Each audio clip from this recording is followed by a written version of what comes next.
Welcome to Storytime Haven, where today we dive into The Unpleasantness at the Bellona Club by Dorothy L. Sayers. Set in the aftermath of the Great War, this detective story introduces Lord Peter Wimsey, a charming and brilliant sleuth, as he investigates an unusual case at an exclusive London club. With mystery and suspense around every corner, prepare yourself for an intriguing journey filled with unexpected twists, as Wimsey uncovers the truth behind a death that seems far more complicated than it first appears. Chapter 1. Old Mossy Face. "What in the world, Wimsey, are you doing in this morgue?" demanded Captain Fentiman, flinging aside the evening banner with the air of a man released from an irksome duty. "Oh, I wouldn't call it that," retorted Wimsey amiably. "Funeral parlour at the very least. Look at the marble, look at the furnishings. Look at the palms and the chased bronze nude in the corner. Yes, and look at the corpses. Place always reminds me of that old thing in Punch, you know, waiter. Take away Lord What's-his-name, he's been dead 2 days. Look at old Ormsby there, snoring like a hippopotamus. Look at my revered Grandpa Dodders in here at 10 every morning, collects the Morning Post and the armchair by the fire, and becomes part of the furniture till the evening. Poor old devil. Suppose I'll be like that one of these days. I wish to God Jerry had put me out with the rest of 'em. What's the good of coming through for this sort of thing? What'll you have?" "Dry martini," said Wimsey. "And you?" "2 dry martinis, Fred, please. Cheer up. All this Remembrance Day business gets on your nerves, don't it? It's my belief most of us would be only too pleased to chuck these community hysterics if the beastly newspapers didn't run it for all it's worth. However, it don't do to say so. They'd hoof me out of the club if I raised my voice beyond a whisper." "They do that anyway, whatever you were saying," said Fentiman gloomily. "What are you doing here?" "Waitin' for Colonel Marchbanks," said Wimsey. "Bung-ho." "Dining with him?" "Yes." Fentiman nodded quietly. He knew that young Marchbanks had been killed at Hill 60 and that the Colonel was wont to give a small, informal dinner on Armistice night to his son's intimate friends. "I don't mind old Marchbanks," he said after a pause. "He's a dear old boy." Wimsey assented. "And how are things going with you?" he asked. "Oh, rotten as usual. Tummy all wrong and no money." "What's the damn good of it, Wimsey? A man goes and fights for his country, gets his inside gassed out and loses his job. And all they give him is the privilege of marching past the cenotaph once a year and paying 4 shillings in the pound income tax. Sheila's queer to overwork, poor girl. It's pretty damnable for a man to have to live on his wife's earnings, isn't it? I can't help it, Wimsey. I go sick and have to chuck jobs up.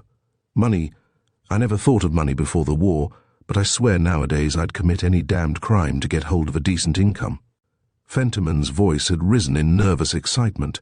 A shocked veteran, till then invisible in a neighbouring armchair, poked out a lean head like a tortoise and said, "Shh," viperishly. "Oh, I wouldn't do that," said Wimsey lightly. "Crime's a skilled occupation, you know. Even a comparative imbecile like myself can play the giddy sleuth on the amateur Moriarty. If you're thinking of putting on a false moustache and lambing a millionaire on the head, don't do it. That disgusting habit you have of smoking cigarettes down to the last millimetre would betray you anywhere. I'd only have to come on with a magnifying glass and a pair of calipers to say, 'The criminal is my dear old friend George Fentiman. Arrest that man.'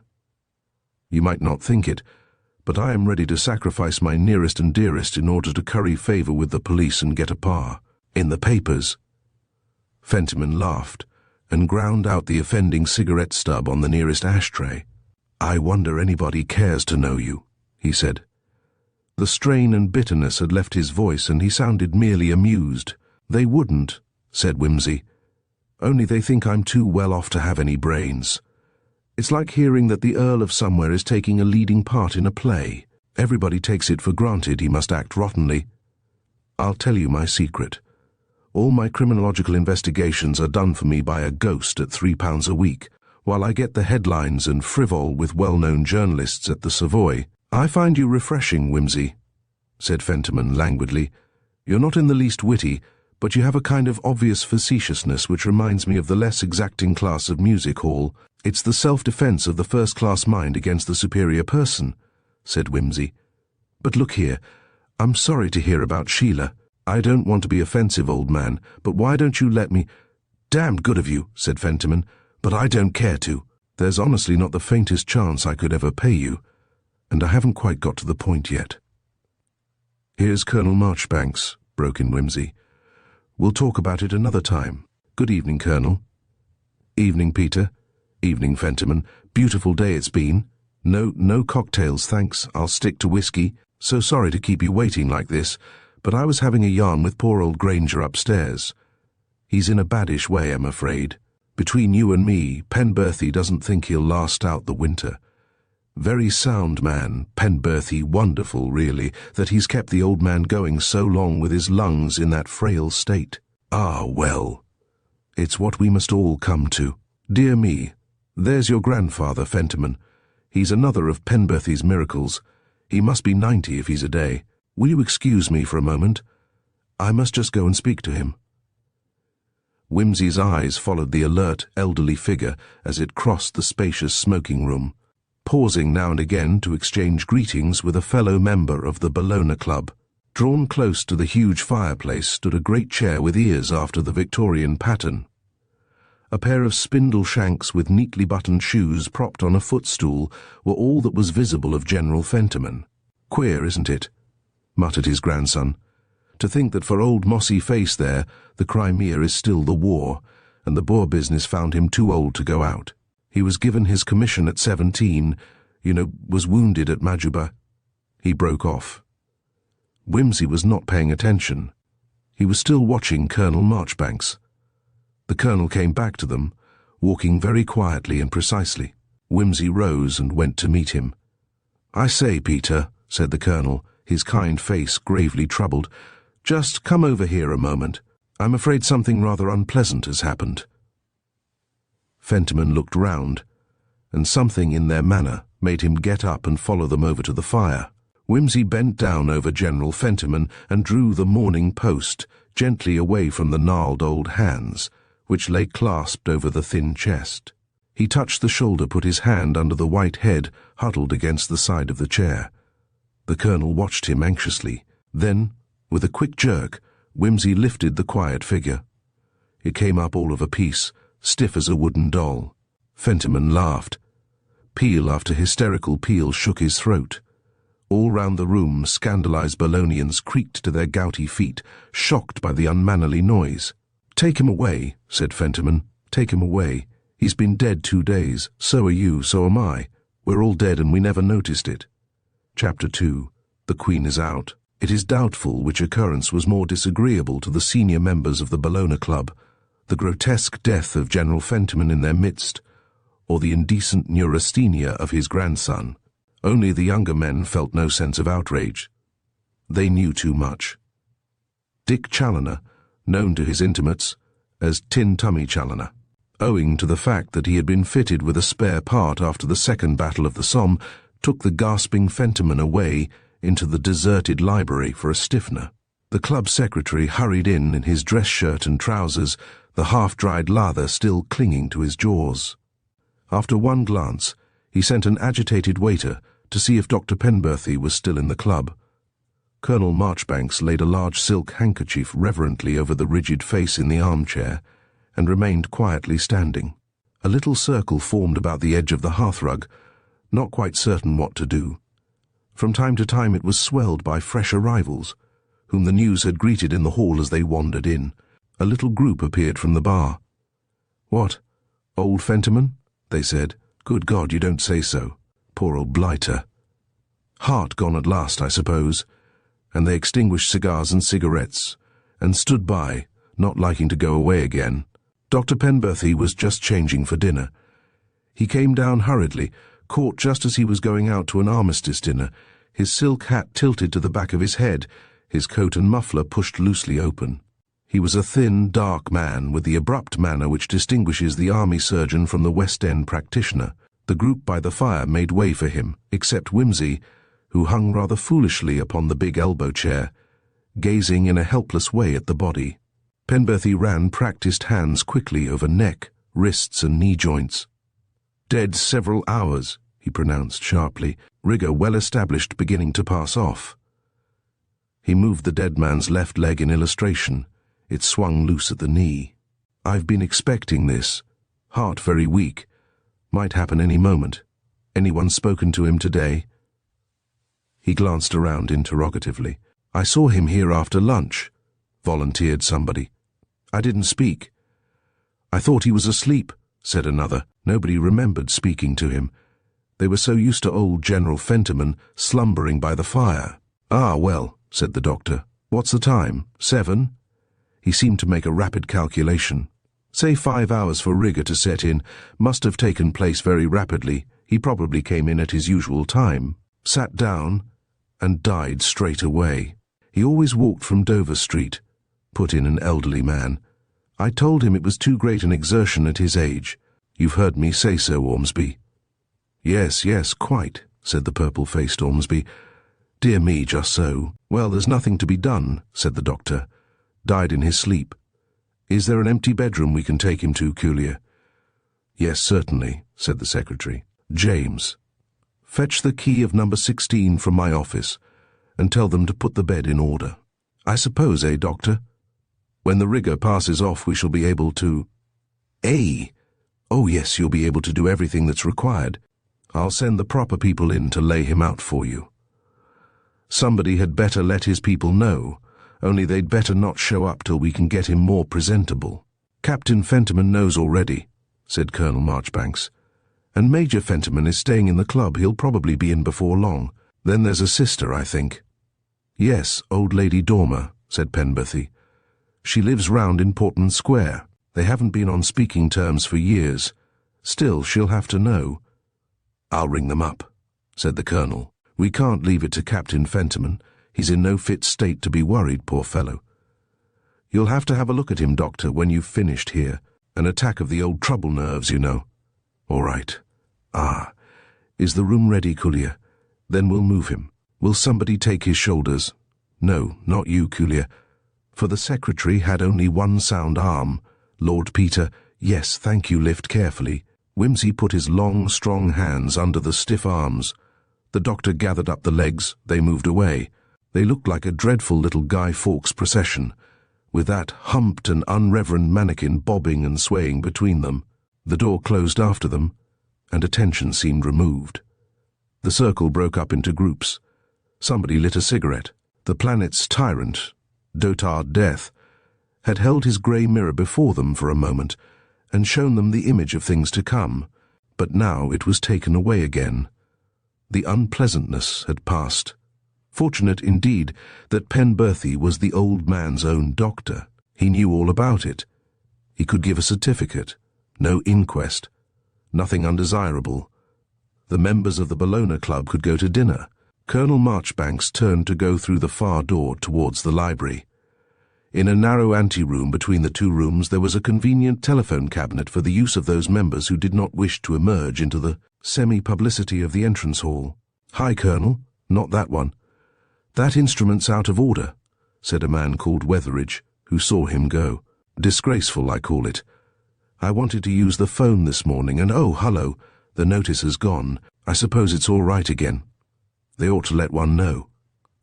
Colonel Marchbanks paid little attention to Wetheridge. He was the club grumbler, distinguished even in that fellowship of the dyspeptic and peremptory, always threatening to complain to the committee, harassing the secretary, and constituting a perennial thorn in the sides of his fellow members.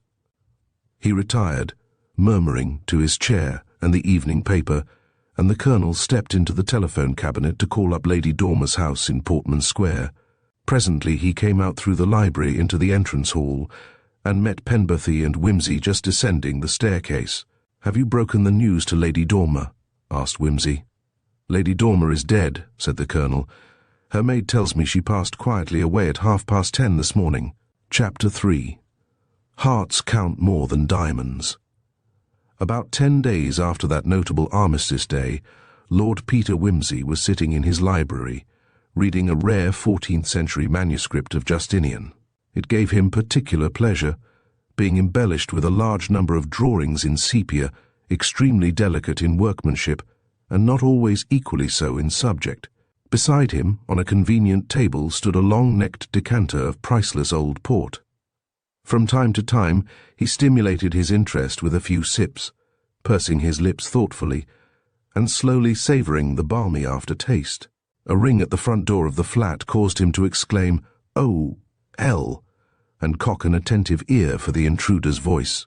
Apparently the result was satisfactory, for he closed the Justinian and had assumed a welcoming smile when the door opened. "Mr. Murbles, my lord." The little elderly gentleman who entered was so perfectly the family solicitor as really to have no distinguishing personality at all, beyond a great kindliness of heart and a weakness for soda-mint lozenges. "I am not disturbing you, I trust, Lord Peter?" "Good Lord, no, sir. Always delighted to see you. Bunter, a glass for Mr. Murbles. Very glad you've turned up, sir. The Cockburn 80 always tastes a lot better in company discerning company, that is. Once knew a fellow who polluted it with a trichinopoly. He was not asked again. 8 months later he committed suicide. I don't say it was on that account. But he was earmarked for a bad end, what?" "You horrify me," said Mr. Murbles gravely. "I have seen many men sent to the gallows for crimes with which I could feel much more sympathy." "Thank you, Bunter, thank you. You are quite well, I trust?" "I am in excellent health. I am obliged to you, sir." "That's good. Been doing any photography lately?" "A certain amount, sir, but merely of a pictorial description, if I may venture to call it so. Criminological material, sir, has been distressingly deficient of late." "Perhaps Mr. Murbles has brought us something," suggested Whimsy. "No," said Mr. Murbles, holding the Cockburn 80 beneath his nostrils and gently agitating the glass to release the ethers. "No, I can't say I have. Precisely. I will not disguise that I have come in the hope of deriving benefit from your trained habits of observation and deduction, but I fear that is, I trust, in fact. I am confident that nothing of an undesirable nature is involved. The fact is," he went on, as the door closed upon the retreating Bunter, "a curious question has arisen with regard to the sad death of General Fentiman at the Bologna Club, to which I understand you were a witness. If you understand that, Murbles," said his lordship cryptically, "you understand a damn sight more than I do. I did not witness the death. I witnessed the discovery of the death, which is a very different thing by a long chalk." "By how long a chalk?" asked Mr. Murbles eagerly. "That is just what I am trying to find out." "That's very inquisitive of you," said Whimsy. "I think perhaps it would be better." He lifted his glass and tilted it thoughtfully, watching the wine coil down in thin flower petalings from rim to stem. "If you were to tell me exactly what you want to know, and why. After all, I'm a member of the club. Family associations chiefly, I suppose. But there it is." Mr. Murbles looked up sharply, but Whimsy's attention seemed focused upon the port. "Quite so," said the solicitor. "Very well. The facts of the matter are these. General Fentiman had, as you know, a sister Felicity, 12 years younger than himself. She was very beautiful and very willful as a girl, and ought to have made a very fine match, but for the fact that the Fentimans, though extremely well descended, were anything but well off. As usual at that period, all the money there was went to educating the boy, buying him a commission in a crack regiment, and supporting him there in the style which was considered indispensable for a Fentiman. Consequently, there was nothing left to furnish a marriage portion for Felicity, and that was rather disastrous for a young woman 60 years ago. Well, Felicity got tired of being dragged through the social round in her darned muslins and gloves that had been to the cleaners, and she had the spirit to resent her mother's perpetual strategies in the matchmaking line. There was a dreadful, decrepit old viscount, eaten up with diseases and dissipations, who would have been delighted to totter to the altar with a handsome young creature of 18. And I am sorry to say that the girl's father and mother did everything they could to force her into accepting this disgraceful proposal. In fact, the engagement was announced and the wedding day fixed, when, to the extreme horror of her family, Felicity calmly informed them one morning that she had gone out before breakfast and actually got married, in the most indecent secrecy and haste, to a middle-aged man called Dormer, very honest and abundantly wealthy, and horrid, to relate, a prosperous manufacturer. Buttons, in fact made of papier-mâché or something, with a patent indestructible shank, were the revolting antecedents to which this headstrong young Victorian had allied herself. Naturally there was a terrible scandal, and the parents did their best, seeing that Felicity was a minor, to get the marriage annulled. However, Felicity checkmated their plans pretty effectually by escaping from her bedroom. I fear, indeed, that she actually climbed down a tree in the back garden, crinoline and all, and running away with her husband, after which, seeing that the worst had happened, indeed, Dormer, a man of prompt action, lost no time in putting his bride in the family way. The old people put the best face they could on it in the grand Victorian manner. That is, they gave their consent to the marriage, forwarded their daughter's belongings to her new home in Manchester, and forbade her to darken their doors again. "Highly proper," murmured Whimsy. "I'm determined never to be a parent. Modern manners and the break-up of the fine old traditions have simply ruined the business. I shall devote my life and fortune to the endowment of research on the best method of producing human beings, decorously and unobtrusively from eggs. All parental responsibility to devolve upon the incubator." "I hope not," said Mr. Murbles. "My own profession is largely supported by domestic entanglements." To proceed. Young Arthur Fentiman seems to have shared the family views.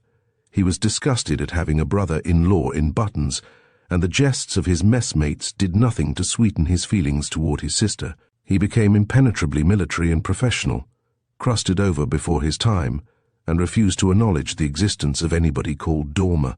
Mind you, the old boy was a fine soldier, and absolutely wrapped up in his army associations. In due course he married, not well, for he had not the means to entitle himself to a noble wife, and he would not demean himself by marrying money, like the unspeakable Felicity. He married a suitable gentlewoman with a few £1,000s.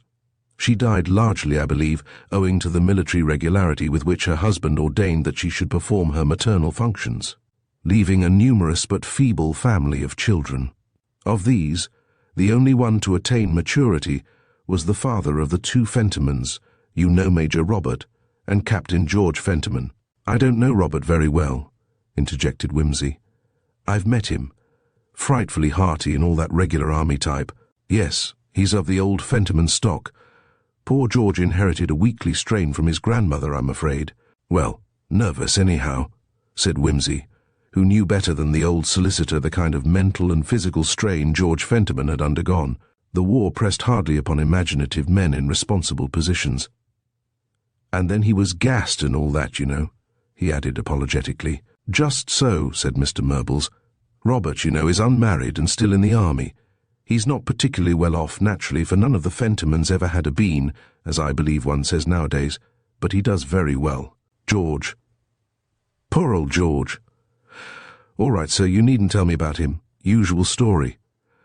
Decentish job, imprudent marriage, chucks everything to join up in 1914, invalided, out job, gone health, gone no money, heroic wife. Keeping the home fires burning, general fed-upness. Don't let's harrow our feelings, take it as read. Yes, I needn't go into that. Their father is dead, of course, and up till 10 days ago there were just 2 surviving Fentimans of the earlier generation. The old general lived on the small fixed income which came to him through his wife and his retired pension. He had a solitary little flat in Dover Street and an elderly man-servant, and he practically lived at the Bellona Club. And there was his sister, Felicity. How did she come to be Lady Dormer? Why, that's where we come to the interesting part of the story. Henry Dormer, the button-maker, he became an exceedingly rich man indeed, so rich, in fact, that he was able to offer financial assistance to certain exalted persons who need not be mentioned, and so, in time, and in consideration of valuable services to the nation not very clearly specified in the honours list, he became Sir Henry Dormer, Bart. His only child, a girl, had died, and there was no prospect of any further family, so there was, of course, no reason why he should not be made a baronet for his trouble. "Acid man you are," said Whimsy. "No reverence, no simple faith or anything of that kind. Do lawyers ever go to heaven?" "I have no information on that point," said Mr. Murbles dryly. "Lady Dormer. Did the marriage turn out well otherwise?" inquired Whimsy. "I believe it was perfectly happy," replied the lawyer. "An unfortunate circumstance in one way, since it entirely precluded the possibility of any reconciliation with her relatives. Lady Dormer, who was a fine, generous-hearted woman, frequently made overtures of peace, but the general held sternly aloof. So did his son, partly out of respect for the old boy's wishes, but chiefly, I fancy, because he belonged to an Indian regiment and spent most of his time abroad. Robert Fentiman, however, showed the old lady a certain amount of attention, paying occasional visits and so forth, and so did George at one time. Of course, they never let the general know a word about it, or he would have had a fit. After the war, George rather dropped his great-aunt, I don't know why. I can guess, said Whimsy. No job, no money, you know. Didn't want to look pointed. That sort of thing, what? Possibly, or there may have been some kind of quarrel. I don't know. Anyway, those are the facts. I hope I am not boring you, by the way. I am bearing up, said Whimsy, waiting for the point where the money comes in. There's a steely legal glitter in your eye, sir, which suggests that the thrill is not far off. Quite correct, said Mr. Murbles. I now come— Thank you, well, yes. I will take just one more glass. I thank Providence I am not of a gouty constitution. Yes. Ah, we now come to the melancholy event of November 11th last, and I must ask you to follow me with the closest attention. By all means, said Whimsy politely. Lady Dormer, pursued Mr. Murbles, leaning earnestly forward, and punctuating every sentence with sharp little jabs of his gold-mounted eyeglasses held in his right finger and thumb, was an old woman, and had been ailing for a very long time. However, she was still the same headstrong and vivacious personality that she had been as a girl, and on the 5th of November she was suddenly seized with a fancy to go out at night and see a display of fireworks at the Crystal Palace or some such place. It may have been Hampstead Heath or the White City, I forget, and it is of no consequence. The important thing is that it was a raw, cold evening. She insisted on undertaking her little expedition nevertheless, enjoyed the entertainment as heartily as the youngest child, imprudently exposed herself to the night air, and caught a severe cold which, in 2 days' time, turned to pneumonia. On November 10th, she was sinking fast and scarcely expected to live out the night. Accordingly, the young lady who lived with her as her ward, a distant relative, Miss Anne Dorland, sent a message to General Fentiman that if he wished to see his sister alive, he should come immediately. For the sake of our common human nature, I am happy to say that this news broke down the barrier of pride and obstinacy that had kept the old gentleman away so long. He came, found Lady Dormer just conscious, though very feeble, stayed with her about half an hour and departed, still stiff as a ramrod, but visibly softened. This was about 4 o'clock in the afternoon. Shortly afterwards, Lady Dormer became unconscious, and indeed never moved or spoke again, passing peacefully away in her sleep at 10:30 the following morning. Presumably the shock and nervous strain of the interview with his long-estranged sister had been too much for the old general's feeble system, for, as you know, he died at the Bologna Club at some time, not yet clearly ascertained, on the same day, the 11th of November. Now then, at last, and you have been very patient with my tedious way of explaining all this, we come to the point at which we want your help. Mr. Murbles refreshed himself with a sip of port, and looking a little anxiously at Whimsy, who had closed his eyes and appeared to be nearly asleep, he resumed. I have not mentioned, I think, how I come to be involved in this matter myself. My father was the Fentimans' family solicitor, a position to which I naturally succeeded when I took over the business at his death. General Fentiman, though he had little enough to leave, was not the sort of disorderly person who dies without making a proper testamentary disposition. His retired pension, of course, died with him, but his small private estate was properly disposed by will. There was a small legacy £50 to his manservant, a very attached and superior fellow, then 1 or 2 trifling bequests to old military friends and the servants at the Bologna Club, rings, medals, weapons, and small sums of a few pounds each. Then came the bulk of his estate, about £2,000, invested in sound securities, and bringing in an income of slightly over £100 per annum. These securities, specifically named and enumerated, were left to Captain George Fentiman, the younger grandson, in a very proper clause, which stated that the testator intended no slight in thus passing over the elder one, Major Robert, but that, as George stood in the greater need of monetary help, being disabled, married, and so forth, whereas his brother had his profession and was without ties. George's greater necessity gave him the better claim to such money as there was. Robert was finally named as executor and residuary legatee, thus succeeding to all such personal effects and moneys as were not specifically devised elsewhere. Is that clear? Clear as a bell. Was Robert satisfied with that arrangement? Oh dear, yes, perfectly. He knew all about the will beforehand and had agreed that it was quite fair and right. Nevertheless, said Wimsey, it appears to be such a small matter, on the face of it, that you must be concealing something perfectly devastating up your sleeve. Out with it, man, out with it. Whatever the shock may be, I am braced to bear it. The shock, said Mr. Murbles, was inflicted on me personally last Friday by Lady Dormer's man of business, Mr. Pritchard of Lincoln's Inn. He wrote to me, asking if I could inform him of the exact hour and minute of General Fentiman's decease. I replied, of course, that, owing to the peculiar circumstances under which the event took place, I was unable to answer his question as precisely as I could have wished, but that I understood Dr. Penberthy to have given it as his opinion that the General had died some time in the forenoon of November 11th. Mr. Pritchard then asked if he might wait upon me without delay, as the matter he had to discuss was of the most urgent importance.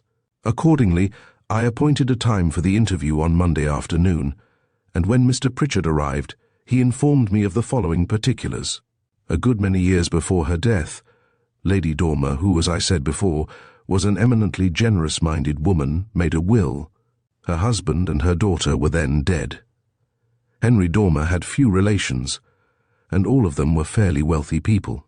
By his own will he had sufficiently provided for these persons, and had left the remainder of his property, amounting to something like £700,000, to his wife, with the express stipulation that she was to consider it as her own, to do what she liked with, without any restriction whatsoever. Accordingly, Lady Dormer's will divided this very handsome fortune, apart from certain charitable and personal bequests with which I need not trouble you, between the people who, for one reason and another, had the greatest claims on her affection. £12,000 were to go to Miss Anne Dorland. The whole of the remainder was to pass to her brother, General Fentiman, if he was still living at her death. If, on the other hand, he should predecease her, the conditions were reversed. In that case, the bulk of the money came to Miss Dorland, and £15,000 were to be equally divided between Major Robert Fentiman and his brother George. Wimsey whistled softly.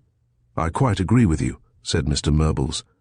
It is a most awkward situation. Lady Dormer died at precisely 10:37 a.m. on November 11th.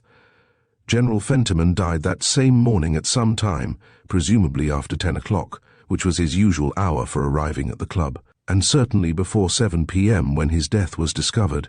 If he died immediately on his arrival, or at any time up to 10:36, then Miss Dorland is an important heiress, and my clients the Fentimans get only £7,000 or so apiece. If, on the other hand, his death occurred even a few seconds after 10:37, Miss Dorland receives only £12,000. George Fentiman is left with the small pittance bequeathed to him under his father's will, while Robert Fentiman, the residuary legatee, inherits a very considerable fortune of well over £500,000. And what, said Wimsey, do you want me to do about it? Why, replied the lawyer with a slight cough, it occurred to me that you, with your, if I may say, so remarkable powers of deduction and analysis, might be able to solve the extremely difficult and delicate problem of the precise moment of General Fentiman's decease. You were in the club when the death was discovered. You saw the body. You know the places and the persons involved, and you are, by your standing and personal character, exceptionally well fitted to carry out the necessary investigations without creating any public agitation or a scandal, or, in fact, notoriety, which would, I need hardly say, be extremely painful to all concerned. It's awkward, said Wimsey, uncommonly awkward. It is indeed, said the lawyer with some warmth, for as we are now situated, it is impossible to execute either will or in short do anything at all. It is most unfortunate that the circumstances were not fully understood at the time when the body of General Fentiman was available for inspection. Naturally, Mr. Pritchard was quite unaware of the anomalous situation, and as I knew nothing about Lady Dormer's will, I had no idea that anything beyond Dr. Penberthy's certificate was, or ever could become, necessary. "Couldn't you get the parties to come to some agreement?" suggested Wimsey. "If we are unable to reach any satisfactory conclusion about the time of the death, that will probably be the only way out of the difficulty. But at the moment there are certain obstacles." "Somebody's being greedy, eh?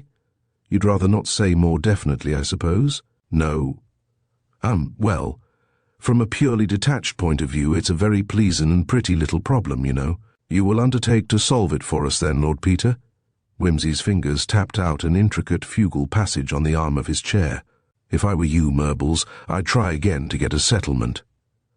"Do you mean," asked Mr. Murbles, "that you think my clients have a losing case?" "No, I can't say that. By the way, Murbles, who is your client, Robert or George?" "Well, the Fentiman family in general. I know naturally that Robert's gain is George's loss, but none of the parties wishes anything but that the actual facts of the case should be determined." "I see. You'll put up with anything I happen to dig out?" "Of course. However favourable or unfavourable it may be. I should not lend myself to any other course," said Mr. Murbles rather stiffly. "I know that, sir. But, well, I only mean that, look here, sir. When you were a boy, did you ever go about poking sticks and things into peaceful, mysterious-looking ponds just to see what was at the bottom?" "Frequently," replied Mr. Murbles. "I was extremely fond of natural history, and had a quite remarkable collection, if I may say so at this distance of time, of pond fauna. Did you ever happen to stir up a deuce of a stink in the course of your researches?" "My dear Lord Peter, you are making me positively uneasy." "Oh, I don't know that you need be. I am only giving you a general warning, you know. Of course, if you wish it, I'll investigate this business like a shot." "It's very good of you," said Mr. Murbles. "Not at all. I shall enjoy it all right. If anything odd comes of it, that's your funeral. You never know, you know." "If you decide that no satisfactory conclusion can be arrived at," said Mr. Murbles, "we can always fall back on the settlement. I am sure all parties wish to avoid litigation. In case the estate vanishes in costs? Very wise. I hope it may be feasible. Have you made any preliminary inquiries?" "None to speak of. I would rather you undertook the whole investigation from the beginning." "Very well. I'll start tomorrow and let you know how it gets on." The lawyer thanked him and took his departure. Wimsey sat pondering for a short time, then rang the bell for his manservant. "A new notebook, please, Bunter. Head it Fentiman, and be ready to come round with me to the Bellona Club tomorrow, complete with camera and the rest of the outfit." "Very good, my lord. I take it your lordship has a new inquiry in hand?" "Yes, Bunter, quite new." "May I venture to ask if it is a promising case, my lord?" "It has its points. So has a porcupine. No matter. Begone, dull care. Be at great pains, Bunter, to cultivate a detached outlook on life. Take example by the bloodhound, who will follow up with equal and impartial zest the trail of a parricide, or of a bottle of aniseed. I will bear it in mind, my lord." Wimsey moved slowly across to the little black baby grand that stood in the corner of the library. "Not Bach this evening," he murmured to himself. "Bach for tomorrow when the grey matter begins to revolve." A melody of Parry's formed itself crooningly under his fingers. "For man worketh in a vain shadow. He heapeth up riches and cannot tell who shall gather them." He laughed suddenly and plunged into an odd, noisy, and painfully inharmonious study by a modern composer in the key of 7 sharps. Chapter 4. Lord Peter leads a club. "You are quite sure this suit is all right, Bunter?" said Lord Peter anxiously. It was an easy lounge suit, tweedy in texture, and a trifle more pronounced in colour and pattern than Wimsey usually permitted himself. While not unsuitable for town wear, it yet diffused a faint suggestion of hills and the sea. "I want to look approachable," he went on, "but on no account loud. I can't help wondering whether that stripe of invisible green wouldn't have looked better if it had been a remote purple." This suggestion seemed to disconcert Bunter. There was a pause while he visualized a remote purple stripe. At length, however, the palpitating balance of his mind seemed to settle definitely down. "No, my lord," he said firmly, "I do not think purple would be an improvement. Interesting, yes, but if I may so express myself, decidedly less affable. Thank goodness, said his lordship. I'm sure you're right. You always are, and it would have been a bore to get it changed now. You are sure you've removed all the newness, eh? Hate new clothes. Positive, my lord. I assure your lordship that the garments have every appearance of being several months old. Oh, all right. Well, give me the malacca with the foot rule marked on it. And where's my lens? Here, my lord. Bunter produced an innocent-looking monocle, which was, in reality, a powerful magnifier, and the fingerprint powder is in your lordship's right-hand coat pocket. Thanks. Well, I think that's all. I'll go on now, and I want you to follow on with the doings in about an hour's time. The Bellona Club is situated in Piccadilly, not many hundred yards west of Whimsy's own flat, which overlooks the Green Park. The commissionaire greeted him with a pleased smile. Morning, Rogers. How are you? Very well, my lord, I thank you. Do you know if Major Fentiman is in the club, by the way? No, my lord. Major Fentiman is not residing with us at present. I believe he is occupying the late General Fentiman's flat, my lord. Ah, yes, very sad business that. Very melancholy, my lord. Not a pleasant thing to happen in the club. Very shocking, my lord. Yes, still, he was a very old man. I suppose it had to be some day. Queer to think of 'em all sitting round him there and never noticing, eh, what? Yes, my lord. It gave Mrs. Rogers quite a turn when I told her about it. Seems almost unbelievable, don't it? Sitting round all those hours must have been several hours, I gather, from what the doctor says. I suppose the old boy came in at his usual time, eh? Ah, regular as clockwork the general was. Always on the stroke of 10. Good morning, Rogers, he'd say, a bit stiff-like, but very friendly. And then, fine morning, he'd say, as like as not, and sometimes ask after Mrs. Rogers and the family. A fine old gentleman, my lord. We shall all miss him. Did you notice whether he seemed specially feeble or tired that morning at all? Inquired Whimsy, casually, tapping a cigarette on the back of his hand. Why, no, my lord. I beg your pardon, I fancied you knew. I wasn't on duty that day, my lord. I was kindly given permission to attend the ceremony at the cenotaph. Very grand sight it was too, my lord. Mrs. Rogers was greatly moved. Oh, of course, Rogers. I was forgetting. Naturally you would be there. So you didn't see the general to say goodbye, as it were. Still, it wouldn't have done to miss the cenotaph. Matthews took your duty over, I suppose? No, my lord. Matthews is laid up with flu, I am sorry to say. It was Weston was at the door all morning, my lord. Weston? Who's he? He's new, my lord. Took the place of Briggs. You recollect Briggs. His uncle died and left him a fish shop. Of course he did, just so. When does Weston come on parade? I must make his acquaintance. He'll be here at 1 o'clock when I go to my lunch, my lord. Oh, right. I'll probably be about then. Hallo, Penberthy. You're just the man I want to see. Had your morning's inspiration? Or come in to look for it? Just tracking it to its lair. Have it with me. Right you are, old chap, half a mo, while I deposit my outer husk. I'll follow you.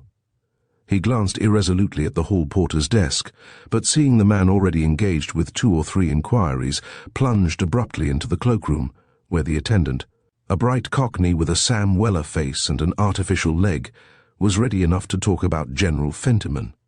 Well now, my lord, that's funny you should ask me that, he said, when Whimsy had dexterously worked in an inquiry as to the time of the general's arrival at the Bellona.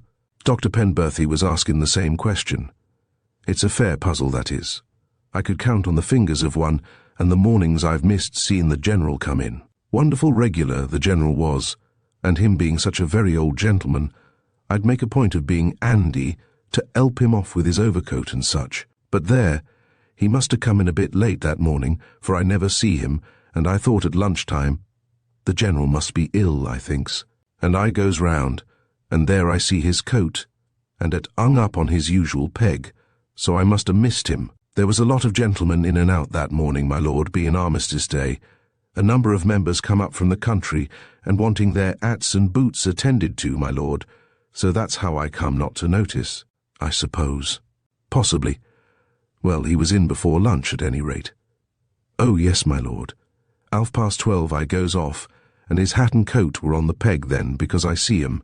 That gives us a terminus ad quem at any rate, said Wimsey, half to himself. I beg your lordship's pardon. I was saying, that shows he came in before 12:30 and later than 10 o'clock, you think? Yes, my lord. I couldn't say to a fraction, but I'm sure if he'd arrived before 10:15, I should have seen him. But after that, I recollect I was very busy, and he must have slipped in without me noticing him. Ah, yes, poor old boy. Still, no doubt he'd have liked to pass out quietly like that. Not a bad way to go home, Williamson. Very good way, my lord. We've seen worse than that. And what's it all come to, after all? They're all saying as it's an unpleasant thing for the club, but I say, where's the odds? There ain't many 'ouses what somebody ain't died in some time or another. We don't think any the worse of the 'ouses, so why think the worse of the club? You're a philosopher, Williamson. Wimsey climbed the short flight of marble steps and turned into the bar.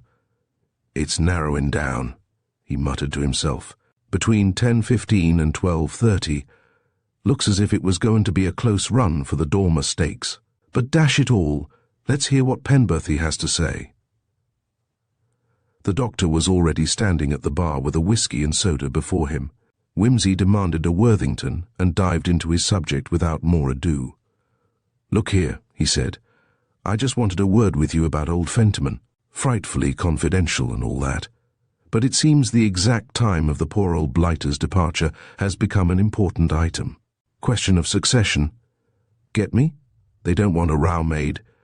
Asked me, as friend of the family and all that, don't you know, to barge round and ask questions. Obviously you're the first man to come to.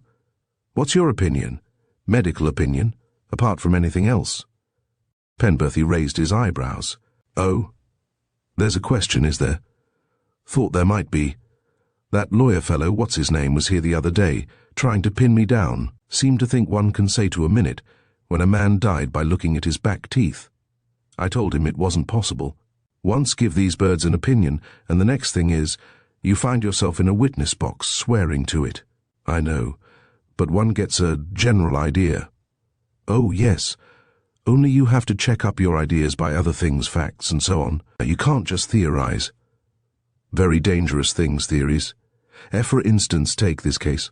I've seen 1 or 2 stiff uns in my short life, and if I'd started theorizing about this business, just from the look of the body, do you know what I'd have said? God knows what a layman would say about a medical question, retorted the doctor, with a sour little grin. Hear, hear. Well, I should have said he'd been dead a long time.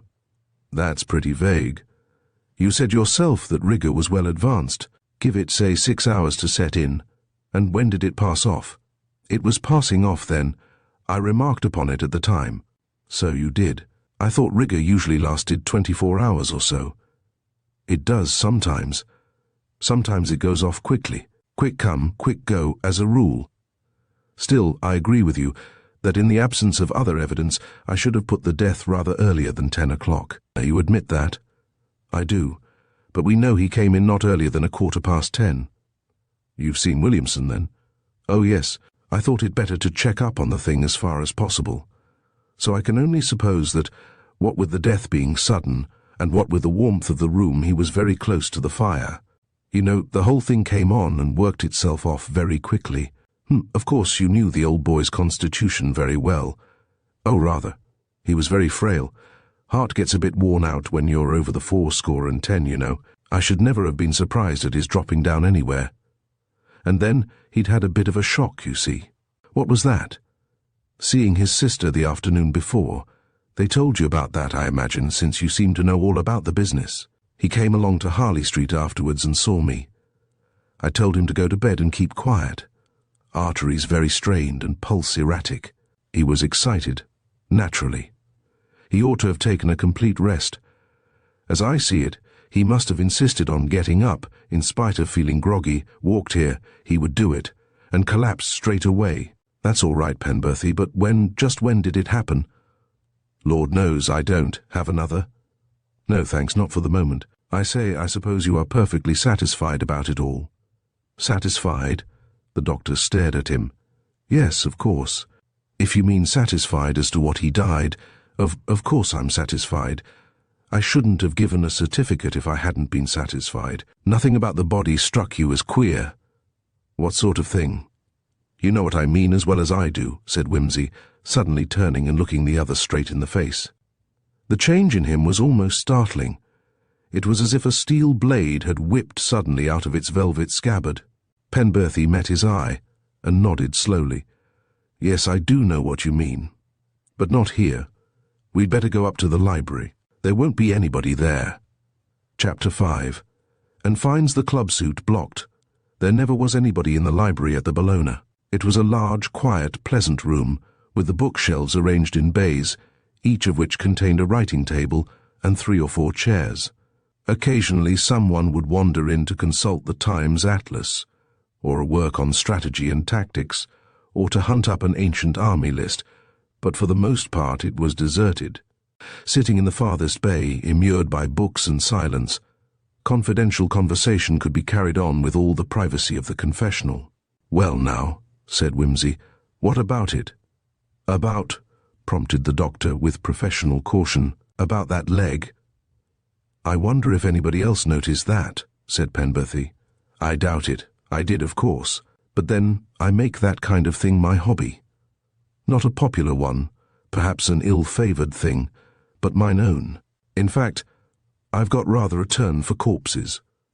But not knowing quite what it meant, and seeing you didn't seem to want to call attention to it, I didn't put myself forward. No, I wanted to think it over. You see, it suggested, at the first blush, something rather unpleasant, said Whimsy.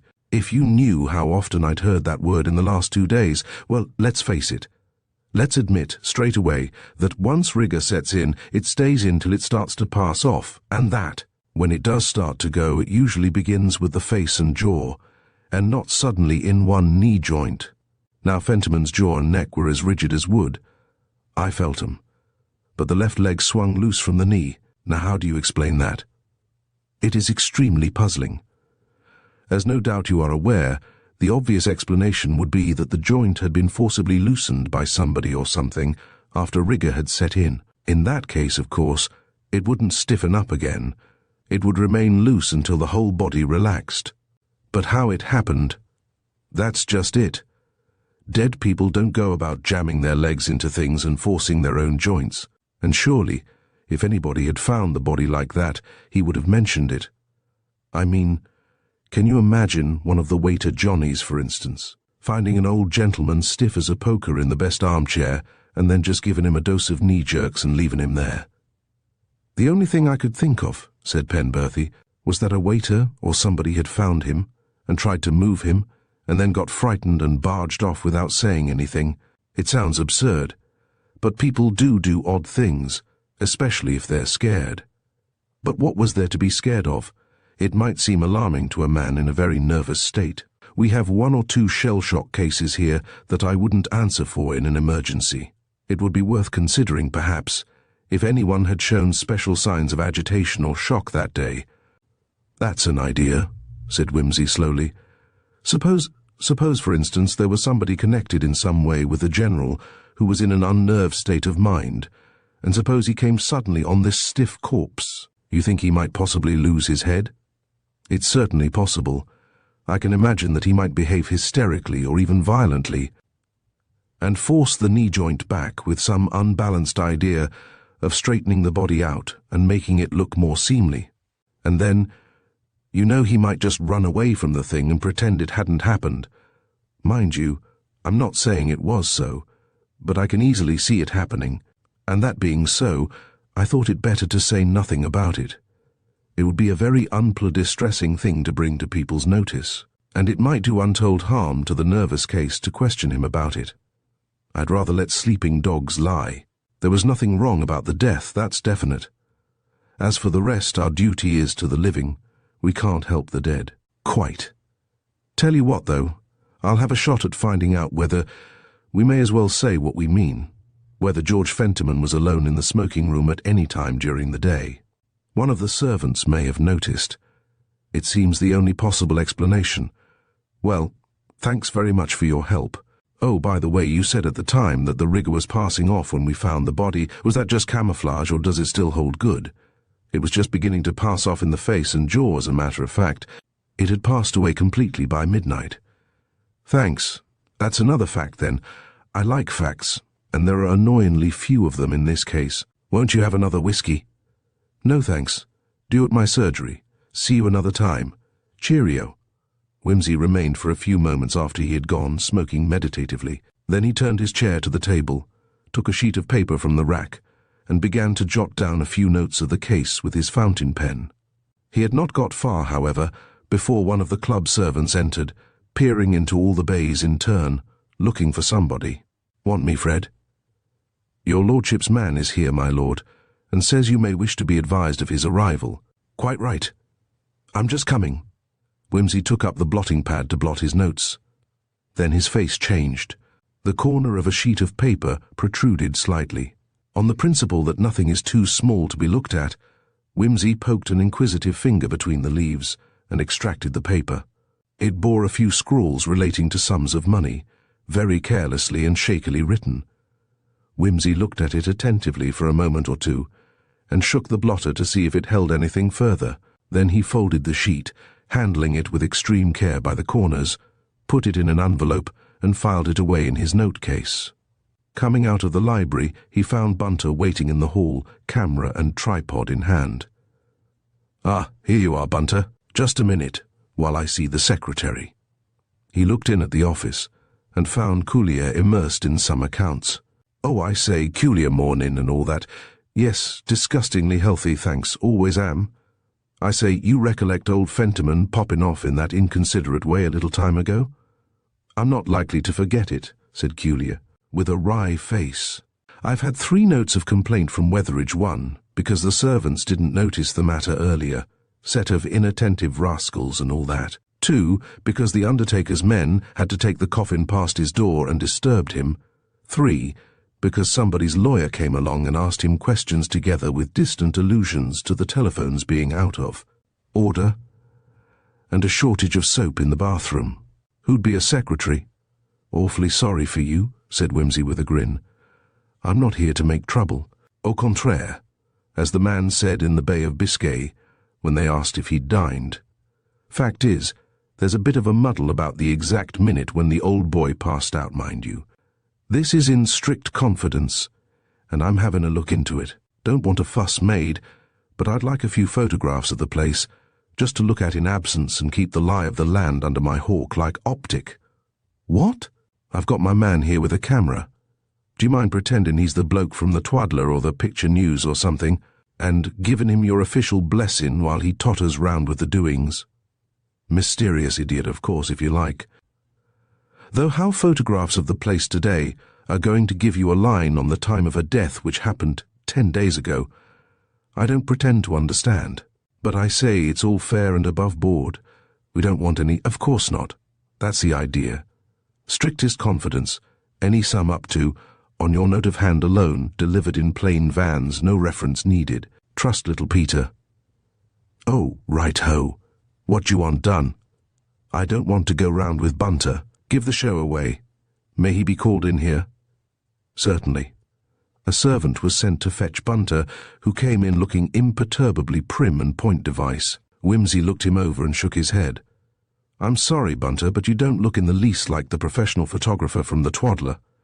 That dark grey suit is all right, but you haven't got quite the air of devil-may-care seediness that marks the giants of Fleet Street. Do you mind sticking all those dark slides into one pocket and a few odd lenses and doodahs into the other, and ruffling your manly locks a trifle? That's better. Why have you no pyro stains on the right thumb and forefinger? I attribute it, my lord, principally to the circumstance that I prefer méthol quinol for the purpose of development. Well, you can't expect an outsider to grasp a thing like that. Wait a minute. Coulier, you seem to have a fairly juicy pipe there. Give us a cleaner. Wimsey thrust the instrument energetically through the stem of the pipe, bringing out a revolting collection of brown, oily matter. Nicotine poisoning, Coulier. That's what you'll die of if you aren't jolly careful. Here you are, Bunter. Judiciously smeared upon the fingertips, that should give quite the right effect. Now, look here. Mr. Coulier here will take you round. I want a shot of the smoking room from the entrance, a close-up of the fireplace, showing General Fentiman's usual chair, and another shot from the door of the anteroom that leads into the library. Another shot through the anteroom into the library, and some careful studies of the far bay of the library from all points of view. After that, I want 2 or 3 views of the hall, and a shot of the cloakroom. Get the attendant there to show you which was General Fentiman's customary peg, and take care that that gets into the picture. That's all for the moment, but you can take anything else that seems necessary for purposes of camouflage, and I want all the detail you can possibly get in, so stop down to whatever it is, and take as long as you like. You'll find me knocking about somewhere when you've finished, and you'd better get some more plates in because we're going on to another place. Very good, my lord. Oh, and Coulier, by the way. Dr. Penberthy sent a female in to lay the general out, didn't he? Do you happen to remember when she arrived? About 9 o'clock the next morning, I think. Have you got her name by any chance? I don't think so, but I know she came from Merritt's, the undertaker's round Shepherd's Market way. They'd probably put you on to her. Thanks frightfully, Coulier. I'll make myself scarce now. Carry on, Bunter. Wimsey thought for a moment, then strolled across to the smoking room, exchanged a mute greeting with 1 or 2 of the assembled veterans, picked up the Morning Post, and looked round for a seat. The great armchair with ears still stood before the fire, but some dim feeling of respect for the dead had left it vacant. Wimsey sauntered over to it and dropped lazily into its well-sprung depths. A veteran close at hand looked angrily at him and rustled the Times loudly. Wimsey ignored these signals, barricading himself behind his paper. The veteran sank back again, muttering something about young men and no decency. Wimsey sat on unmoved and paid no attention, even when a man from the Twaddler came in, escorted by the secretary, to take photographs of the smoking room. A few sensitives retired before this attack. Wetheridge waddled away with a grumbling protest into the library. It gave Wimsey considerable satisfaction to see the relentless camera pursue him into that stronghold. It was 12:30 before a waiter approached Lord Peter to say that Mr. Coulier would be glad to speak to him for a moment. In the office, Bunter reported his job done and was dispatched to get some lunch and a fresh supply of plates. Wimsey presently went down to the dining room, where he found Wetheridge already established, getting the first cut off the saddle of mutton and grumbling at the wine. Wimsey went deliberately over, greeted him heartily, and sat down at the same table. Wetheridge said it was beastly weather. Wimsey agreed amiably. Wetheridge said it was scandalous, seeing what one paid for one's food in this place, that one couldn't get anything fit to eat. Wimsey, who was adored by chef and waiters alike for his appreciation of good food, and had been sent the choicest cut without having to ask for it, sympathized with this sentiment too. Wetheridge said he had been chased all over the club that morning by an infernal photographer fellow, and that one got no peace these days with all this confounded publicity. Wimsey said it was all done for advertisement, and that advertisement was the curse of the age. Look at the papers, nothing but advertisements from cover to cover. Wetheridge said that in his time, by gad, a respectable club would have scorned advertisements, and that he could remember the time when newspapers were run by gentlemen for gentlemen. Wimsey said that nothing was what it had been. He thought it must be due to the war. Infernal slackness, that's what it is, said Wetheridge. The service in this place is a disgrace. That fellow Coulier doesn't know his job. This week it's the soap. Would you believe it? There was actually none in the bathroom yesterday. Had to ring for it. Made me late for dinner.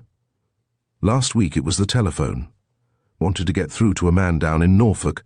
Brother was a friend of mine killed on the last day of the war. Half an hour before the guns stopped firing. Damnable shame. Always ring up on Armistice Day. Say a few words, don't you know, Wetheridge, having unexpectedly displayed this softer side of his character, relapsed into a snorting silence. "Couldn't you get through, sir?" inquired Wimsey with feeling.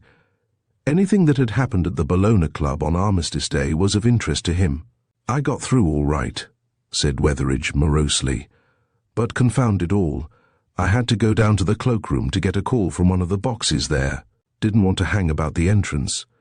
Too many imbeciles coming in and out, exchanging silly anecdotes. Why a solemn national occasion should be an excuse for all these fools meeting and talking rot, I don't know. Beastly annoying. But why didn't you tell him to put the call through to the box by the library? Aren't I telling you? The damned thing was out of order. Damned great notice stuck across it, as cool as you please instrument out of order. Just like that. No apology. Nothing. Sickening, I call it. I told the fellow at the switchboard it was a disgrace, and all he said was he hadn't put the notice up, but he'd draw attention to the matter. It was all right in the evening, said Wimsey, because I saw Colonel Marchbanks using it. I know it was.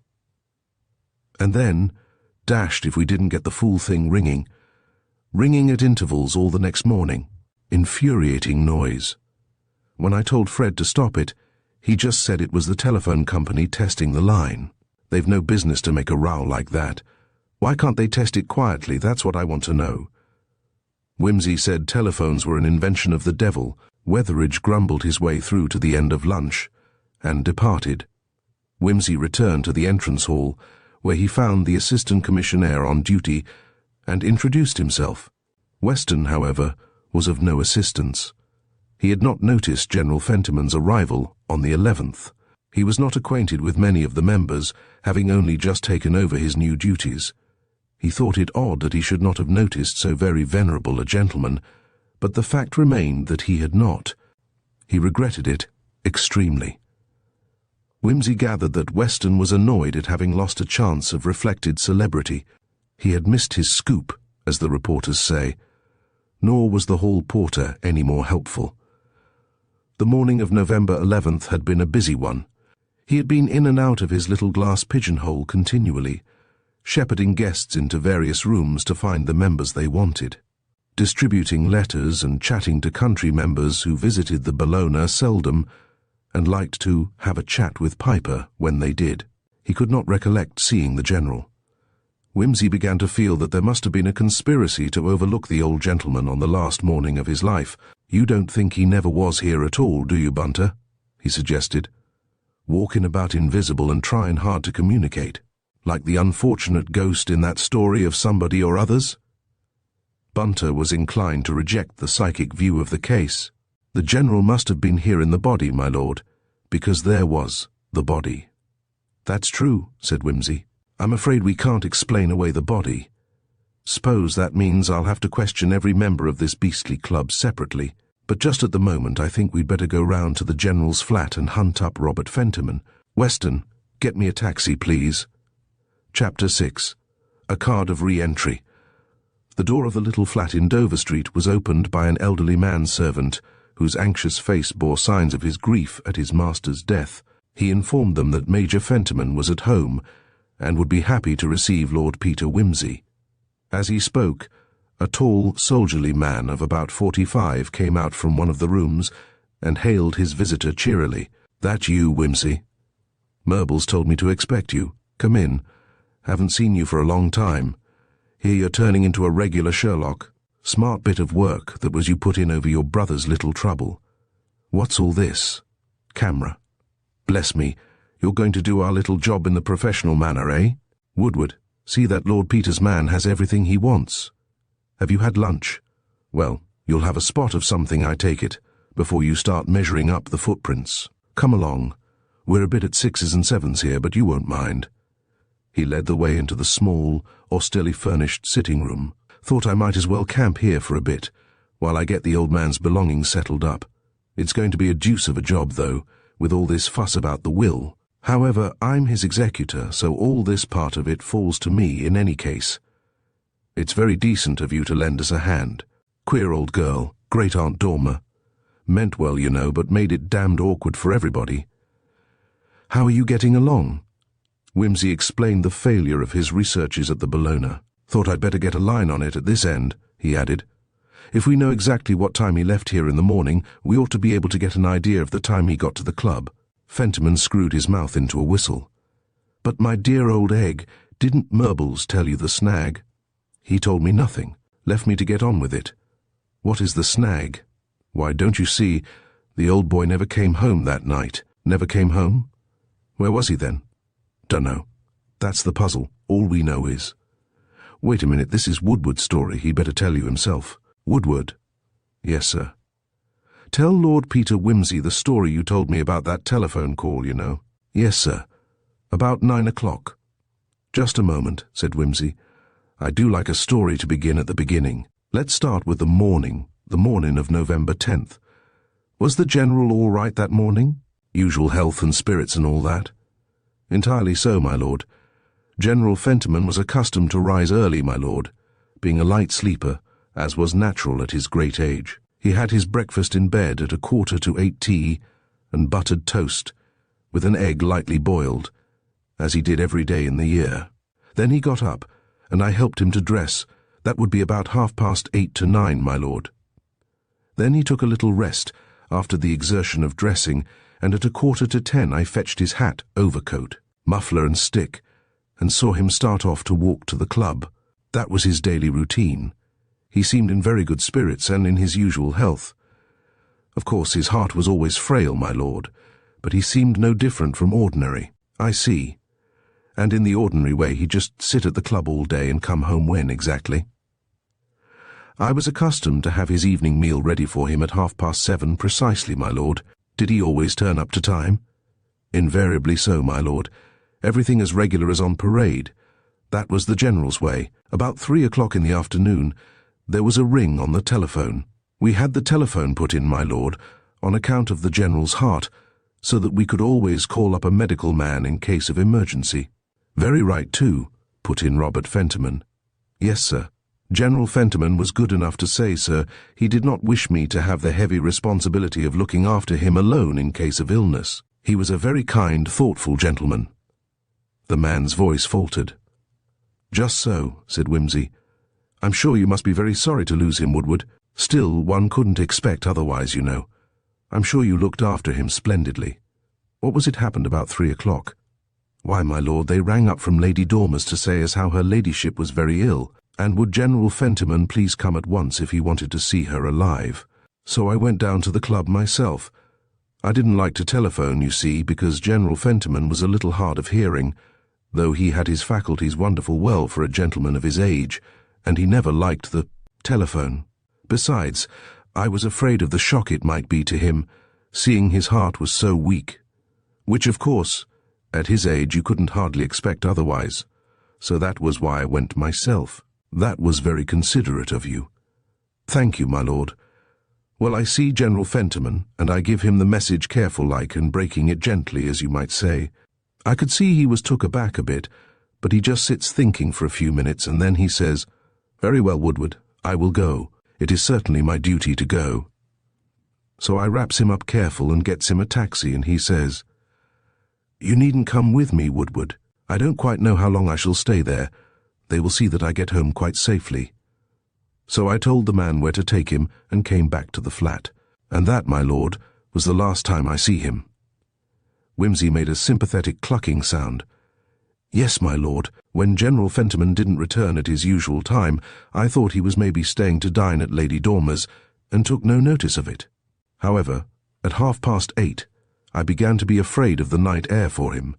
It was very cold that day, my lord, if you remember. At 9 o'clock, I was thinking of calling up the household at Lady Dormer's to ask when he was to be expected home, when the phone rang. At 9, exactly. About 9. It might have been a little later, but not more than 7:15 at latest. It was a gentleman spoke to me. He said, Is that General Fentiman's flat? I said, Yes, who is it, please? And he said, Is that Woodward? Giving my name just like that. And I said, Yes. And he said, Oh, Woodward, General Fentiman wishes me to tell you not to wait up for him, as he is spending the night with me. So I said, Excuse me, sir, who is it speaking, please? And he said, Mr. Oliver.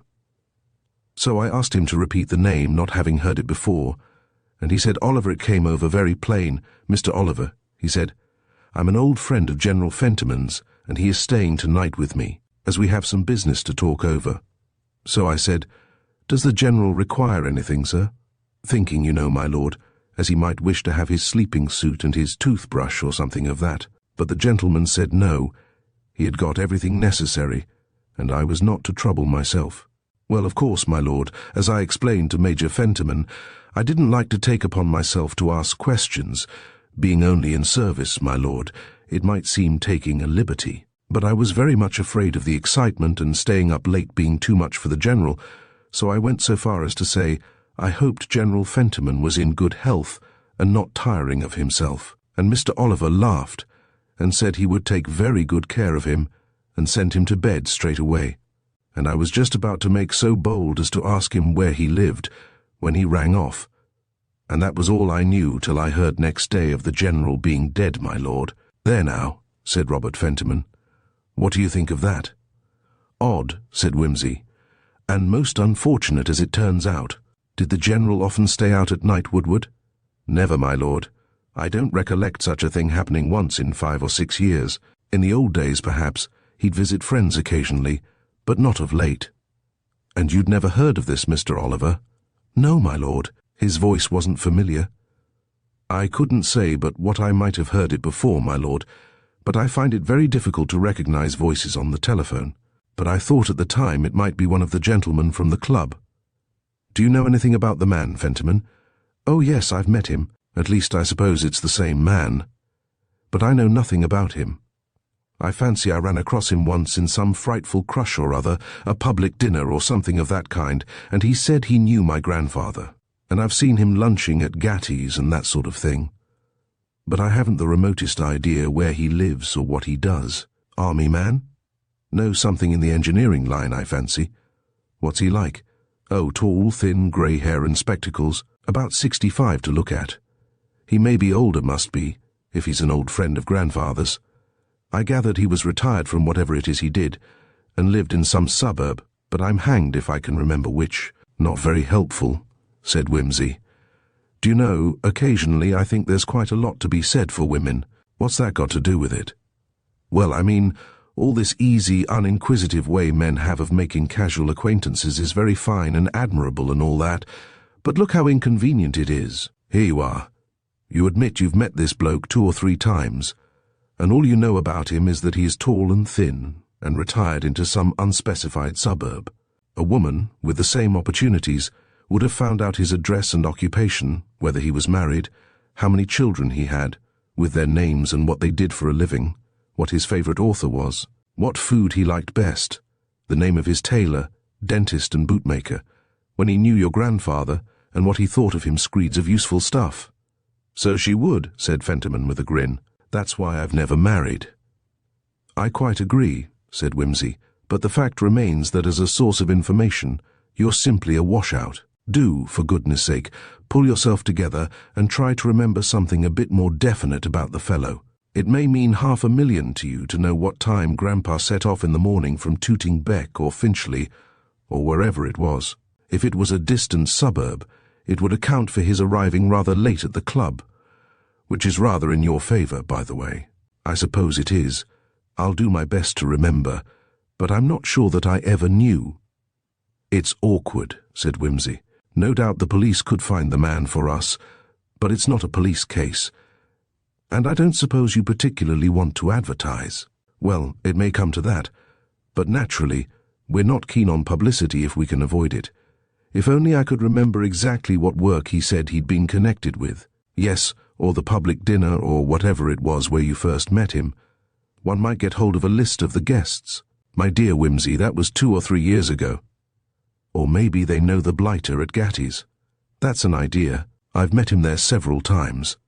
Tell you what, I'll go along there and make inquiries, and if they don't know him, I'll make a point of lunching there pretty regularly. He's almost bound to turn up again. Right. You do that. And meanwhile, do you mind if I have a look round the flat? Rather not. Do you want me? Or would you rather have Woodward? He really knows a lot more about things. Thanks. I'll have Woodward. Don't mind me. I shall just be fussing about. Carry on by all means. I've got 1 or 2 drawers full of papers to go through. If I come across anything bearing on the Oliver bloke, I'll yell out to you. Right. Wimsey went out, leaving him to it, and joined Woodward and Bunter, who were conversing in the next room. A glance told Wimsey that this was the General's bedroom. On a table beside the narrow iron bedstead was an old-fashioned writing desk. Wimsey took it up, weighed it in his hands a moment, and then took it to Robert Fentiman in the other room. "Have you opened this?" he asked. Yes, only old letters and things. You didn't come across Oliver's address, I suppose? No, of course I looked for that. Looked anywhere else? Any drawers, cupboards, that sort of thing? Not so far, said Fentiman rather shortly. No telephone memorandum or anything. You've tried the telephone book, I suppose? Well, no, I can't very well ring up perfect strangers and sing 'em the froth blowers anthem. Good God, man, anybody'd think you were chasing a lost umbrella, not $500,000 of money. The man rang you up, so he may very well be on the phone himself. Better let Bunter tackle the job. He has an excellent manner on the line. People find it a positive pleasure to be tra-rubbled by him. Robert Fentiman greeted this feeble pleasantry with an indulgent grin and produced the telephone directory, to which Bunter immediately applied himself. Finding 2½ columns of Oliver's, he removed the receiver and started to work steadily through them in rotation. Wimsey returned to the bedroom. It was in apple pie order, the bed neatly made, the wash-hand apparatus set in order, as though the occupant might return at any moment. Every speck of dust removed, a tribute to Woodward's reverent affection, but a depressing sight for an investigator. Wimsey sat down and let his eye rove slowly from the hanging wardrobe, with its polished doors, over the orderly line of boots and shoes arranged on their trees on a small shelf, the dressing table, the washstand, the bed, and the chest of drawers which, with a small bedside table and a couple of chairs, comprised the furniture. Did the General shave himself, Woodward? No, my lord, not latterly. That was my duty, my lord. Did he brush his own teeth, or dental plate, or whatever it was? Oh, yes, my lord. General Fentiman had an excellent set of teeth for his age. Wimsey fixed his powerful monocle into his eye and carried the toothbrush over to the window. The result of the scrutiny was unsatisfactory. He looked round again. Is that his walking stick? Yes, my lord. May I see it? Woodward brought it across, carrying it after the manner of a well-trained servant by the middle. Lord Peter took it from him in the same manner, suppressing a slight excited smile. The stick was a heavy malacca, with a thick crutch handle of polished ivory, suitable for sustaining the feeble steps of old age. The monocle came into play again, and this time its owner gave a chuckle of pleasure. I shall want to take a photograph of this stick presently, Woodward. Will you be very careful to see that it is not touched by anybody beforehand? Certainly, my lord. Wimsey stood the stick carefully in its corner again, and then, as though it had put a new train of ideas into his mind, walked across to the shoe shelf. Which were the shoes General Fentiman was wearing at the time of his death? These, my lord. Have they been cleaned since? Woodward looked a trifle stricken. Not to say cleaned, my lord. I just wiped them over with a duster. They were not very dirty, and somehow I hadn't the heart, if you'll excuse me, my lord. That's very fortunate. Wimsey turned them over and examined the soles very carefully, both with a lens and with a naked eye. With a small pair of tweezers, taken from his pocket, he delicately removed a small fragment of pile, apparently from a thick carpet, which was clinging to a projecting brad, and stored it carefully away in an envelope. Then, putting the right shoe aside, he subjected the left to a prolonged scrutiny, especially about the inner edge of the sole. Finally he asked for a sheet of paper, and wrapped the shoe up as tenderly as though it had been a piece of priceless Waterford glass. I should like to see all the clothes General Fentiman was wearing that day, the outer garments. I mean hat, suit, overcoat, and so on. The garments were produced, and Wimsey went over every inch of them with the same care and patience, watched by Woodward with flattering attention. Have they been brushed? No, my lord, only shaken out. This time Woodward offered no apology, having grasped dimly that polishing and brushing were not acts which called for approval under these unusual circumstances. You see, said Wimsey, pausing for a moment to note an infinitesimally small ruffling of the threads on the left-hand trouser leg, we might be able to get some sort of a clue from the dust on the clothes, if any, to show us where the General spent the night. If, to take a rather unlikely example, we were to find a lot of sawdust, for instance, we might suppose that he had been visiting a carpenter, or a dead leaf might suggest a garden or a common, or something of that sort, while a cobweb might mean a wine cellar, or a potting shed, and so on. You see? Yes, my lord, rather doubtfully. You don't happen to remember noticing that little tear? Well, It's hardly a tear, just a little roughness. It might have caught on a nail. I can't say I recollect it, my lord, but I might have overlooked it. Of course, it's probably of no importance. Well, lock the things up carefully. It's just possible I might have to have the dust extracted and analyzed. Just a moment. Has anything been removed from these clothes? The pockets were emptied, I suppose? Yes, my lord. There was nothing unusual in them. No, my lord. Nothing but what the general always took out with him. Just his handkerchief, keys, money, and cigar case. How about the money? Well, my lord, I couldn't say exactly as to that. Major Fentiman has got it all. There was £2 notes in his note-case, I remember. I believe he had £2.10 when he went out, and some loose silver in the trouser pocket. He'd have paid his taxi fare and his lunch at the club out of the 10-shilling note. That shows he didn't pay for anything unusual, then, in the way of train or taxis backwards and forwards, or dinner or drinks. No, my lord. But naturally, this Oliver fellow would see to all that. Did the general have a fountain pen? No, my lord. He did very little writing, my lord. I was accustomed to write any necessary letters to tradesmen, and so on. What sort of nib did he use when he did write? A J pen, my lord. You will find it in the sitting-room, but mostly I believe he wrote his letters at the club. He had a very small private correspondence. It might be a letter or so to the bank or to his man of business, my lord. I see. Have you his cheque-book? Major Fentiman has it, my lord. Do you remember whether the general had it with him when he last went out? No, my lord. It was kept in his writing desk as a rule. He would write the cheques for the household here, my lord, and give them to me. Or occasionally he might take the book down to the club with him. Ah. Well, it doesn't look as though the mysterious Mr. Oliver was one of those undesirable blokes who demand money. Right you are, Woodward. You're perfectly certain that you removed nothing whatever from those clothes except what was in the pockets. I am quite positive of that, my lord. That's very odd, said Wimsey, half to himself. I'm not sure that it isn't the oddest thing about the case. Indeed, my lord. Might I ask why? Why, said Wimsey. I should have expected he checked himself. Major Fentiman was looking in at the door. What's odd, Wimsey? Oh, just a little thing struck me, said Wimsey vaguely. I expected to find something among those clothes which isn't there. That's all. Impenetrable sleuth, said the Major, laughing. What are you driving at? Work it out for yourself, my dear Watson, said his lordship, grinning like a dog. You have all the data. Work it out for yourself, and let me know the answer. Woodward, a trifle pained by this levity, gathered up the garments and put them away in the wardrobe. How's Bunter getting on with those calls? No luck at present. Oh, well, he'd better come in now and do some photographs. We can finish the telephoning at home. Bunter.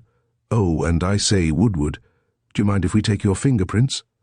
Fingerprints, my lord? Good God, you're not trying to fasten anything on Woodward. Fasten what?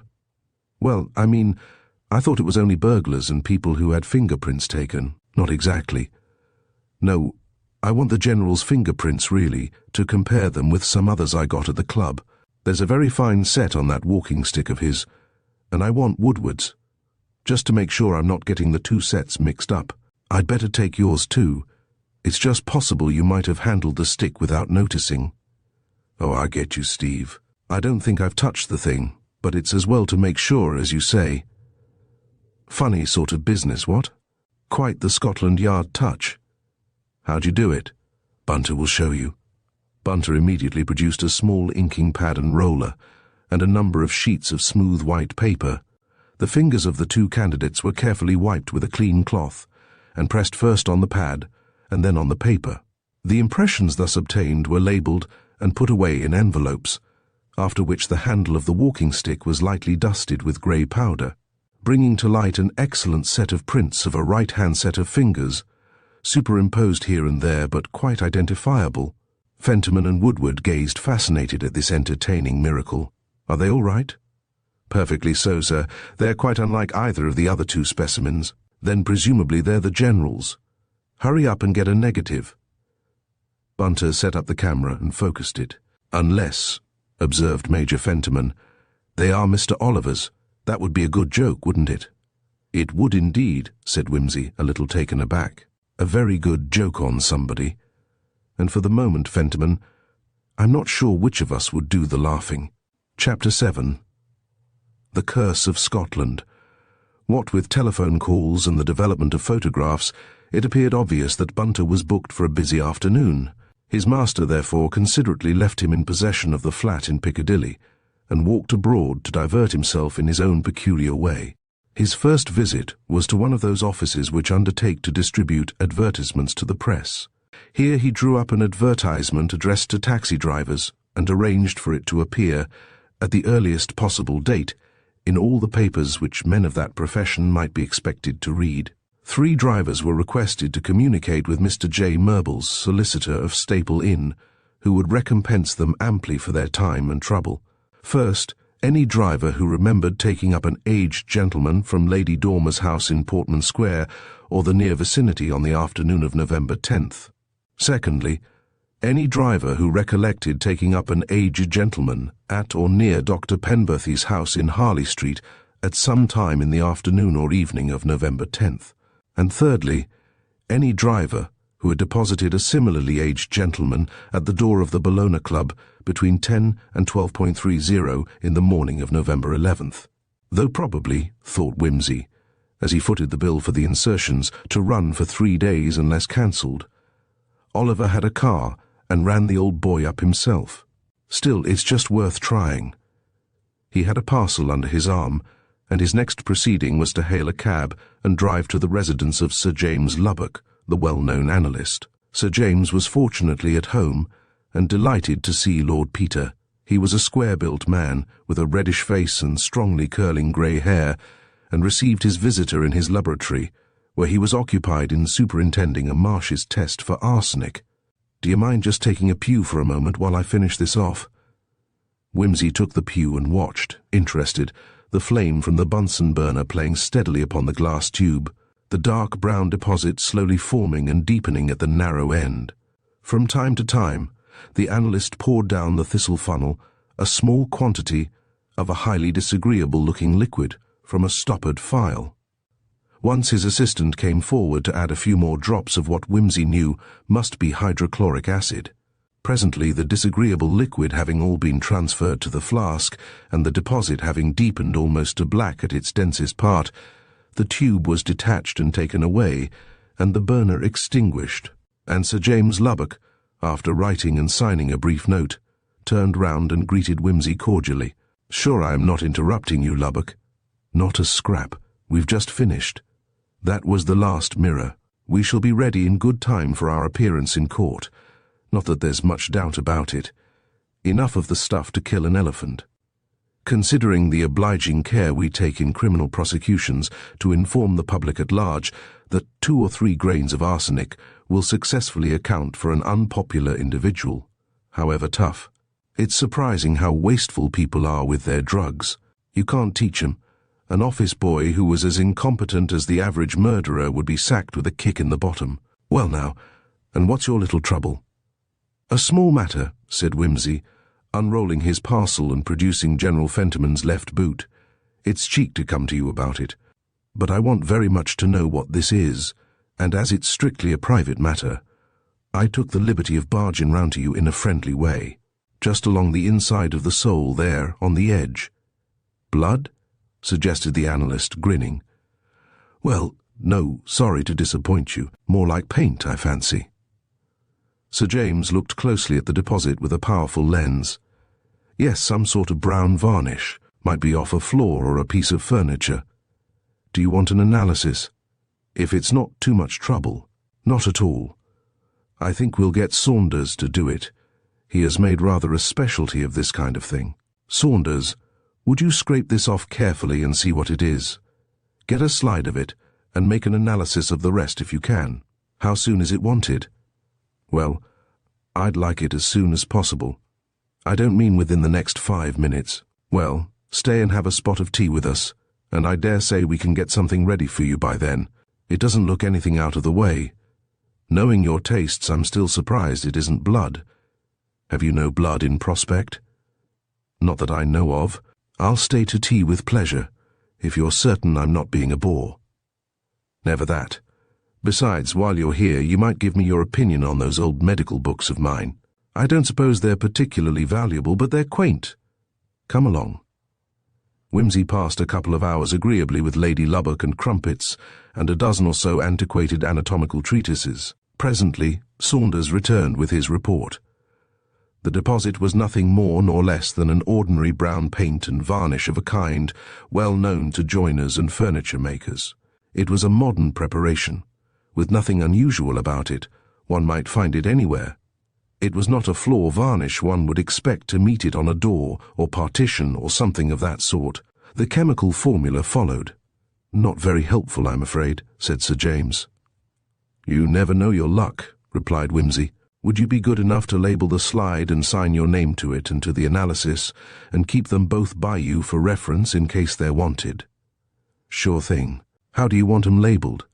"Well, put down varnish from General Fentiman's left boot, and analysis of varnish from General Fentiman's left boot, and the date, and I'll sign it, and you and Saunders can sign it, and then I think we shall be all right." "Fentiman? Was that the old boy who died suddenly the other day?" "It was, but it's no use looking at me with that childlike air of intelligent taking notice, because I haven't got any gory yarn to spin. It's only a question of where the old man spent the night, if you must know." "Curiouser and curiouser. Never mind. It's nothing to do with me. Perhaps when it's all over, you'll tell me what it's about. Meanwhile, the labels shall go on. You, I take it, are ready to witness to the identity of the boot, and I can witness to having seen the varnish on the boot. And Saunders can witness that he removed the varnish from the boot and analysed it, and that this is the varnish he analysed. All according to Cocker. Here you are. Sign here and here, and that will be 8 and 6pence, please." "It might be cheap at 8 and 6pence, said Whimsy. "It might even turn out to be cheap at 860 quid or 8,060. Sir James Lubbock looked properly thrilled. "You're only doing it to annoy because you know it teases. Well, if you must be sphinx-like, you must. I'll keep these things under lock and key for you. Do you want the boot back? I don't suppose the executor will worry, and a fellow looks such a fool carrying a boot about. Put it away with the other things till called for. There's a good man." So the boot was put away in a cupboard, and Lord Peter was free to carry on with his afternoon's entertainment. His first idea was to go on up to Finsbury Park to see the George Fentimans. He remembered in time, however, that Sheila would not yet be home from her work. She was employed as cashier in a fashionable tea shop, and further, with a forethought rare in the well-to-do, that if he arrived too early he would have to be asked to supper, and that there would be very little supper, and that Sheila would be worried about it, and George annoyed. So he turned into one of his numerous clubs, and had a sole Colbert very well cooked, with a bottle of Liebfraumilch, an apple charlotte and light savoury to follow, and black coffee, and a rare old brandy to top up with a simple and satisfactory meal which left him in the best of tempers. The George Fentimans lived in 2 ground-floor rooms with use of kitchen and bathroom in a semi-detached house with a blue and yellow fanlight over the door and madras muslin over the windows. They were really furnished apartments, but the landlady always referred to them as a flat, because that meant that tenants had to do their own work and provide their own service. The house felt stuffy as Lord Peter entered it, because somebody was frying fish in oil at no great distance, and a slight unpleasantness was caused at the start by the fact that he had rung only once, thus bringing up the person in the basement, whereas a better instructed caller would have rung twice to indicate that he wanted the ground floor. Hearing explanations in the hall, George put his head out of the dining room and said, "Oh, hullo." "Hullo," said Whimsy, trying to find room for his belongings on an overladen hat-stand, and eventually disposing of them on the handle of a perambulator. "Thought I'd just come and look you up. Hope I'm not in the way." "Of course not. Jolly good of you to penetrate to this ghastly hole. Come in. Everything's in a beastly muddle as usual, but when you're poor you have to live like pigs. Sheila, here's Lord Peter Whimsy. You have met, haven't you?" "Yes, of course." "How nice of you to come round. Have you had dinner?" "Yes, thanks." "Coffee?" "No, thanks, really. I've only just had some." "Well," said George, "there's only whiskey to offer you. Later on, perhaps. Thanks, old man. Not just now. I've had a brandy. Never mix grape and grain." "Wise man," said George, his brow clearing, since as a matter of fact there was no whiskey nearer than the public house, and acceptance would have meant 6 and 6 at least, besides the exertion of fetching it. Sheila Fentiman drew an armchair forward, and herself sat down on a low pouf. She was a woman of 35 or so, and would have been very good-looking but for an appearance of worry and ill health that made her look older than her age. "It's a miserable fire," said George gloomily. "Is this all the coal there is?" "I'm sorry," said Sheila. "She didn't fill it up properly this morning." "Well, why can't you see that she does? It's always happening. If the scuttle isn't absolutely empty, she seems to think she needn't bother about filling it up. I'll get some." "No, it's all right. I'll go. But you ought to tell her about it." "I will. I'm always telling her. The woman's no more sense than a hen. No, don't you go, Sheila. I won't have you carrying coal." "Nonsense," said his wife rather acidly. "What a hypocrite you are, George. It's only because there's somebody here that you're so chivalrous all at once. Here, let me," said Whimsy desperately. "I like fetching coal. Always loved coal as a kid. Anything grubby or noisy. Where is it? Lead me to it." Mrs. Fentiman released the scuttle, for which George and Whimsy politely struggled. In the end, they all went out together to the inconvenient bin in the backyard, Whimsy quarrying the coal, George receiving it in the scuttle, and the lady lighting them with a long candle, insecurely fixed in an enamel candlestick several sizes too large. "And tell Mrs. Cricket," said George, irritably sticking to his grievance, "that she must fill that scuttle up properly every day. I'll try, but she hates being spoken to. I'm always afraid she'll give warning." "Well, there are other charwomen, I suppose." "Mrs. Cricket is very honest. I know, but that's not everything. You could easily find one if you took the trouble." "Well, I'll see about it. But why don't you speak to Mrs. Cricket? I'm generally out before she gets here." "Oh, yes, I know. You needn't keep on rubbing it in about your having to go out to work. You don't suppose I enjoy it, do you? Whimsy can tell you how I feel about it." "Don't be so silly, George. Why is it, Lord Peter, that men are so cowardly about speaking to servants?" "It's the woman's job to speak to servants," said George. "No business of mine." "All right, I'll speak, and you'll have to put up with the consequences." "There won't be any consequences, my dear, if you do it tactfully. I can't think why you want to make all this fuss." "Righto, I'll be as tactful as I can. You don't suffer from Charladies, I suppose, Lord Peter?" "Good Lord, no," interrupted George. "Whimsy lives decently. They don't know the dignified joys of hard-upness in Piccadilly."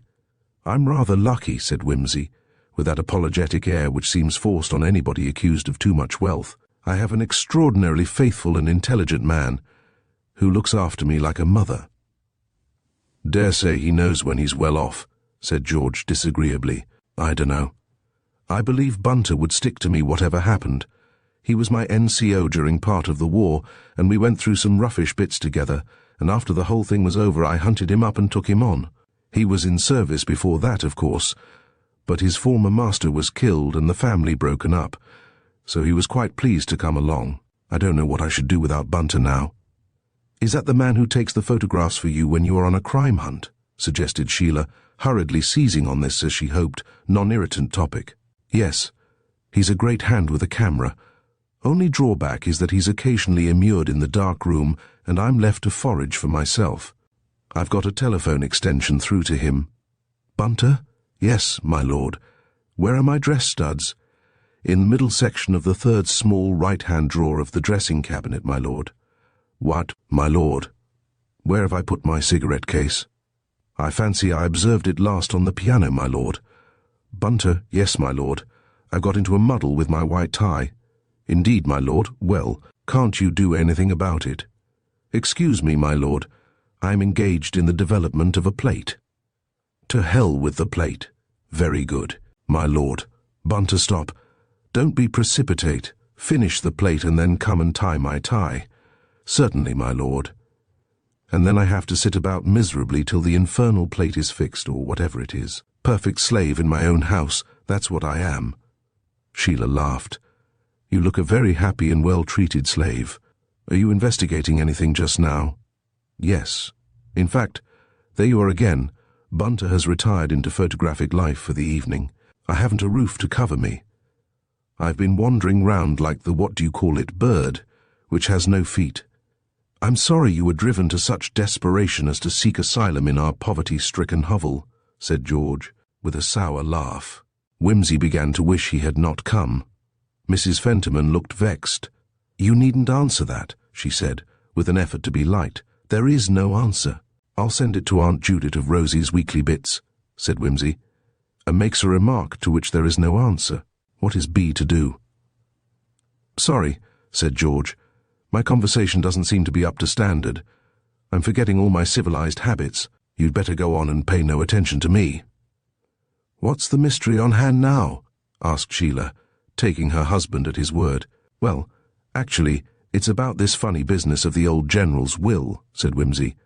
Myrbles suggested I should have a look into the question of the survivorship. Oh, do you think you can really get it settled? I hope so very much. But it's a very fine-drawn business, may resolve itself into a matter of seconds. By the way, Fentiman, were you in the Bologna smoking room at all during the morning of Armistice Day? So that's what you've come about. Why didn't you say so? No, I wasn't.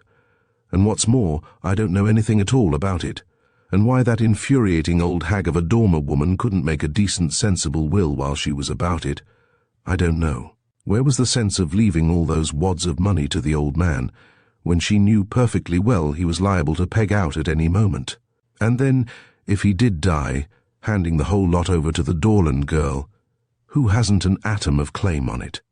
She might have had the decency to think about Robert and us a bit. Considering how rude you were to her and Miss Dorland, George, I wonder she even left you the 7,000. What's 7,000 to her?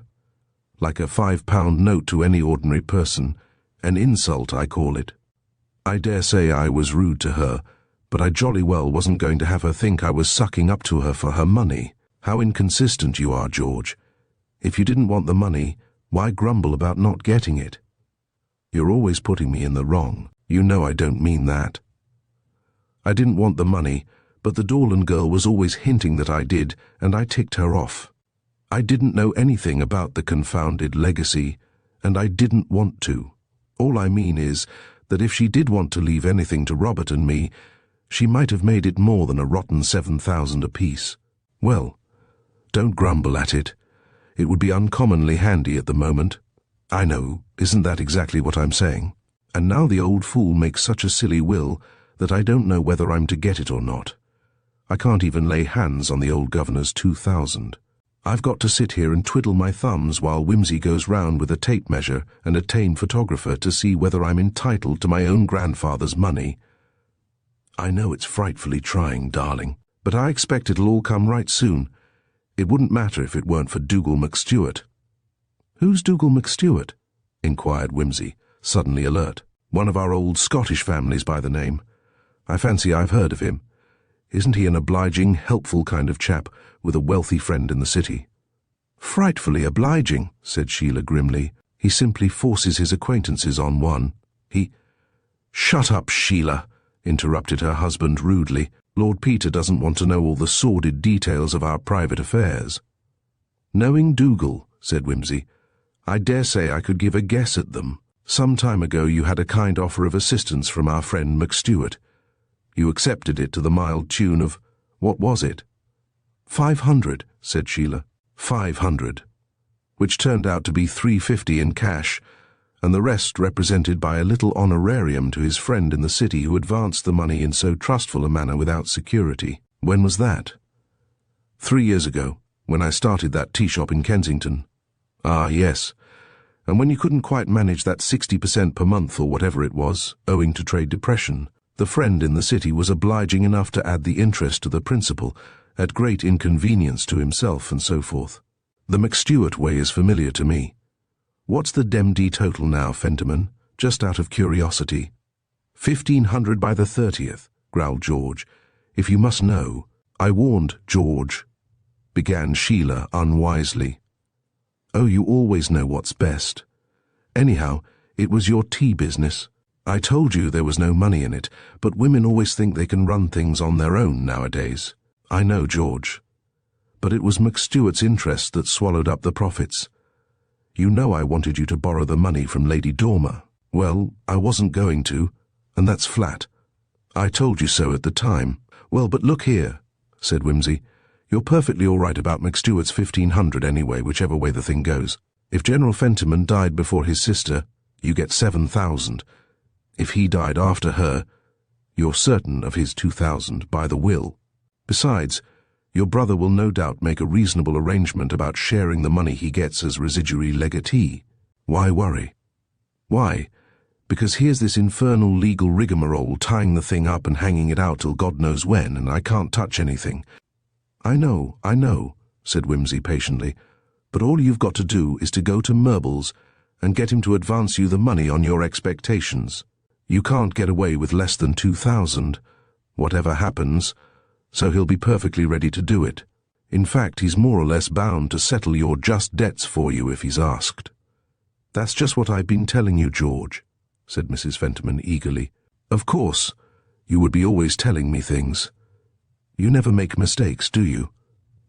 And suppose the thing goes into court, and we get let in for thousands of pounds in fees and things, Mrs. Clever, eh? I should leave it to your brother to go into court, if necessary, said Whimsy sensibly.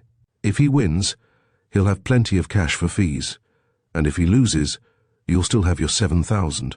You go to Murbles, he'll fix you up.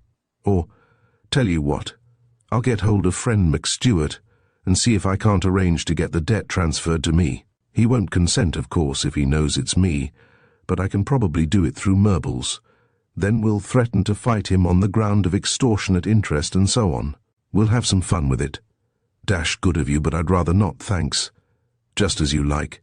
But anyway, go to Murbles. He'll get it squared up for you. Anyhow, I don't think there will be any litigation about the will. If we can't get to the bottom of the survivorship question, I should think you and Miss Dorland would be far better advised to come to a settlement out of court. It would probably be the fairest way in any case. Why don't you? Why? Because the Dorland female wants her pound of flesh. That's why. Does she? What kind of woman is she? One of these modern Chelsea women, ugly as sin and hard as nails, paints things ugly, skinny prostitutes with green bodies and no clothes on. I suppose she thinks if she can't be a success as a woman, she'll be a half-baked intellectual. No wonder a man can't get a decent job these days with these hard-mouthed, cigarette-smoking females all over the place, pretending they're geniuses and businesswomen and all the rest of it. Oh, come, George. Miss Dorland isn't doing anybody out of a job. She couldn't just sit there all day being Lady Dormer's companion. What's the harm in her painting things? Why couldn't she be a companion? In the old days, heaps of unmarried women were companions, and let me tell you, my dear girl, they had a much better time than they have now, with all this jazzing and short skirts, and pretending to have careers. The modern girl hasn't a scrap of decent feeling or sentiment about her. Money, and notoriety. That's all she's after. That's what we fought the war for, and that's what we've come back to. George, do keep to the point. Miss Dorland doesn't jazz. I am keeping to the point. I'm talking about modern women. I don't say Miss Dorland in particular, but you will go taking everything personally. That's just like a woman. You can't argue about things in general. You always have to bring it down to some one little personal instance. You will sidetrack. I wasn't sidetracking. We started to talk about Miss Dorland. You said a person couldn't just be somebody's companion, and I said that in the old days, plenty of nice women were companions and had a jolly good time. I don't know about that. Well, I do. They did. And they learned to be decent companions to their husbands, too. Not always flying off to offices and clubs and parties like they are now. And if you think men like that sort of thing, I can tell you candidly, my girl, they don't. They hate it. Does it matter?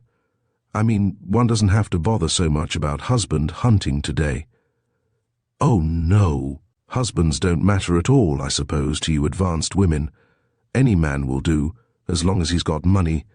Why do you say you advanced women? I didn't say I felt that way about it. I don't want to go out to work. There you go. Taking everything to yourself. I know you don't want to work. I know it's only because of the damned rotten position I'm in. You needn't keep on about it. I know I'm a failure. Thank your stars, Whimsy, that when you marry you'll be able to support your wife. George, you've no business to speak like that. I didn't mean that at all.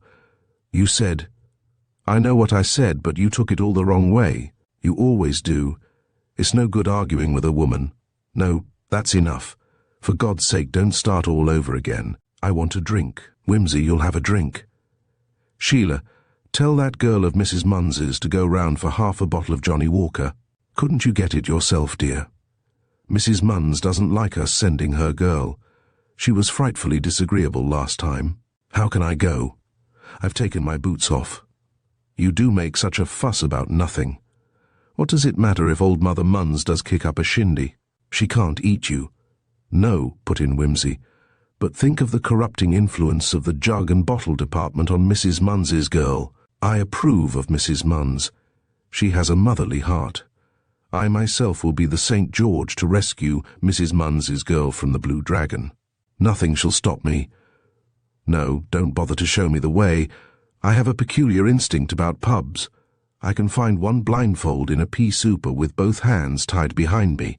Mrs. Fentiman followed him to the front door. You mustn't mind what George says tonight. His tummy is feeling rotten and it makes him irritable, and it has been so worrying about this wretched money business. That's all right, said Whimsy. I know exactly. You should see me when my tummy's upset. Took a young woman out the other night, lobster mayonnaise, meringues, and sweet champagne her choice. Lord! He made an eloquent grimace and departed in the direction of the public house. When he returned, George Fentiman was standing on the doorstep. I say, Whimsy, I do apologize for being so bloody rude. It's my filthy temper. Rotten bad form. Sheila's gone up to bed in tears, poor kid. All my fault. If you knew how this damnable situation gets on my nerves, though I know there's no excuse. It's quite all right, said Whimsy. Cheer up. It'll all come out in the wash. My wife, began George again. She's damned fine, old man. But what it is, you both want a holiday. We do, badly. Well, never say die. I'll see Murbles as you suggest, Whimsy. Bunter received his master that evening with a prim smirk of satisfaction. Had a good day, Bunter? Very gratifying indeed, I thank your lordship. The prints on the walking stick are indubitably identical with those on the sheet of paper you gave me. They are they? That's something. I'll look at 'em tomorrow, Bunter. I've had a tiring evening. Chapter 8. Lord Peter leads through strength. At 11 o'clock the next morning, Lord Peter Whimsy, unobtrusively attired in a navy blue suit and dark grey tie, suitable for a house of mourning, presented himself at the late Lady Dormer's house in Portman Square. Is Miss Dorland at home? I will inquire, sir. Kindly give her my card and ask if she can spare me a few moments. Certainly, my lord. Will your lordship be good enough to take a seat? The man departed, leaving his lordship to cool his heels in a tall, forbidding room, with long crimson curtains, a dark red carpet, and mahogany furniture of repellent appearance. After an interval of nearly 15 minutes, he reappeared, bearing a note upon a salver. It was briefly worded. Miss Dorland presents her compliments to Lord Peter Whimsy, and regrets that she is not able to grant him an interview. If, as she supposes, Lord Peter has come to see her as the representative of Major and Captain Fentiman, Miss Dorland requests that he will address himself to Mr. Pritchard, solicitor, of Lincoln's Inn, who is dealing, on her behalf, with all matters connected with the will of the late Lady Dormer. Dear me, said Whimsy to himself, this looks almost like a snub. Very good for me, no doubt. Now I wonder... He read the note again. Murbles must have been rather talkative. I suppose he told Pritchard he was putting me on to it. Very indiscreet of Murbles and not like him. The servant still stood mutely by, with an air of almost violently disassociating himself from all commentary. Thank you, said Whimsy.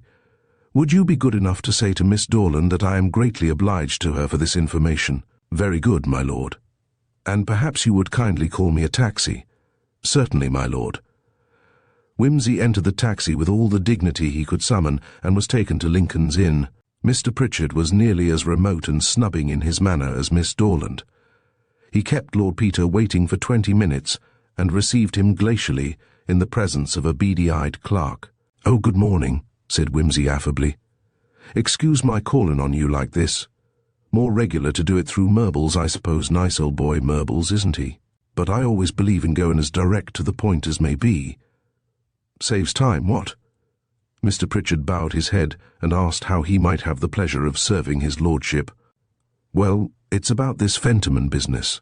Survivorship and all that. Nearly said survival. Appropriate, what? You might call the old general a survival, eh?" Mr. Pritchard waited without moving. "I take it Merbles told you I was looking into the business, what? Trying to check up on the timetable and all that?" Mr. Pritchard said neither yea nor nay, but placed his fingers together and sat patiently. "It's a bit of a problem, you know. Mind if I smoke? Have one yourself?" "I am obliged to you. I never smoke in business hours." "Very proper. Much more impressive. Puts the wind up the clients, what?" "Well now, I just thought I'd let you know that it's likely to be a close-ish thing. Very difficult to tell to a minute or so, don't you know? May turn out one way, may turn out the other, may turn completely baffling and all that. You get me?" "Indeed." "Oh yes, absolutely. Perhaps you'd like to hear how far I've got." And Whimsy recounted the history of his researches at the Bellona, insofar as the evidence of the commissionaires and the hall porter were concerned. He said nothing of his interview with Penberthy, nor of the odd circumstances connected with the unknown Oliver, confining himself to stressing the narrowness of the time limits between which the general must be presumed to have arrived at the club. Mr. Pritchard listened without comment. Then he said, "And what precisely have you come to suggest?" "Well, what I mean to say is, don't you know, wouldn't it be rather a good thing if the parties could be got to come to terms? Give and take, you see, split the doings and share the proceeds. After all, $500,000's a goodish bit of money, quite enough for 3 people to live on in a quiet way, don't you think? And it would save an awful lot of trouble and ahim lawyers' fees and things." "Ah," said Mr. Pritchard. "I may say that I have been expecting this. A similar suggestion was made to me earlier by Mr. Merbles, and I then told him that my client preferred not to entertain the idea. You will permit me to add, Lord Peter, that the reiteration of this proposal by you, after your employment to investigate the facts of the case in the interests of the other party, has a highly suggestive appearance. You will excuse me, perhaps, if I warn you further that your whole course of conduct in this matter seems to me open to a very undesirable construction." Whimsy flushed. "You will perhaps permit me, Mr. Pritchard, to inform you that I am not employed by anybody. I have been requested by Mr. Merbles to ascertain the facts. They are rather difficult to ascertain, but I have learned one very important thing from you this afternoon. I am obliged to you for your assistance. Good morning." The beady-eyed clerk opened the door with immense politeness. "Good morning," said Mr. Pritchard. "Employed indeed," muttered his lordship wrathfully. "Undesirable construction. I'll construct him. That old brute knows something, and if he knows something, that shows there's something to be known. Perhaps he knows Oliver. I shouldn't wonder. Wish I'd thought to spring the name on him and see what he said. Too late now. Never mind, we'll get Oliver. Bunter didn't have any luck with those phone calls, apparently. I think I'd better get hold of Charles." He turned into the nearest telephone booth and gave the number of Scotland Yard. Presently an official voice replied, of which Whimsy inquired whether Detective Inspector Parker was available. A series of clicks proclaimed that he was being put through to Mr. Parker, who presently said, "Hello. Hello, Charles. This is Peter Whimsy. Look here. I want you to do something for me.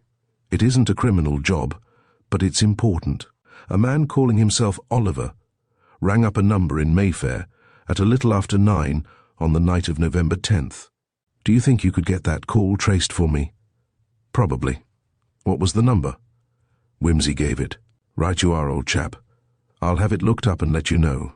How goes it? Anything doing?" "Yes, rather a cosy little problem. Nothing for you people as far as I know, that is. Come round one evening and I'll tell you about it, unofficially." "Thanks very much. Not for a day or two, though. We're run off our feet with this crate business." "Oh, I know.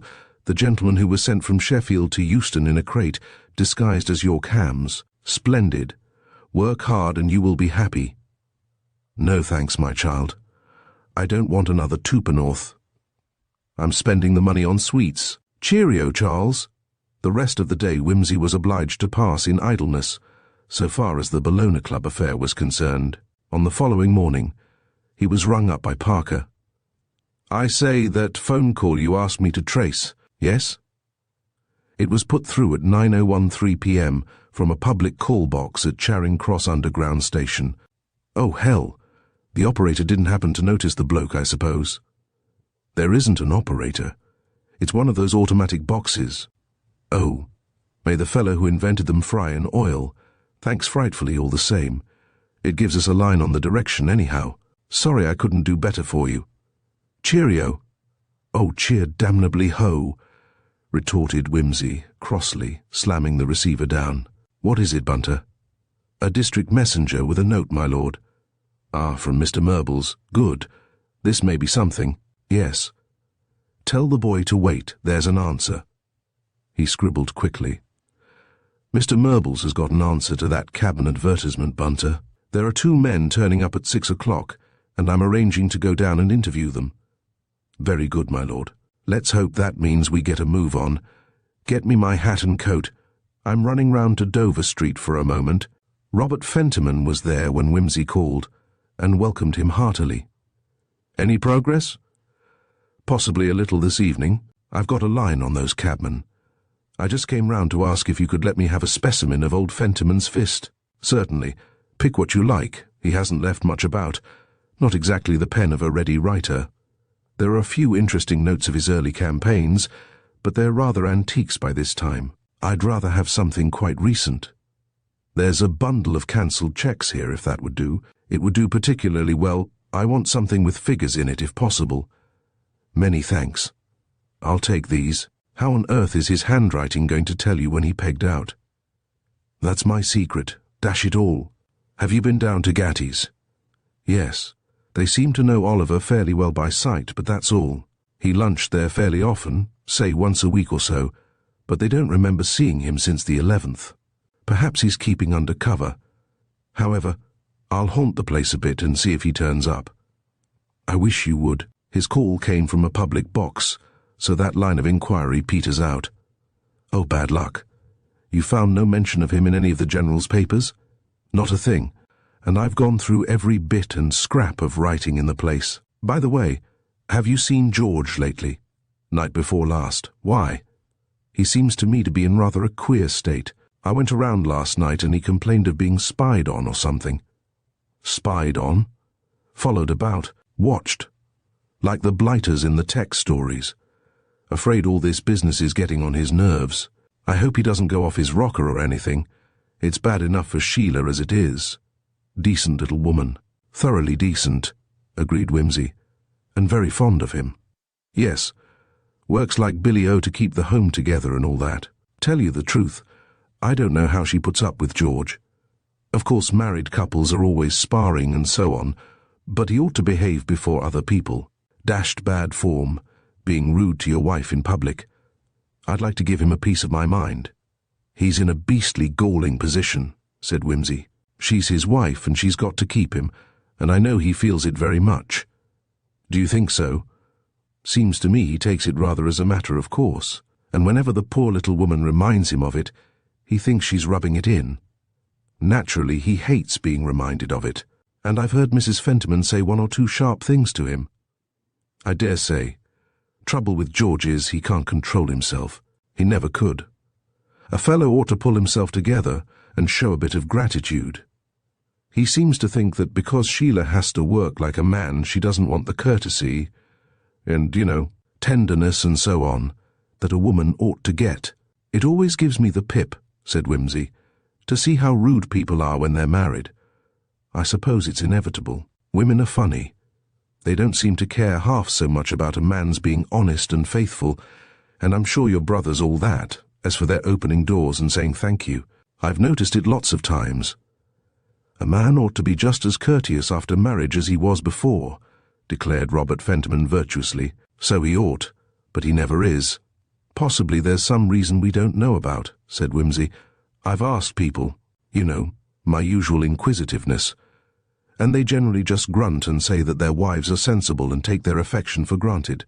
But I don't believe women ever get sensible, not even through prolonged association with their husbands. The two bachelors wagged their heads solemnly. "Well, I think George is behaving like a sweep," said Robert. "But perhaps I'm hard on him. We never did get on very well, and anyhow, I don't pretend to understand women. Still, this persecution mania, or whatever it is another thing.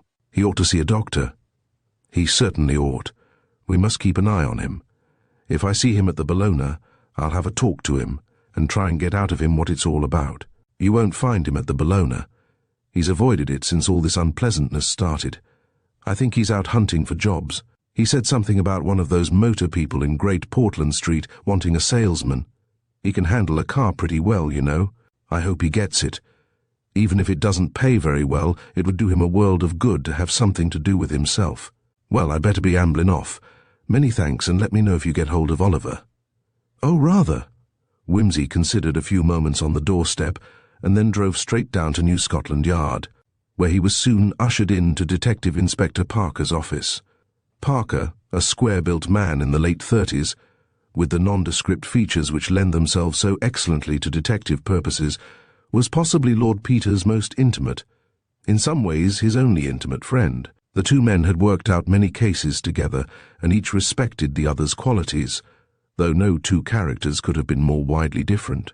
Wimsey was the Roland of the combination quick, impulsive, careless, and an artistic jack-of-all-trades. Parker was the Oliver cautious, solid, painstaking, his mind a blank to art and literature, and exercising itself, in spare moments, with evangelical theology. He was the one person who was never irritated by Wimsey's mannerisms, and Wimsey repaid him with a genuine affection foreign to his usually detached nature. "Well, how goes it?" "Not so bad. I want you to do something for me." "Not really." "Yes, really, blast your eyes. Did you ever know me when I didn't? I want you to get hold of one of your handwriting experts to tell me if these two fists are the same." He put on the table, on the one hand the bundle of used checks, and on the other the sheet of paper he had taken from the library at the Bellona Club. Parker raised his eyebrows. "That's a very pretty set of fingerprints you've been pulling up there. What is it? Forgery?" "No, nothing of that sort. I just want to know whether the same bloke who wrote these checks made the notes too." Parker rang a bell and requested the attendance of Mr. Collins. "Nice fat sums involved from the looks of it," he went on, scanning the sheet of notes appreciatively. £150,000 to R, £300,000 to G. Lucky G. Who's G? £20,000 here and £50,000 there. Who's your rich friend, Peter? It's that long story I was going to tell you about when you'd finished your crate problem. Oh, is it? Then I'll make a point of solving the crate without delay. As a matter of fact, I'm rather expecting to hear something about it before long. That's why I'm here, dancing attendance on the phone. Oh, Collins, this is Lord Peter Wimsey, who wants very much to know whether these two handwritings are the same." The expert took up the paper and the checks and looked them over attentively. "Not a doubt about it, I should say, unless the forgery has been astonishingly well done. Some of the figures especially are highly characteristic.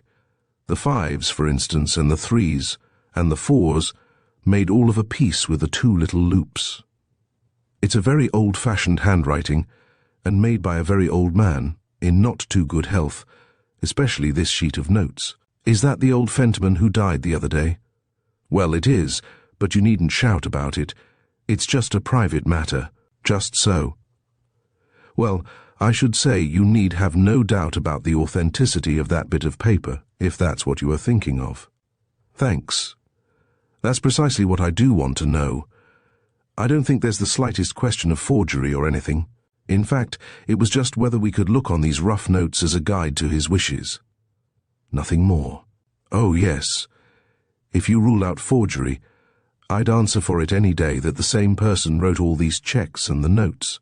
"That's fine. That checks up the results of the fingerprint test too. I don't mind telling you, Charles," he added when Collins had departed, "that this case is getting damned interesting." At this point the telephone rang, and Parker, after listening for some time, ejaculated, Good work." And then, turning to Whimsy, "That's our man. They've got him. Excuse me if I rush off. Between you and me, we've pulled this off rather well. It may mean rather a big thing for me. Sure we can't do anything else for you, because I've got to get to Sheffield. See you tomorrow or next day." He caught up his coat and hat and was gone. Whimsy made his own way out and sat for a long time at home, with Bunter's photographs of the Bellona Club before him, thinking. At 6 o'clock, he presented himself at Mr. Merble's chambers in Staple Inn.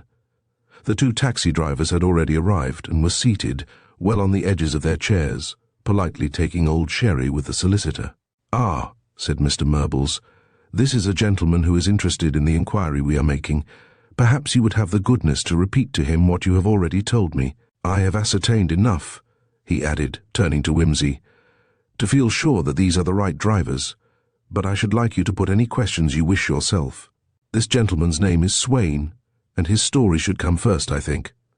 "Well, sir," said Mr. Swain, a stout man of the older type of driver, "you are wanting to know if anybody picked up an old gent in Portman Square the day before Armistice Day round about the afternoon.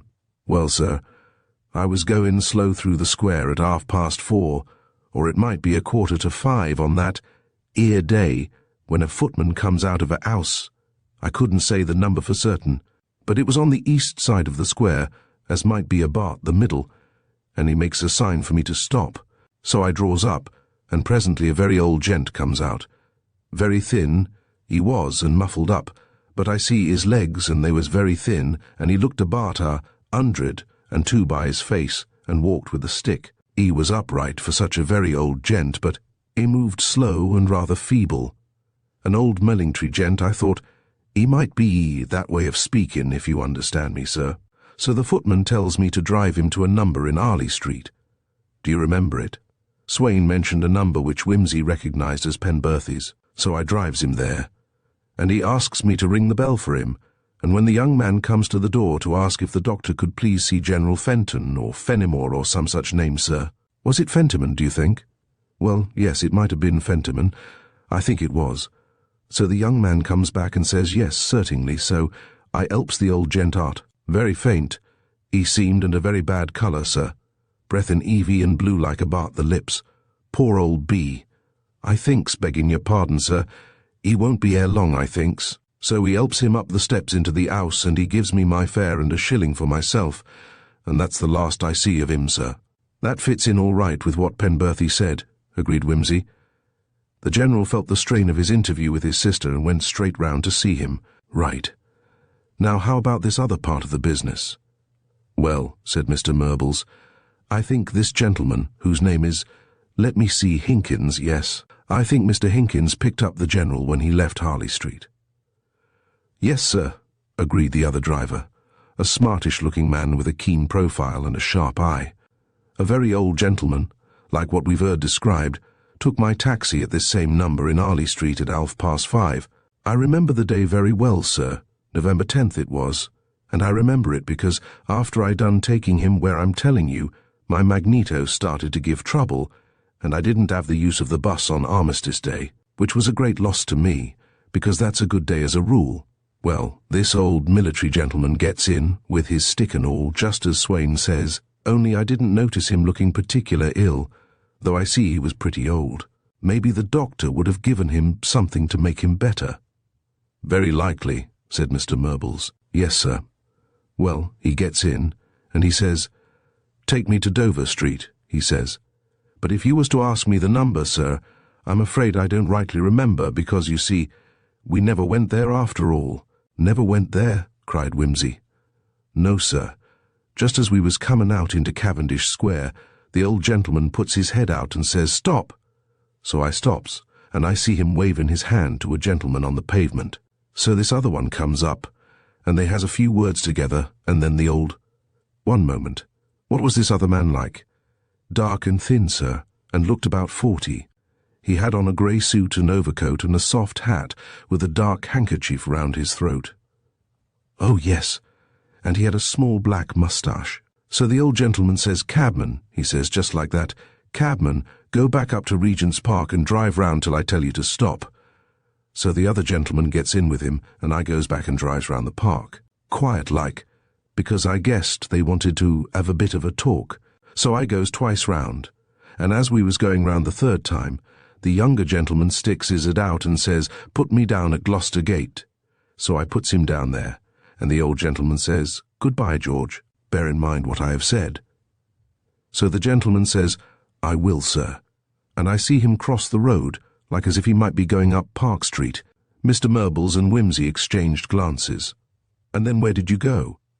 "Then, sir, the fare says to me, 'Do you know the Bellona Club in Piccadilly?' he says. So I says, 'Yes, sir.' 'The Bellona Club?' 'Yes, sir.' 'What time was that?' 'It might be getting on for 6:30, sir. I'd been driving very slow, as I tells you, sir.' So I takes him to the club, like he said, and in he goes, and that's the last I see of him, sir." "Thanks very much," said Whimsy. "Did he seem to be at all upset or agitated when he was talking to the man he called George?" "No, sir, I couldn't say that, but I thought he spoke a bit sharp-like. What you might call telling him off, sir." "I see. What time did you get to the Bellona?" "I should reckon it was about 20 minutes to 7, sir, or just a little bit more. There was a tidy bit of traffic about. Between 20 and 10 to 7, as near as I can recollect." "Excellent. Well, you have both been very helpful. That will be all today, but I'd like you to leave your names and addresses with Mr. Murbles, in case we might want some sort of a statement from either of you later on." And a couple of treasury notes crackled. Mr. Swain and Mr. Hinkins made suitable acknowledgment and departed, leaving their addresses behind them. So he went back to the Bellona Club. "I wonder what for?" "I think I know," said Whimsy. "He was accustomed to do any writing or business there, and I fancy he went back to put down some notes as to what he meant to do with the money his sister was leaving him. Look at this sheet of paper, sir. That's the General's handwriting, as I proved this afternoon, and those are his fingerprints. And the initials R and G probably stand for Robert and George, and these figures for the various sums he means to leave them. That appears quite probable. Where did you find this?" "In the end bay of the library at the Bellona, sir, tucked inside the blotting paper. The writing is very weak and straggly." "Yes, quite tails off, doesn't it? As though he had come over faint and couldn't go on. Or perhaps he was only tired. I must go down and find out if anybody saw him there that evening. But Oliver, curse him, is the man who knows. If only we could get hold of Oliver." We've had no answer to our third question in the advertisement. I've had letters from several drivers who took old gentlemen to the Bellona that morning, but none of them corresponds with the General. Some had check overcoats, and some had whiskers, and some had bowler hats or beards, whereas the General was never seen without his silk hat, and had, of course, his old-fashioned long military moustache. I wasn't hoping for very much from that. We might put in another ad, in case anybody picked him up from the Bellona on the evening or night of the 10th, but I've got a feeling that this infernal Oliver probably took him away in his own car. If all else fails, we'll have to get Scotland Yard on to Oliver. Make careful inquiries at the club, Lord Peter. It now becomes more than possible that somebody saw Oliver there and noticed them leaving together. Of course, I'll go along there at once, and I'll put the advertisement in as well. I don't think we'll rope in the BBC. It is so confoundedly public." "That," said Mr. Murbles with a look of horror, "would be most undesirable." Whimsy rose to go.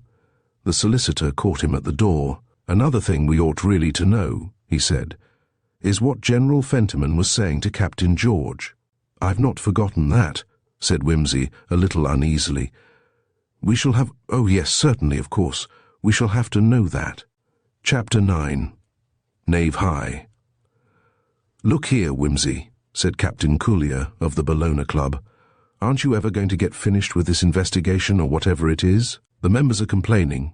Really they are, and I can't blame them. They find your everlasting questions an intolerable nuisance, old boy, and I can't stop them from thinking there must be something behind it. People complain that they can't get attention from the porters or the waiters because you're everlastingly there chatting, and if you're not there, you're hanging round the bar eavesdropping. If this is your way of conducting an inquiry tactfully, I wish you'd do it tactlessly. It's becoming thoroughly unpleasant, and no sooner do you stop it than the other fellow begins." "What other fellow?" That nasty little skulking bloke who's always turning up at the service door and questioning the staff. I don't know anything about, replied Whimsy. I never heard of him. I'm sorry I'm being a bore and all that, though I swear I couldn't be worse than some of your other choice specimens in that line. But I've hit a snag. This business quite in your ear, old bean, isn't as straightforward as it looks on the surface. That fellow Oliver whom I mentioned to you, he's not known here, Whimsy. No, but he may have been here. If nobody saw him, he can't have been here. Well then, where did General Fentiman go to when he left? And when he did leave? That's what I want to know. Dash it all, Coulier. The old boy's a landmark. We know he came back here on the evening of the 10th. The driver brought him to the door.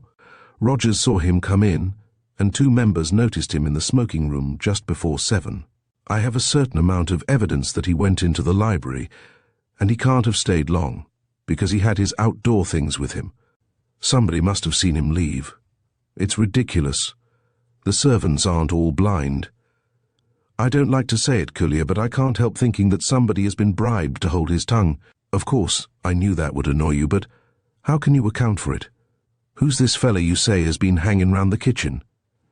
I came across him one morning when I'd been down to see about the wine.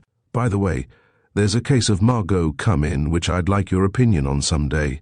The fellow was talking to Babcock, the wine steward, and I asked him pretty sharply what he wanted. He thanked me, and said he had come from the railway to inquire after a packing case that had gone astray, but Babcock, who is a very decent fellow, told me afterwards that he had been working the pump handle about old Fentiman, and I gathered he had been pretty liberal with his cash. I thought you were up to your tricks again. Is the fellow a sahib? Good God, no. Looks like an attorney's clerk or something. A nasty little tout. Glad you told me. I shouldn't wonder if he's the snag I'm up against. Probably Oliver covering his tracks. Do you suspect this Oliver of something wrong? Well, I rather think so. But I'm damned if I know quite what. I think he knows something about old Fentiman that we don't. And of course he knows how he spent the night. And that's what I'm after. What the devil does it matter how he spent the night? He can't have been very riotous at his age. It might throw some light on the time he arrived in the morning, mightn't it? Oh well, all I can say is I hope to God you'll hurry up and finish with it. This club's becoming a perfect bear garden. I'd almost rather have the police in. Keep hoping. You may get 'em yet. You don't mean that seriously. I'm never serious. That's what my friends dislike about me. Honestly, I'll try and make as little row as I can. But if Oliver is sending his minions to corrupt your staff and play old Harry with my investigations, it's going to make it damned awkward. I wish you'd let me know if the fellow turns up again. I'd like to cast my eye over him. All right, I will. And do clear out now. There's a good fellow. I go, said Whimsy, my tail well tucked down between my legs and a flea in each ear. Oh, by the way, in an exasperated tone, when did you last see George Fentiman? Not for donkey's years. Not since it happened. I thought not. Oh, and by the way, Robert Fentiman was actually staying in the club at the time, wasn't he? Which time? The time it happened, you ass. Yes, he was, but he's living at the old man's place now. I know, thanks, but I wondered where does he live when he isn't in town? Out at Richmond, I think, in rooms or something. Oh, does he? Thanks very much. Yes, I really will go. In fact, I've practically gone. He went. He never stopped going till he came to Finsbury Park. George was out, and so of course was Mrs. Fentiman, but the charwoman said she had heard the captain mention he was going down to Great Portland Street. Whimsy went in pursuit. A couple of hours spent lounging round showrooms and talking to car demonstrators, nearly all of whom were, in one manner or another, his dear old pals, resulted in the discovery that George Fentiman was being taken on by the Walmesley Hubbard outfit for a few weeks to show what he could do. Oh, he'll do you all right, said Whimsy. He's a damn fine driver. Oh, Lord, yes, he's all right. He looks a bit nervy, said the particular dear old pal attached to the Walmesley Hubbard show. Wants bucking up, what? That reminds me. What about a quick one? Whimsy submitted to a mild quick one, and then wandered back to look at a new type of clutch. He spun out this interesting interview till one of the Walmesley Hubbard shop buses came in with Fentiman at the wheel. Hello, said Whimsy. Trying her out? Yes, I've got the hang of her all right. Think you could sell her? Asked the old pal. Oh, yes. Soon learn to show her off. She's a jolly decent buss. That's good. Well, I expect you're about ready for a quick one. How about it, Whimsy? They had a quick one together. After this, the dear old pal remembered that he must buzz off because he'd promised to hunt up a customer.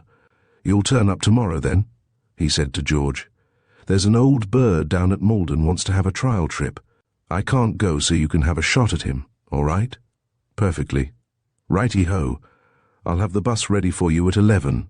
Cheer most frightfully ho. So long. Little sunbeam about the house, isn't he? Said Whimsy. Rather. Have another? I was thinking, how about lunch? Come along with me if you have nothing better to do.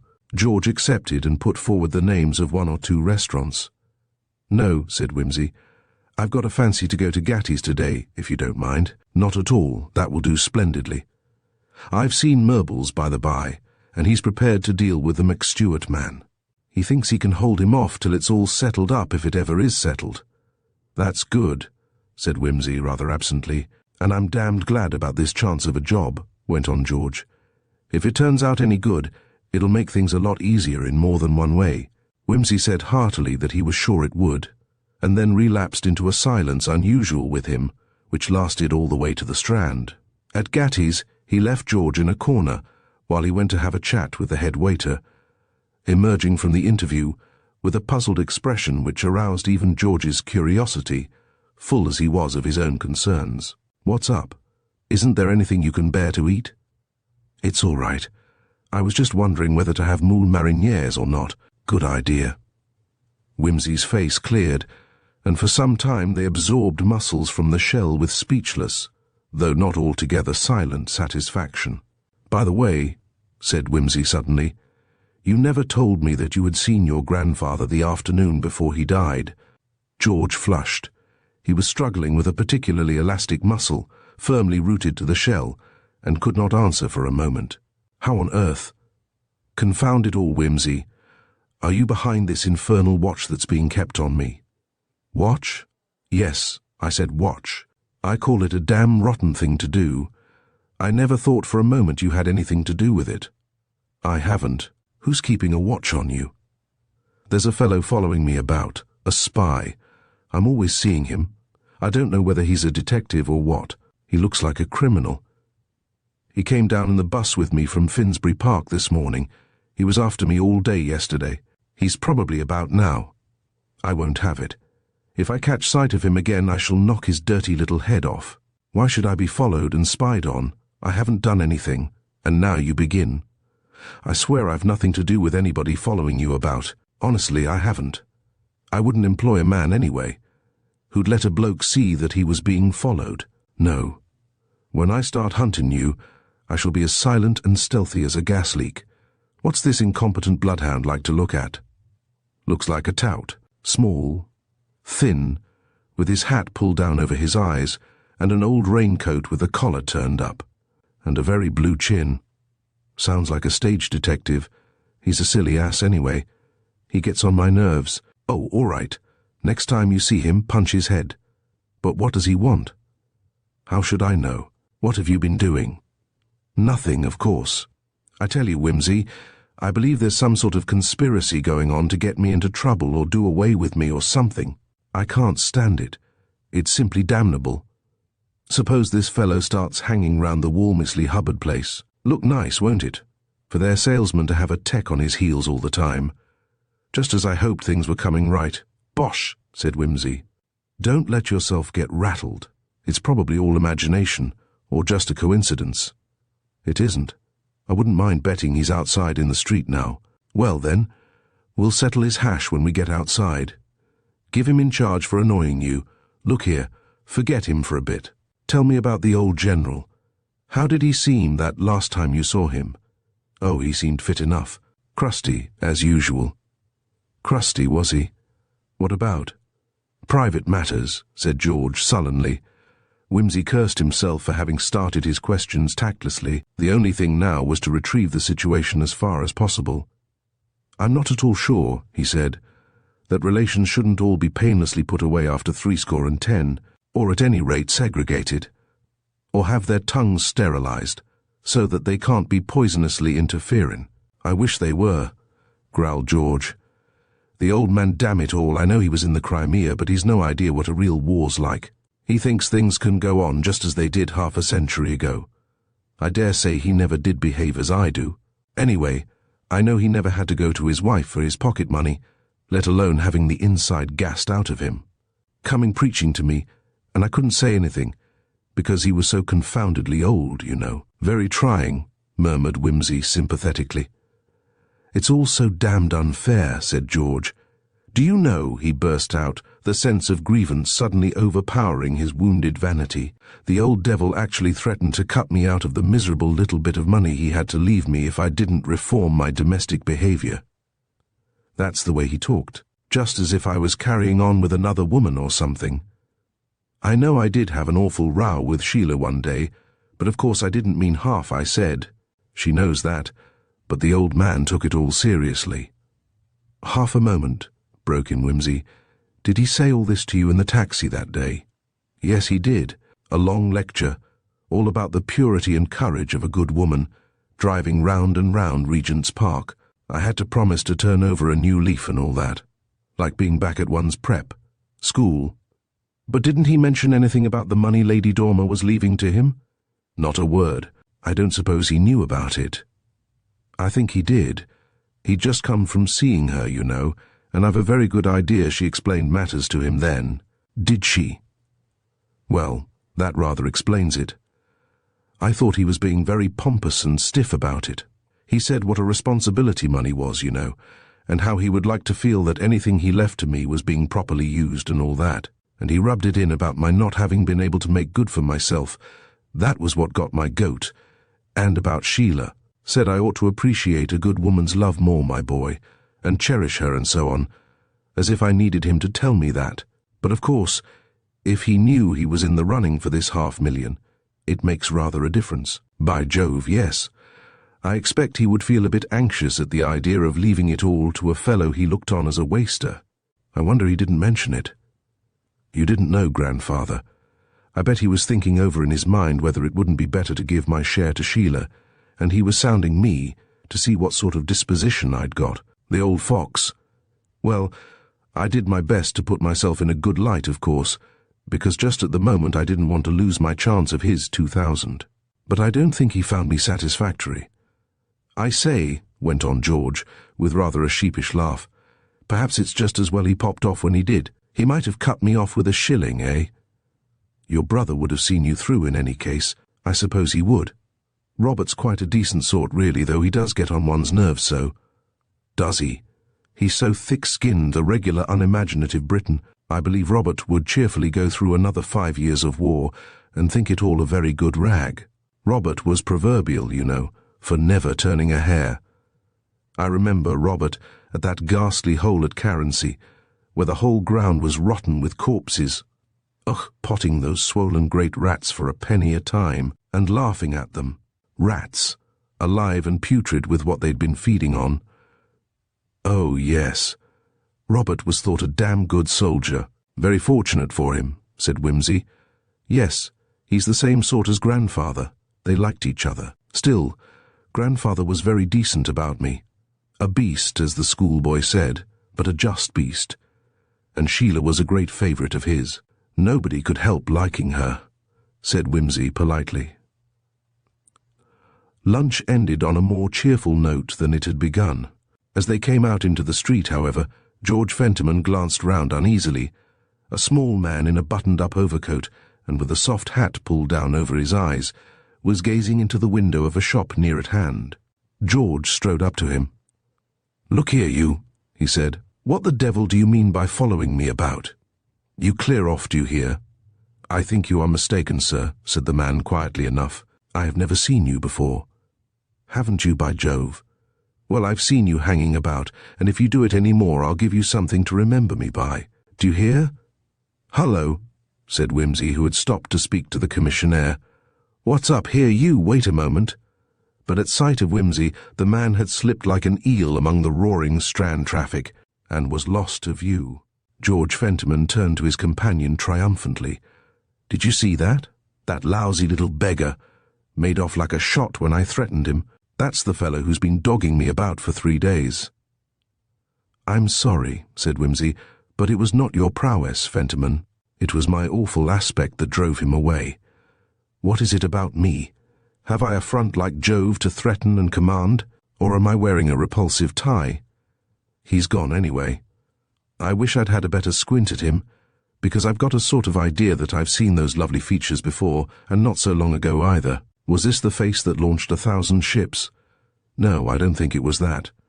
All I can say is," said George, "that if I see him again, I'll put such a face on him that his mother won't know him. Don't do that. You might destroy a clue. Wait a minute. I've got an idea. I believe it must be the same man who's been haunting the Bellona and asking questions. Oh, Hades. And we've let him go. And I'd put him down in my mind as Oliver's minion. If ever you see him again, Fentiman, freeze onto him like grim death. I want to talk to him." Chapter 10. Lord Peter forces a card. "Hullo. Is that you, Wimsey? Hullo. I say, is that Lord Peter Wimsey? Hullo. I must speak to Lord Peter Wimsey. Hullo." "All right. I've said hullo. Who are you? And what's the excitement?" "It's me, Major Fentiman. I say, is that Wimsey?" "Yes, Wimsey speaking. What's up?" "I can't hear you." "Of course you can't if you keep on shouting. This is Wimsey. Good morning. Stand 3 inches from the mouthpiece and speak in an ordinary voice. Do not say hullo. To recall the operator, depress the receiver gently 2 or 3 times. Oh, shut up. Don't be an ass. I've seen Oliver." "Have you where?" "Getting into a train at Charing Cross. Did you speak to him?" "No, it's maddening. I was just getting my ticket when I saw him passing the barrier. I tore down after him. Some people got in my way, cursed them. There was a circle train standing at the platform. He bolted in and they clanged the doors. I rushed on, waving and shouting, but the train went out. I cursed like anything." "I bet you did. How very sickening." "Yes, wasn't it? I took the next train." "What for?" "Oh, I don't know. I thought I might spot him on a platform somewhere." "What a hope. You didn't think to ask where he'd booked for?" "No. Besides, he probably got the ticket from an automatic." "Probably. Well, it can't be helped, that's all. He'll probably turn up again." "You're sure it was he?" "Oh dear, yes, I couldn't be mistaken. I'd know him anywhere. I thought I'd just let you know." "Thanks awfully. It encourages me extremely. Charing Cross seems to be a haunt of his. He phoned from there on the evening of the 10th, you know." "So he did." "I'll tell you what we'd better do, Fentiman. The thing is getting rather serious. I propose that you should go and keep an eye on Charing Cross Station. I'll get hold of a detective." "A police detective?" "Not necessarily. A private one would do. You and he can go along and keep watch on the station for, say, a week. You must describe Oliver to the detective as best you can, and you can watch turn and turn about. Hang it all, Wimsey, it'll take a lot of time. I've gone back to my rooms at Richmond, and besides, I've got my own duties to do." "Yes, well, while you're on duty, the detective must keep watch. It's a dreadful grind, Wimsey." Fentiman's voice sounded dissatisfied. "It's 500,000 of money. Of course, if you're not keen—" "I am keen, but I don't believe anything will come of it." "Probably not, but it's worth trying, and in the meantime, I'll have another watch kept at Gatty's." "At Gatty's?" "Yes. They know him there. I'll send a man down. But he never comes there now." "Oh, but he may come again. There's no reason why he shouldn't. We know now that he's in town, and not gone out of the country or anything. I'll tell the management that he's wanted for an urgent business matter, so as not to make unpleasantness. They won't like it. Then they'll have to lump it." "Well, all right. But look here, I'll do Gatty's." "That won't do. We want you to identify him at Charing Cross. The waiter or somebody can do the identifying at Gatty's. You say they know him?" "Yes, of course they do. But what? By the way, which waiter is it you spoke to? I had a talk with the head man there yesterday, and he didn't seem to know anything about it." "No, it wasn't the head waiter. One of the others, the plump, dark one." "All right, I'll find the right one. Now, will you see to the Charing Cross end?" "Of course, if you really think it's any good." "Yes, I do." "Right you are. I'll get hold of the tech and send him along to you, and you can arrange with him. Very well. Cheerio! Lord Peter rang off and sat for a few moments, grinning to himself.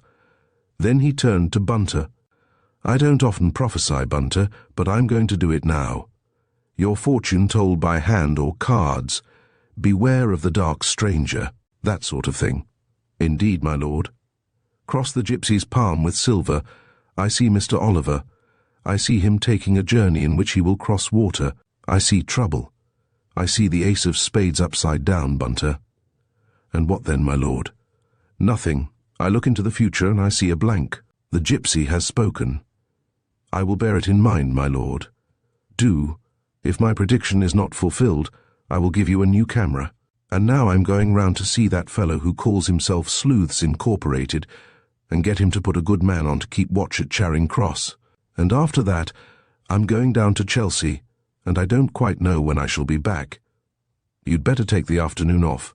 Put me out some sandwiches or something, and don't wait up if I'm late.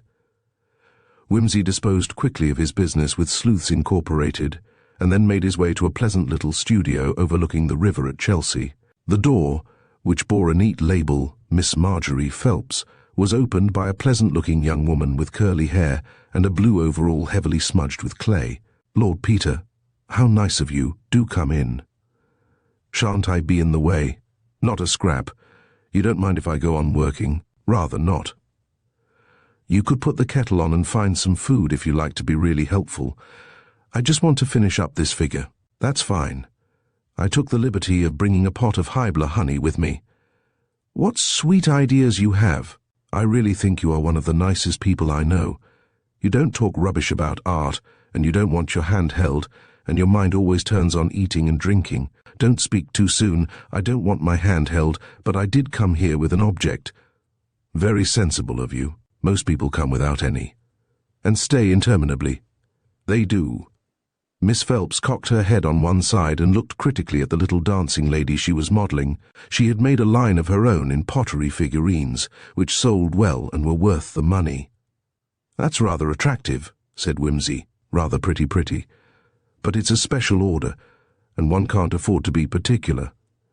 I've done a Christmas present for you, by the way. You'd better have a look at it, and if you think it offensive, we'll smash it together. It's in that cupboard. Wimsey opened the cupboard and extracted a little figure about 9 inches high. It represented a young man in a flowing dressing gown, absorbed in the study of a huge volume held on his knee. The portrait was lifelike. He chuckled. It's damned good, Marjorie. A very fine bit of modelling. I'd love to have it. You aren't multiplying it too often, I hope. I mean, it won't be on sale at Selfridge's. I'll spare you that. I thought of giving one to your mother. That'll please her no end. Thanks ever so.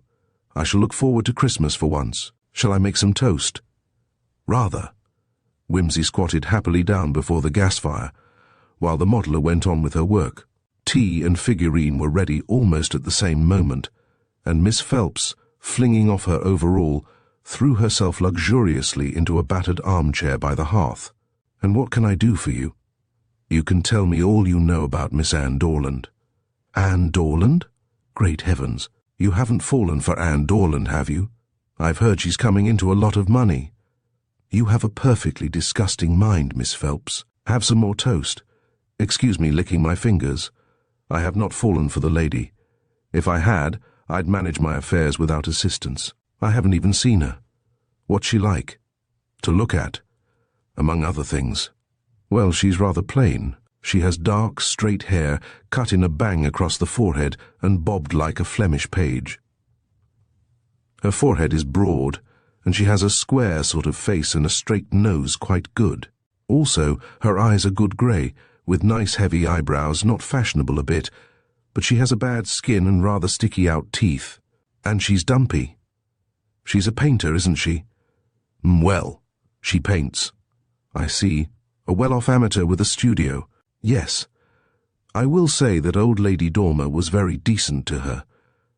Anne Dorland, you know, is some sort of far-away distant cousin on the female side of the Fentimore family, and when Lady Dormer first got to hear of her, she was an orphan and incredibly poverty-stricken. The old lady liked to have a bit of young life about the house, so she took charge of her. And the wonderful thing is, that she didn't try to monopolize her. She let her have a big place for a studio and bring in any friends she liked and go about as she chose in reason, of course. Lady Dormer suffered a good deal from oppressive relations in her own youth, said Whimsy. I know, but most old people seem to forget that. I'm sure Lady Dormer had time enough. She must have been rather unusual. Mind you, I didn't know her very well, and I don't really know a great deal about Anne Dorland. I've been there, of course. She gave parties rather incompetently, and she comes round to some of our studios from time to time, but she isn't really one of us. Probably one has to be really poor and hard-working to be that. No, you, for instance, fit in quite well on the rare occasions when we have the pleasure. And it doesn't matter not being able to paint. Look at Bobby Hobart and his ghastly daubs. He's a perfect dear, and everybody loves him. I think Anne Dorland must have a complex of some kind. Complexes explain so much, like the blessed word hippopotamus. Whimsy helped himself lavishly to honey and looked receptive. I think really, went on Miss Phelps, that Anne ought to have been something in the city. She has brains, you know. She'd run anything awfully well. But she isn't creative. And then, of course, so many of our little lot seem to be running love affairs, and a continual atmosphere of hectic passion is very trying if you haven't got any of your own. Has Miss Dorland a mind above hectic passion? Well, no. I dare say she would quite have liked, but nothing ever came of it. Why are you interested in having Anne Dorland analysed? I'll tell you some day. It isn't just vulgar curiosity. No, you're very decent as a rule, or I wouldn't be telling you all this. I think really Anne has a sort of fixed idea that she couldn't ever possibly attract anyone, and so she's either sentimental and tiresome, or rude and snubbing. And our crowd does hate sentimentality, and simply can't bear to be snubbed. Anne's rather pathetic, really.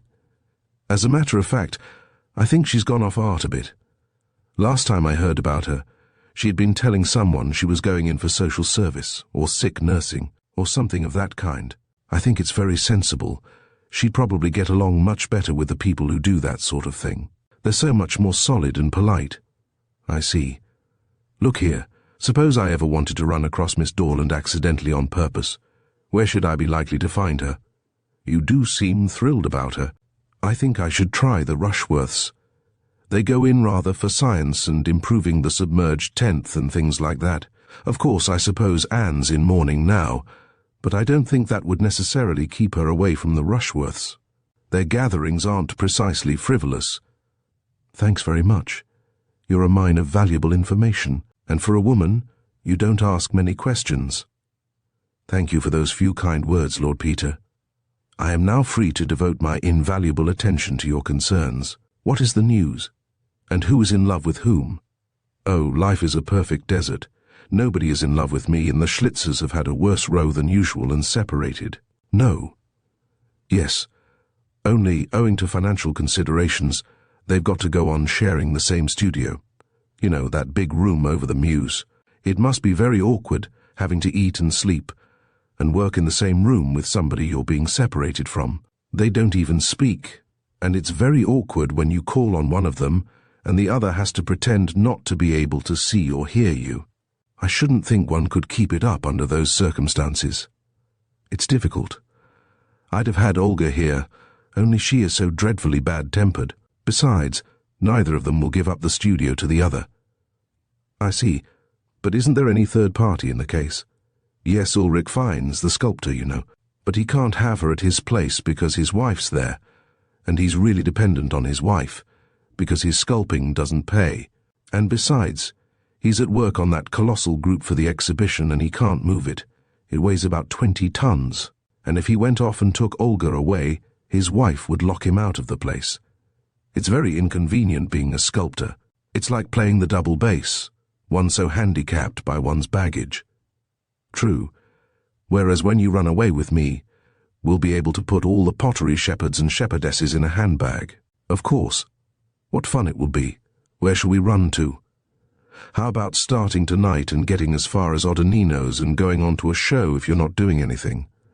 You are a lovable man, and I shall call you Peter. Shall we see Betwixt and Between? The thing they had such a job to get past the censor. Yes, if you like. Is it particularly obscene? No, Epicene, I fancy. Oh, I see. Well, I'm quite agreeable. Only I warn you that I shall make a point of asking you the meaning of all the risky bits in a very audible voice. That's your idea of amusement, is it?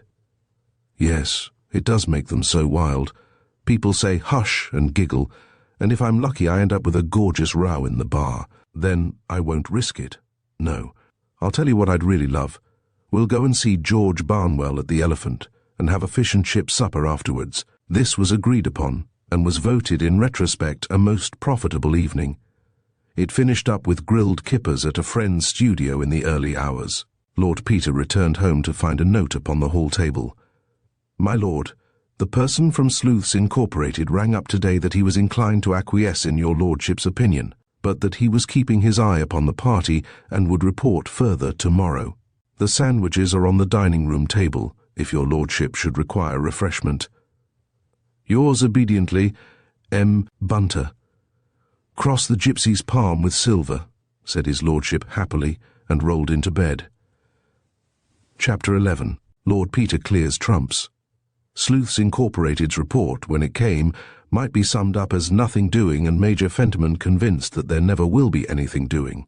Opinion shared by Sleuths Incorporated. Lord Peter's reply was, keep on watching, and something will happen before the week is out. His lordship was justified. On the fourth evening, Sleuths Incorporated reported again by telephone. The particular sleuth in charge of the case had been duly relieved by Major Fentiman at 6 p.m. and had gone to get his dinner. On returning to his post an hour later, he had been presented with a note left for him with a ticket collector at the stairhead. It ran, just seen Oliver getting into taxi, am following, will communicate to refreshment room. Fentiman. The sleuth had perforce to return to the refreshment room and hang about waiting for a further message. But all the while, my lord, the second man I put on as instructed by you, my lord, was following the Major unbeknownst. Presently a call was put through from Waterloo. Oliver is on the Southampton train. I am following. The sleuth hurried down to Waterloo, found the train gone and followed on by the next. At Southampton he made inquiries and learned that a gentleman answering to Fentiman's description had made a violent disturbance as the Havre boat was just starting, and had been summarily ejected at the instance of an elderly man whom he appeared to have annoyed or attacked in some way. Further investigation among the port authorities made it clear that Fentiman had followed this person down, made himself offensive on the train and been warned off by the guard, collared his prey again on the gangway and tried to prevent him from going aboard.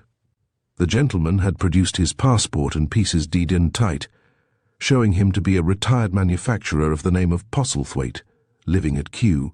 Fentiman had insisted that he was, on the contrary, a man called Oliver, address and circumstances unknown, whose testimony was wanted in some family matter.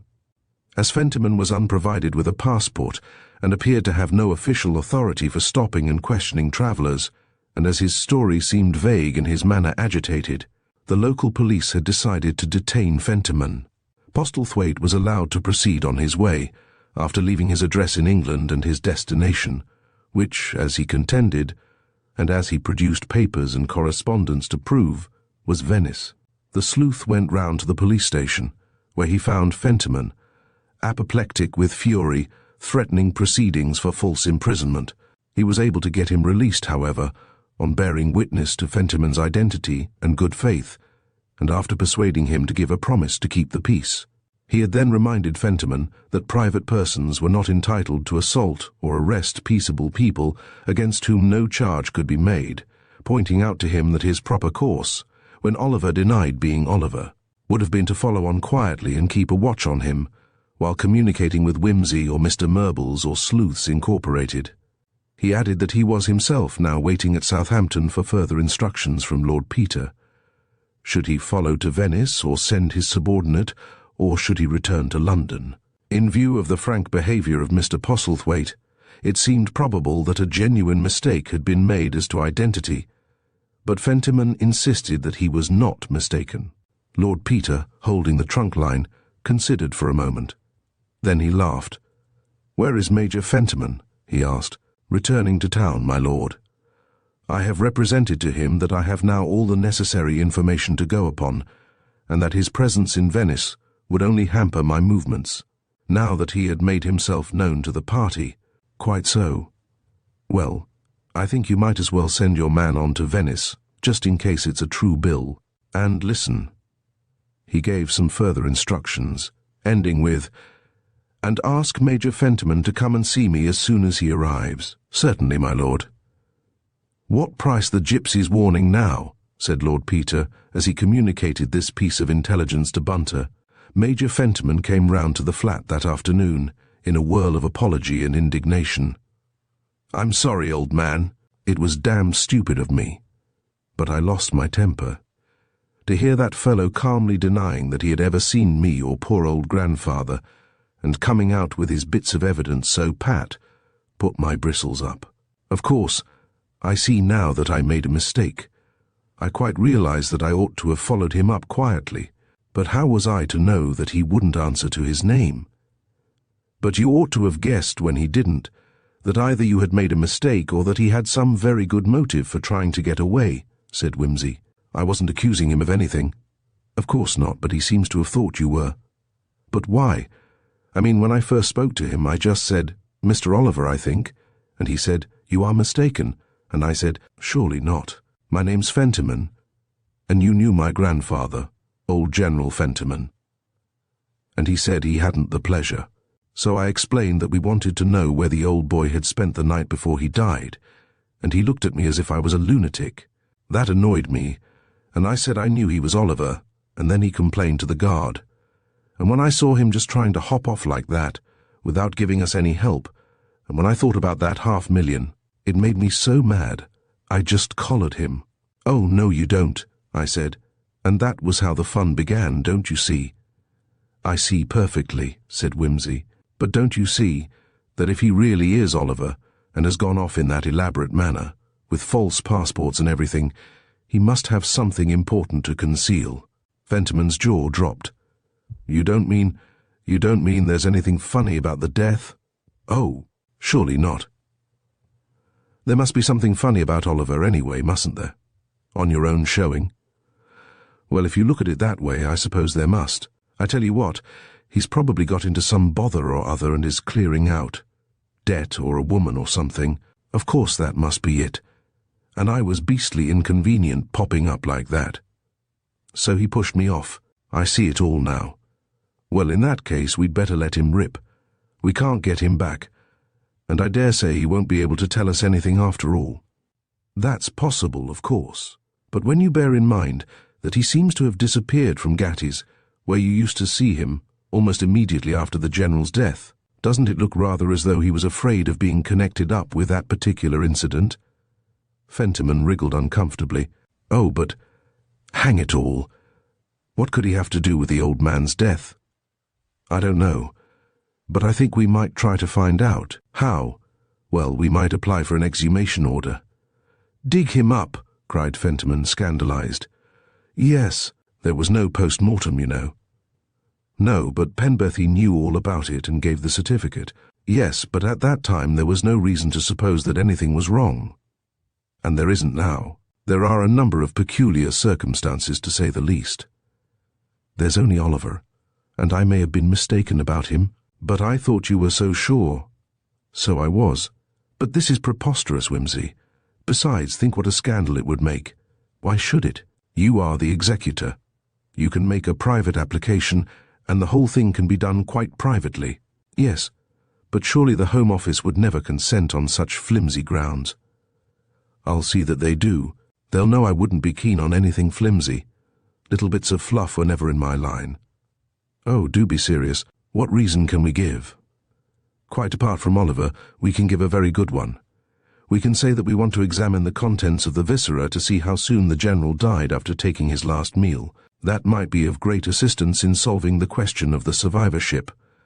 And the law, generally speaking, is nuts on what they call the orderly devolution of property." "Hold on. Do you mean to say you can tell when a bloke died just by looking inside his tummy?" "Not exactly, of course, but one might get an idea. If we found, that is, that he'd only that moment swallowed his brekker, it would show that he'd died not very long after arriving at the club." "Good Lord. That would be a poor lookout for me. It might be the other way, you know. I don't like it, Whimsy. It's very unpleasant. I wish to goodness we could compromise on it. But the lady in the case won't compromise. You know that. We've got to get at the facts somehow. I shall certainly get Murbles to suggest the exhumation to Pritchard. Oh, Lord, what'll he do? Pritchard. If he's an honest man and his client's an honest woman, they'll support the application. If they don't, I shall fancy they've something to conceal. I wouldn't put it past them. They're a low-down lot, but they can't do anything without my consent, can they? Not exactly. At least, not without a lot of trouble and publicity. But if you're an honest man, you'll give your consent. You've nothing to conceal, I suppose. Of course not. Still, it seems rather.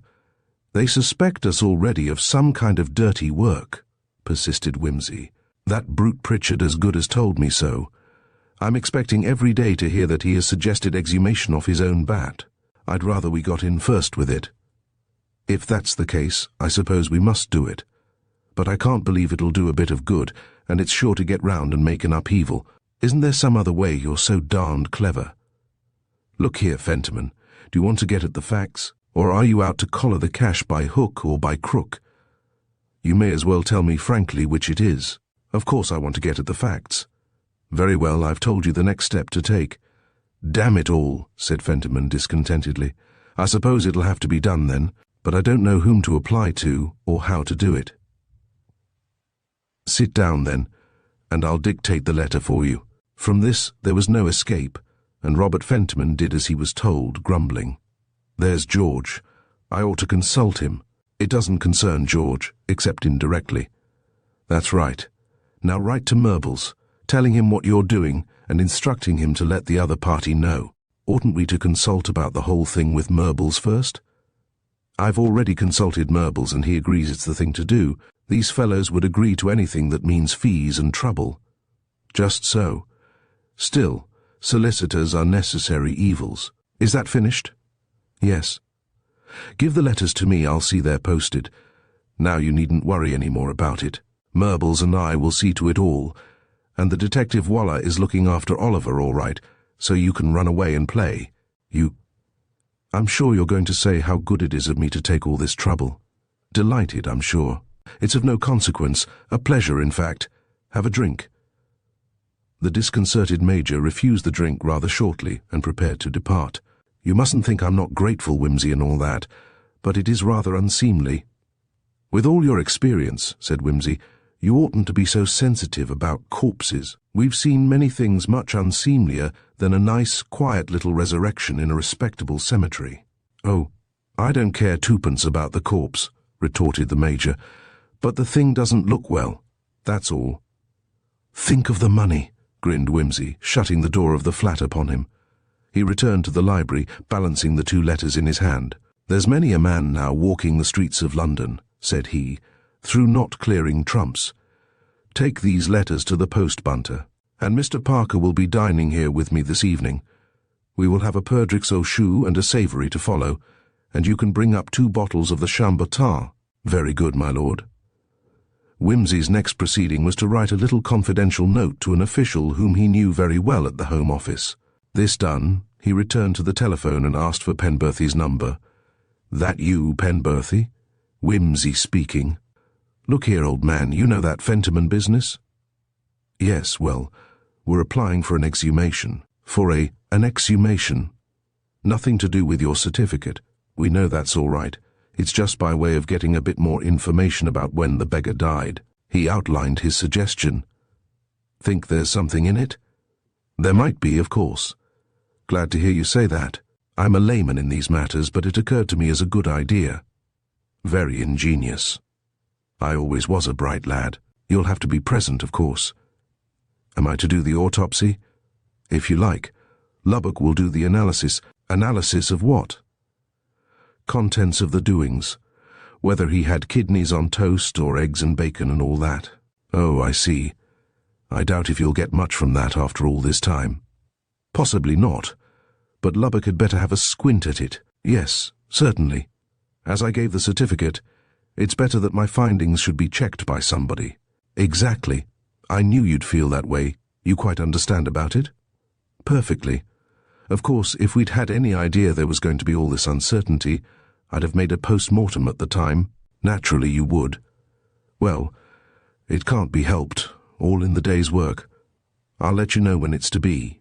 I suppose the Home Office will send somebody along. I thought I ought just to let you know about it. Very good of you. Yes, I'm glad to know.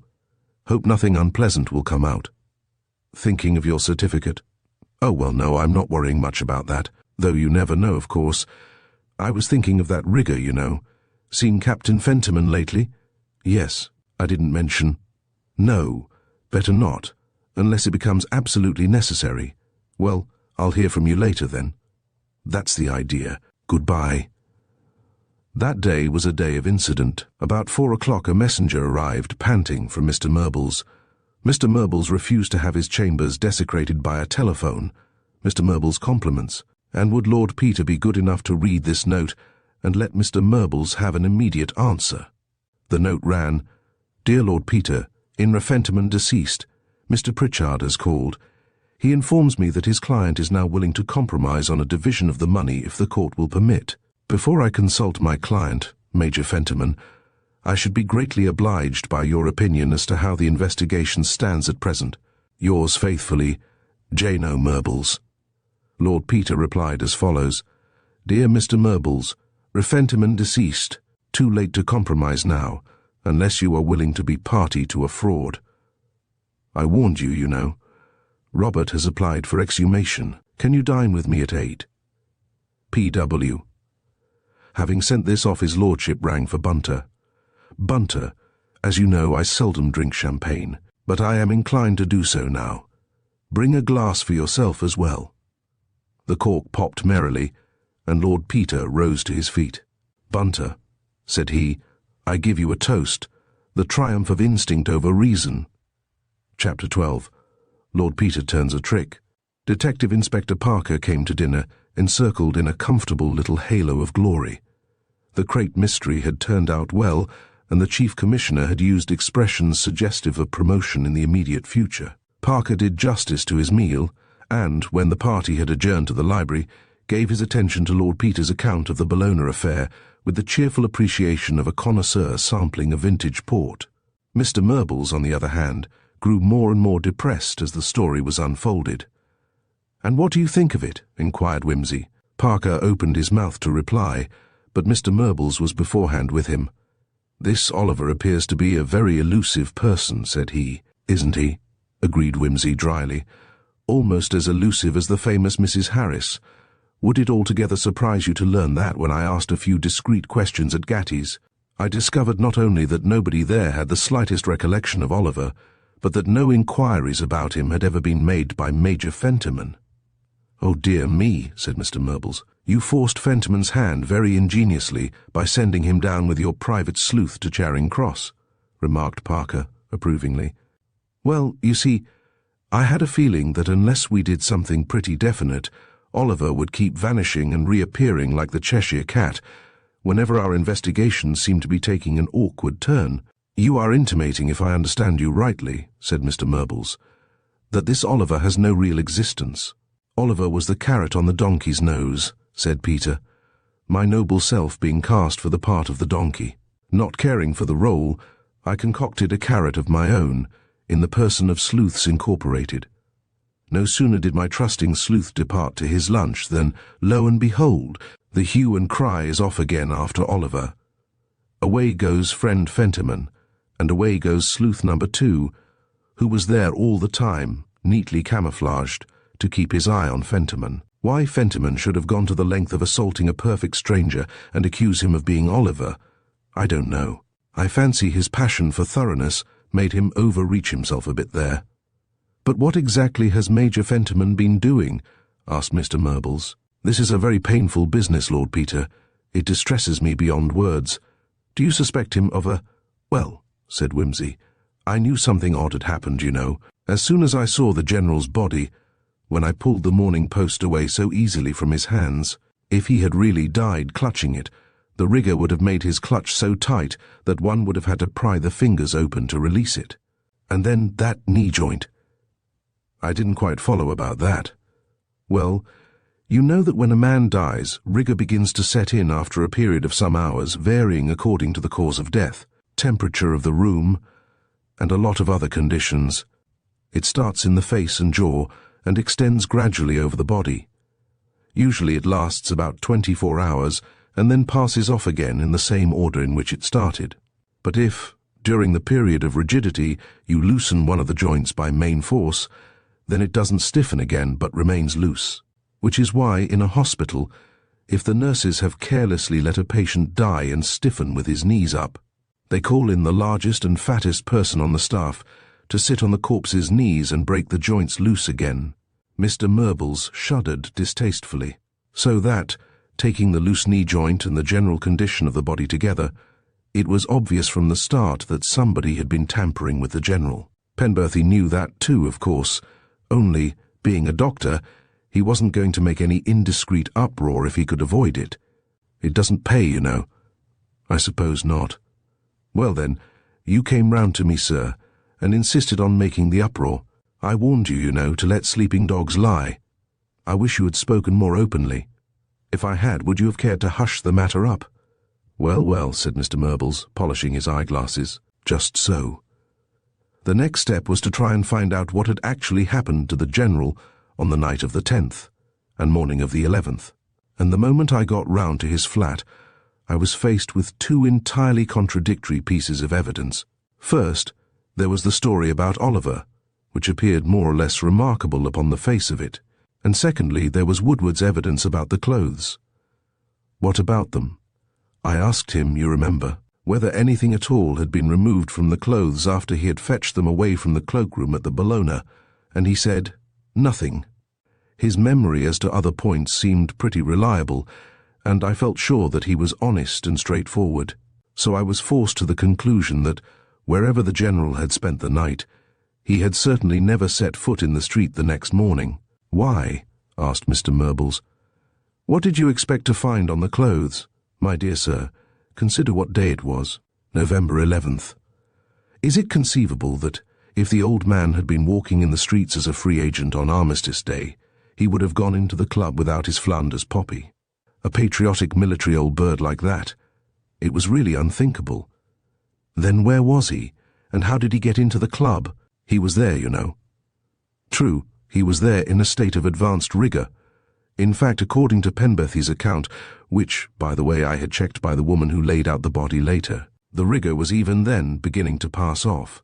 Making every possible allowance for the warmth of the room and so on, he must have been dead long before 10 in the morning, which was his usual time for going to the club. But, my dear lad, bless my soul, that's impossible. He couldn't have been carried in there dead. Somebody would have noticed it. So they would. And the odd thing is that nobody ever saw him arrive at all. What is more, nobody saw him leave for the last time on the previous evening. General Fentiman, one of the best-known figures in the club, and he seems to have become suddenly invisible. That won't do, you know. What is your idea, then? That he slept the night in the club? I think he slept a very peaceful and untroubled sleep that night in the club. You shock me inexpressibly, said Mr. Murbles. I understand you to suggest that he died some time the previous evening? Yes. But he couldn't have sat there all night in the smoking room. The servants would have been bound to notice him, of course. But it was to somebody's interest to see that they didn't notice. Somebody who wanted it thought that he hadn't died till the following day, after the death of Lady Dormer. Robert Fentiman. Precisely. But how did Robert know about Lady Dormer? Ah, that is a point I'm not altogether happy about. George had an interview with General Fentiman after the old man's visit to his sister. George denies that the general mentioned anything to him about the will, but then, if George was in the plot, he naturally would deny it. I am rather concerned about George. What had he to gain? Well, if George's information was going to make a difference of $500,000 to Robert, he would naturally expect to be given a share of the boodle. Don't you think? Mr. Murbles groaned. Look here, broke in Parker. This is a very pretty theory, Peter, but allowing that the general died, as you say, on the evening of the 10th, where was the body? As Mr. Murbles says, it would have been a trifle noticeable if left about. No, no, said Mr. Murbles, seized with an idea. Repellent as the whole notion is to me, I see no difficulty about that. Robert Fentiman was at that time living in the club. No doubt the General died in Robert's bedroom and was concealed there till the next morning. Wimsey shook his head. That won't work. I think the General's hat and coat and things were in Robert's bedroom, but the corpse couldn't have been. Think, sir. Here is a photograph of the entrance hall, with the big staircase running up in full view of the front door and the desk and the bar entrance. Would you risk carrying a corpse downstairs in the middle of the morning, with servants and members passing in and out continually? And the service stairs would be even worse. They are right round the other side of the building, with continual kitchen traffic going on all the time. No. The body wasn't in Robert's bedroom. Where then? Yes, where? After all, Peter, we've got to make this story hold water. Wimsey spread the rest of the photographs out upon the table. Look for yourselves, he said.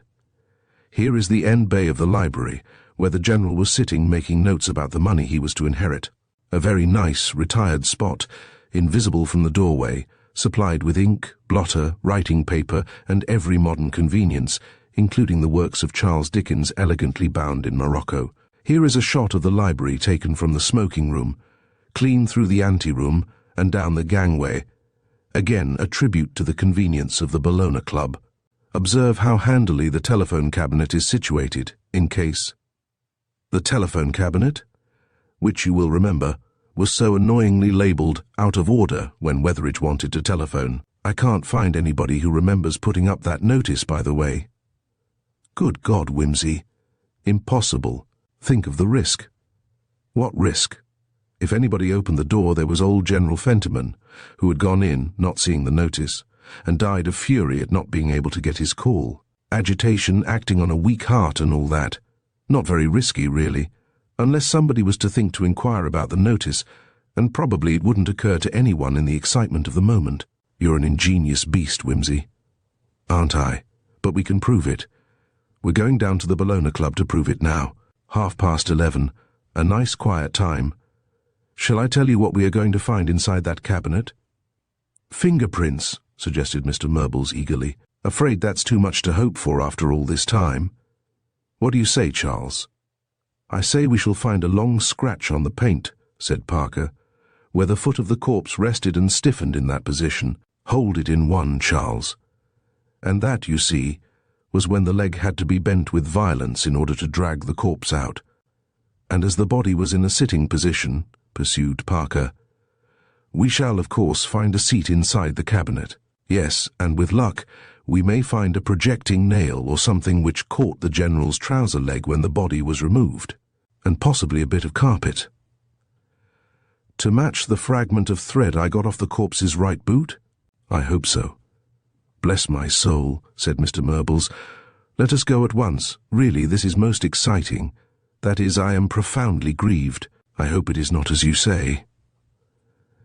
They hastened downstairs and stood for a few moments waiting for a taxi to pass. Suddenly, Wimsey made a dive into a dark corner by the porch. There was a scuffle, and out into the light came a small man, heavily muffled in an overcoat, with his hat thrust down to his eyebrows in the manner of a stage detective. Wimsey unbonneted him with the air of a conjurer producing a rabbit from a hat. So it's you, is it? I thought I knew your face. What the devil do you mean by following people about like this? The man ceased struggling and glanced sharply up at him with a pair of dark, beady eyes. Do you think it wise, my lord, to use violence? Who is it? Asked Parker. Pritchard's clerk. He's been hanging round George Fentiman for days. Now he's hanging round me. He's probably the fellow that's been hanging round the Bologna. If you go on like this, my man, you'll find yourself hanging somewhere else one of these days. Now, see here. Do you want me to give you in charge? That is entirely as your lordship pleases, said the clerk with a cunning sneer. There is a policeman just round the corner, if you wish to attract publicity. Wimsey looked at him for a moment, and then began to laugh. When did you last see Mr. Pritchard? Come on, out with it. Yesterday? This morning? Have you seen him since lunchtime? A shadow of indecision crossed the man's face. You haven't? I'm sure you haven't, have you? And why not, my lord? "You go back to Mr. Pritchard," said Wimsey impressively, and shaking his captive gently by the coat collar to add force to his words. "And if he doesn't countermand your instructions and call you off this sleuthing business, which, by the way, you do very amateurishly, I'll give you a $5. See? Now hop it. I know where to find you, and you know where to find me. Good night, and may Morpheus hover over your couch and bless your slumbers. Here's our taxi." Chapter 13. Spades are trumps. It was close on 1 o'clock when the three men emerged from the solemn portals of the Bellona Club. Mr. Murbles was very much subdued. Wimsey and Parker displayed the sober elation of men whose calculations have proved satisfactory. They had found the scratches. They had found the nail in the seat of the chair. They had even found the carpet. Moreover, they had found the origin of Oliver. Reconstructing the crime, they had sat in the end bay of the library, as Robert Fentiman might have sat, casting his eyes around him while he considered how he could best hide and cover up this extremely inopportune decease. They had noticed how the gilt lettering on the back of a volume caught the gleam from the shaded reading lamp. Oliver Twist. The name, not consciously noted at the time, had yet suggested itself an hour or so later to Fentiman, when, calling up from Charing Cross, he had been obliged to invent a surname on the spur of the moment, and finally, placing the light, spare form of the unwilling Mr. Murbles in the telephone cabinet, Parker had demonstrated that a fairly tall and strong man could have extricated the body from the box, carried it into the smoking room, and arranged it in the armchair by the fire, all in something under 4 minutes. Mr. Murbles made one last effort on behalf of his client. "There were people in the smoking room all morning, my dear Lord Peter. If it were as you suggest, how could Fentiman have made sure of 4, or even 3 minutes secure from observation while he brought the body in?" "Were people there all morning, sir? Are you sure? Wasn't there just one period when one could be certain that everybody would be either out in the street or upstairs on the big balcony that runs along in front of the first-floor windows, looking out and listening? It was Armistice Day, remember." Mr. Murbles was horror-struck. "The 2 minutes' silence? God bless my soul! How abominable! How blasphemous! Really, I cannot find words. This is the most disgraceful thing I ever heard of. At the moment when all our thoughts should be concentrated on the brave fellows who laid down their lives for us to be engaged in perpetrating a fraud, an irreverent crime. $500,000 is a good bit of money," said Parker, thoughtfully. "Horrible," said Mr. Murbles. "Meanwhile," said Wimsey, "what do you propose to do about it?" "Do," spluttered the old solicitor indignantly. "Do? Robert Fentiman will have to confess to this disgraceful plot immediately. Bless my soul. To think that I should be mixed up in a thing like this. He will have to find another man of business in future. We shall have to explain matters to Pritchard and apologize. I really hardly know how to tell him such a thing."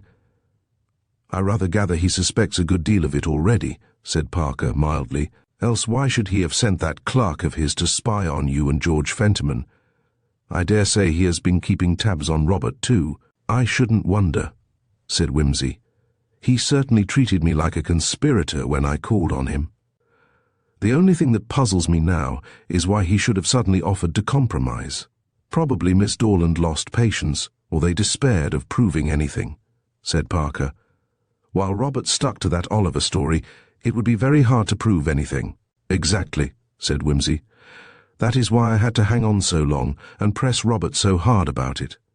I might suspect Oliver to be non-existent, but one can't prove a negative. And suppose he still sticks to the story now?" "Oh, I think we can put the wind up him all right," said Wimsey. "By the time we've displayed our proofs and told him exactly what he was doing with himself on November 10th and 11th, he'll have no more spirit in him than the Queen of Sheba." "It must be done at once," said Mr. Murbles. "And of course this exhumation business will have to be stopped. I will go round and see Robert Fentiman tomorrow this morning, that is." "Better tell him to trot round to your place," said Wimsey. "I'll bring all the evidence round there, and I'll have the varnish on the cabinet analysed and shown to correspond with the sample I took from the General's boots. Make it for 2 o'clock, and then we can all go round and interview Pritchard afterwards." Parker supported this suggestion. Mr. Murbles was so wrought up that he would gladly have rushed away to confront Robert Fentiman immediately. It being, however, pointed out to him that Fentiman was in Richmond, that an alarm at this ungodly hour might drive him to do something desperate, and also that all 3 investigators needed repose. The old gentleman gave way and permitted himself to be taken home to Staple Inn. Wimsey went round to Parker's flat in Great Ormond Street to have a drink before turning in, and the session was prolonged till the small hours had begun to grow into big hours and the early workman was abroad. Lord Peter, having set the spring for his woodcock, slept the sleep of the just until close upon 11 o'clock the next morning.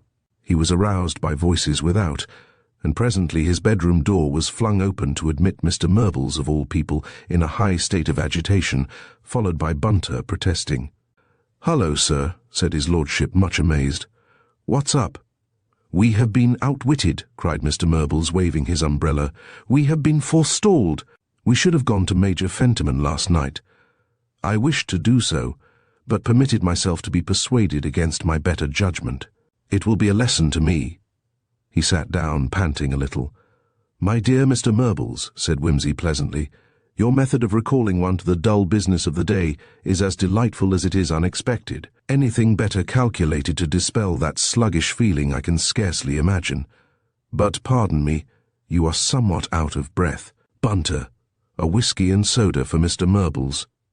"Indeed, no," ejaculated the solicitor hurriedly. "I couldn't touch it." "Lord Peter, a glass of sherry?" suggested his lordship helpfully. "No, nothing, thanks. A shocking thing has occurred. We are left better and better. A shock is exactly what I feel to need.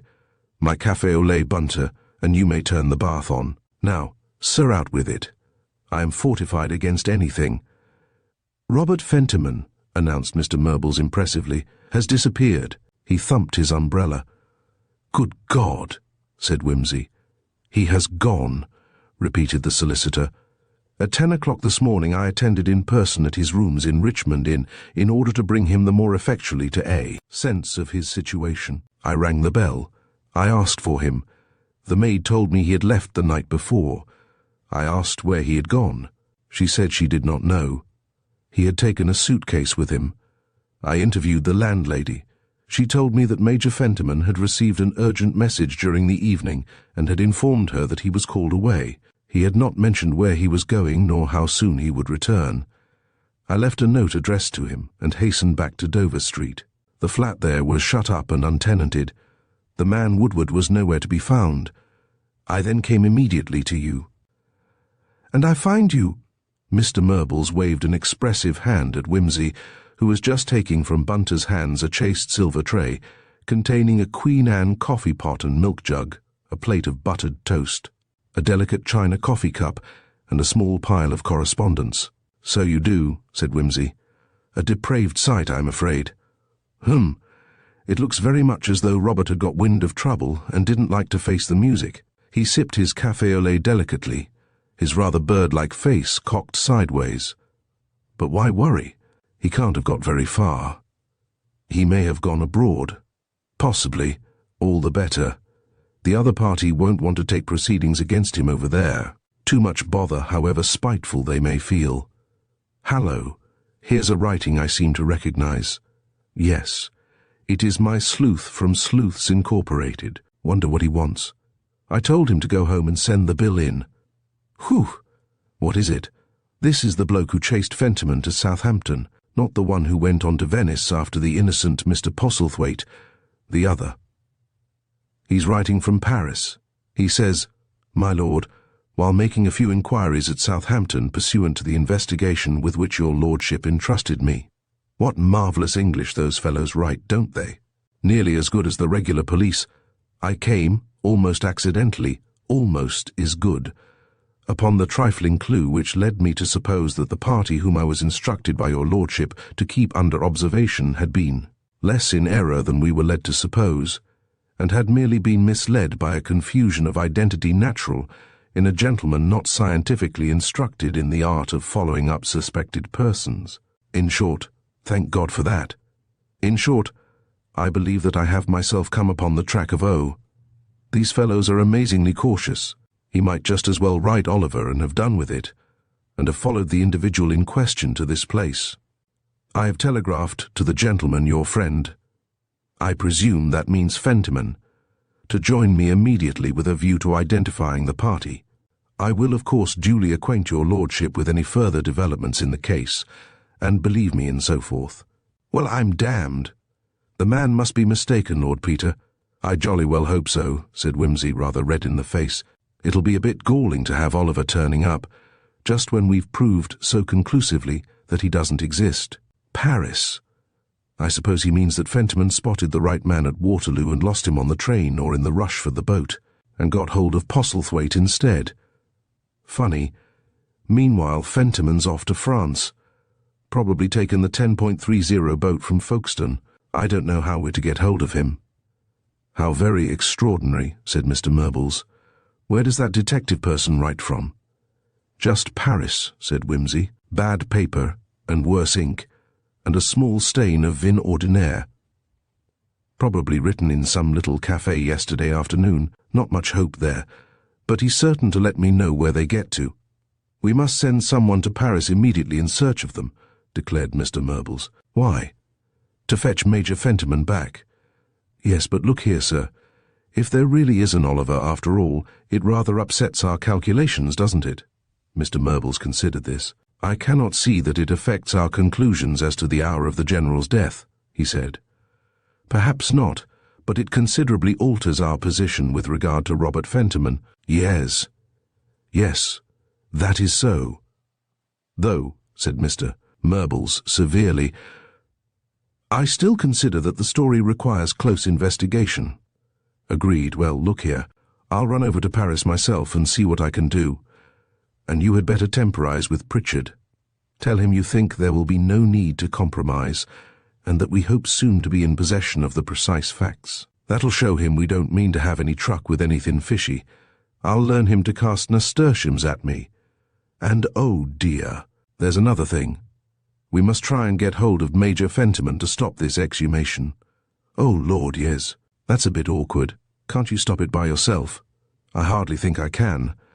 Major Fentiman has applied for it as executor, and I cannot quite see what I can do in the matter without his signature. The Home Office would hardly— Yes, I quite see that you can't mess about with the Home Office. Well, though, that's easy. Robert never was keen on the resurrection idea. Once we've got his address, he'll be only too happy to send you a chit to call the whole thing off. You leave it to me. After all, even if we don't find Robert for a few days and the old boy has to be dug up after all, it won't make things any worse. Will it? Mr. Murbles agreed dubiously. Then I'll pull the old carcass together, said Wimsey brightly, flinging the bedclothes aside and leaping to his feet, and toddle off to the City of Light. Will you excuse me for a few moments, sir? The bath awaits me. Bunter, put a few things into a suitcase and be ready to come with me to Paris. On second thoughts, Wimsey waited till the next day, hoping, as he explained, to hear from the detective. As nothing reached him, however, he started in pursuit, instructing the head office of sleuths incorporated to wire any information received to him at the Hotel Meurice. The next news that arrived from him was a card to Mr. Murbles written on a PLM Express, which said simply, "Quarry gone on to Rome. Hard on trail. P.W." The next day came a foreign telegram, making for Sicily, faint but pursuing. P.W. In reply to this, Mr. Murbles wired, "Exhumation fixed for day after tomorrow. Please make haste." To which Wimsey replied, "Returning for exhumation. P.W." He returned alone. "Where is Robert Fentiman?" demanded Mr. Murbles agitatedly. Wimsey, his hair matted damply and his face white from travelling day and night, grinned feebly. "I rather fancy," he said in a wan voice, "that Oliver is at his old tricks again." "Again?" cried Mr. Murbles aghast. "But the letter from your detective was genuine." "Oh, yes, that was genuine enough. But even detectives can be bribed. Anyhow, we haven't seen hide or hair of our friends. They've been always a little ahead. Like the Holy Grail, you know. Fainter by day, but always in the night blood red, and sliding down the blackened marsh, blood red, perfectly bloody, in fact. Well, here we are. When does the ceremony take place? Quietly, I take it. No flowers?"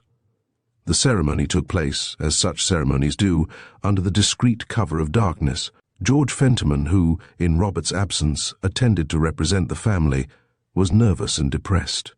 It is trying enough to go to the funeral of one's friends and relations, amid the grotesque pomps of glass hearses and black horses and wreaths and appropriate hymns beautifully rendered by well-paid choristers, but, as George irritably remarked, the people who grumble over funerals don't realize their luck.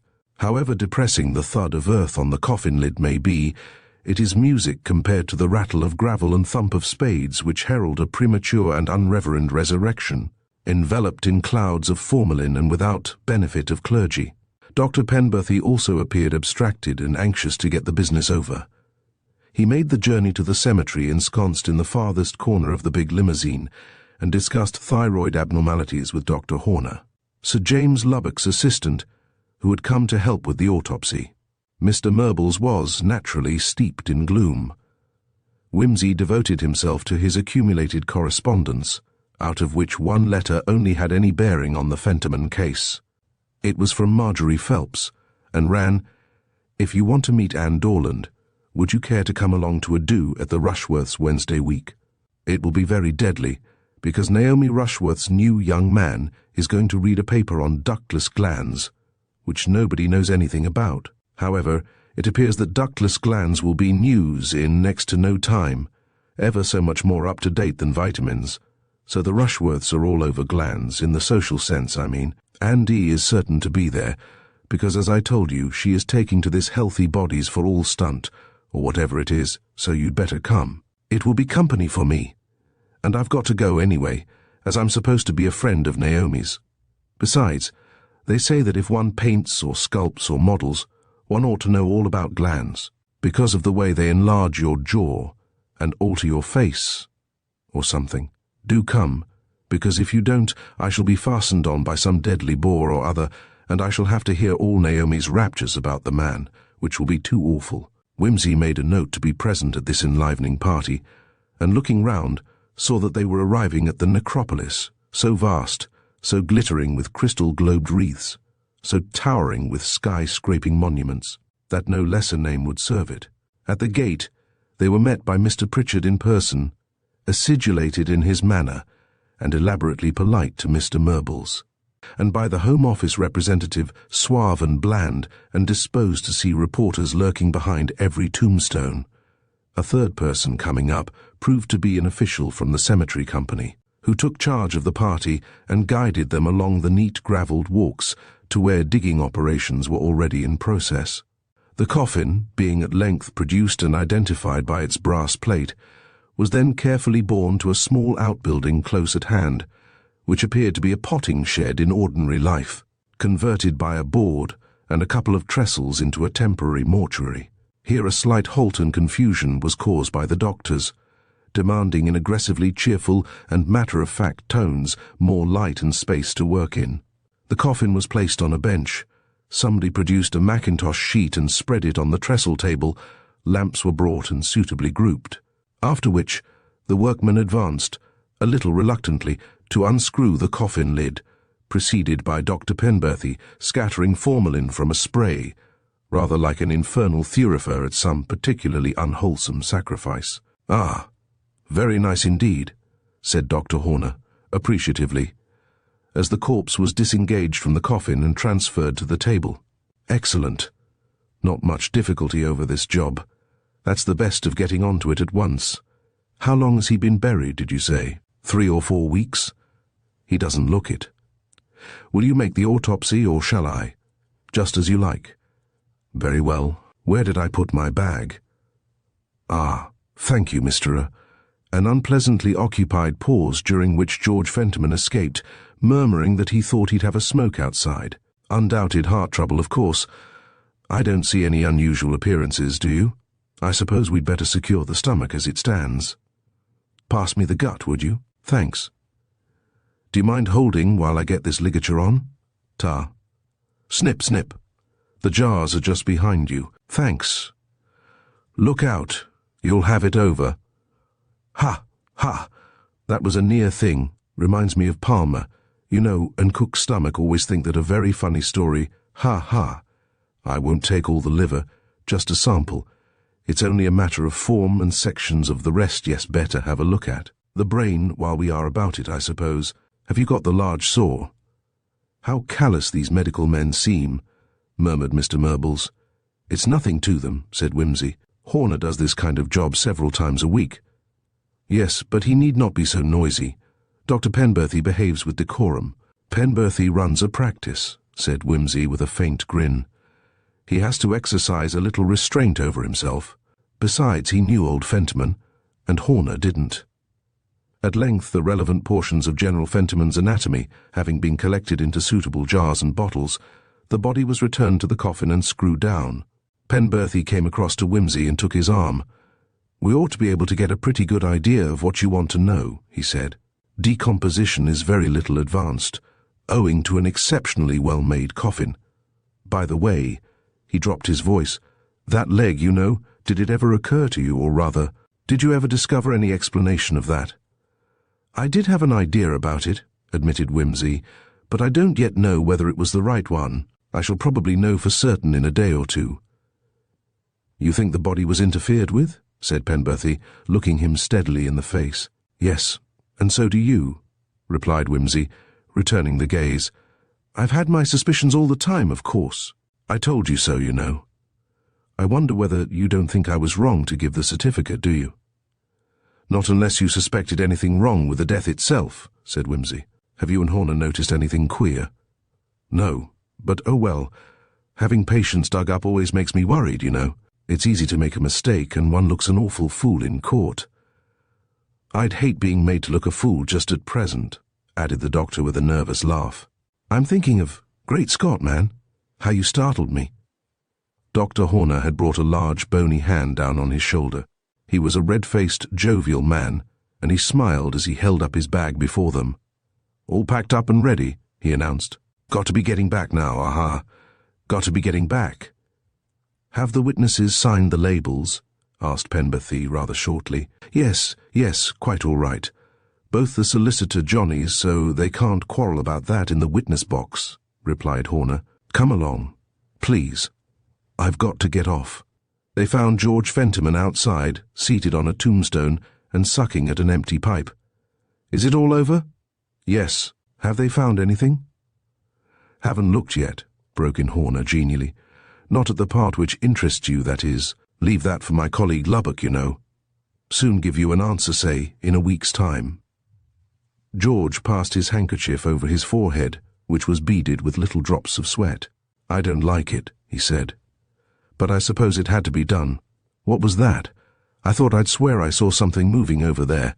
"A cat, probably," said Penberthy. "There's nothing to be alarmed at." "No," said George, "but sitting about here one fancies things." He hunched his shoulders, squinting round at them with the whites of his eyeballs showing. "Things," he said, "people going to and fro, and walking up and down, following one." Chapter 14. Grand Slam in Spades. On the 7th morning after the exhumation, which happened to be a Tuesday, Lord, Peter walked briskly into Mr. Murbles' chambers in Staple Inn, with Detective Inspector Parker at his heels. "Good morning," said Mr. Murbles, surprised. "Good morning," said Wimsey. "Hark, hark, the lark at heaven's gate sings. He is coming, my own, my sweet, were it ever so airy a tread. He will be here in a quarter of an hour." "Who will?" demanded Mr. Murbles somewhat severely. "Robert Fentiman." Mr. Murbles gave a little ejaculation of surprise. "I had almost given up hope in that direction," he said. "So had I. I said to myself, he is not lost but gone before, and it was so. Charles, we will lay out the pieces de conviction on the table, the boots, the photographs, the microscopic slides showing the various specimens, the paper of notes from the library, the outer garments of the deceased, just so, and Oliver Twist, beautiful. Now, as Sherlock Holmes says, we shall look imposing enough to strike terror into the guilty breast, though armed in triple steel. Did Fentiman return of his own accord? Not altogether. He was, if I may so express myself, led, almost in fact led on, o'er moor and fen, o'er crag and torrent till, don't you know. What is that noise in the outer room? It is the cannon's opening roar." It was indeed the voice of Robert Fentiman, not in the best of tempers. In a few seconds he was shown in. He nodded curtly to Mr. Murbles, who replied with a stiff bow, and then turned violently upon Whimsy. "Look here, what's the meaning of all this? Here's that damned detective fellow of yours, leading me a devil of a dance all over Europe and home again. And then this morning he suddenly turns round and tells me that you want to see me here with news about Oliver. What the devil do you know about Oliver?" "Oliver," said Whimsy. "Oh yes, he's an elusive personality, almost as elusive in Rome as he was in London. Wasn't it odd, Fentiman, the way he always seemed to bob up directly your back was turned? Wasn't it funny, the way he managed to disappear from places the moment you set foot in 'em, almost like the way he used to hang about Gatti's and then give you and me the slip? Did you have a jolly time abroad, old man? I suppose you didn't like to tell your companion that he and you were chasing a will-o'-the-wisp?" Robert Fentiman's face was passing through phases ranging from fury to bewilderment. And back again. Mr. Murbles interrupted. "Has this detective vouchsafed any explanation of his extraordinary behavior in keeping us in the dark for nearly a fortnight as to his movements?" "I'm afraid I owe you the explanation," said Whimsy, airily.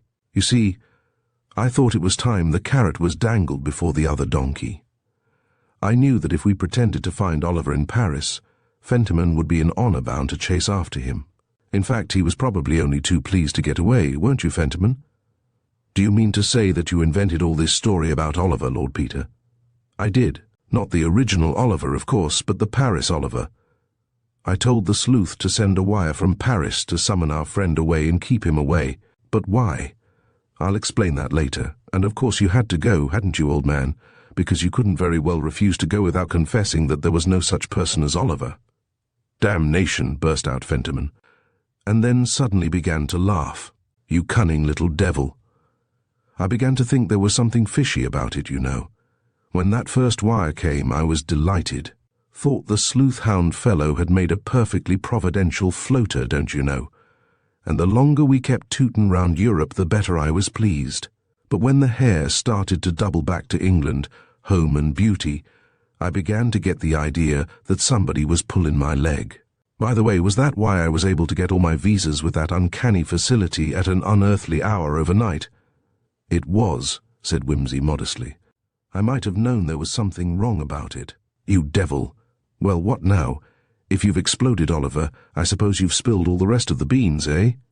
"If you mean by that expression," said Mr. Murbles, "that we are aware of your fraudulent and disgraceful attempt to conceal the true time of General Fentiman's decease, the answer is, yes, we do know it, and I may say that it has come as a most painful shock to my feelings."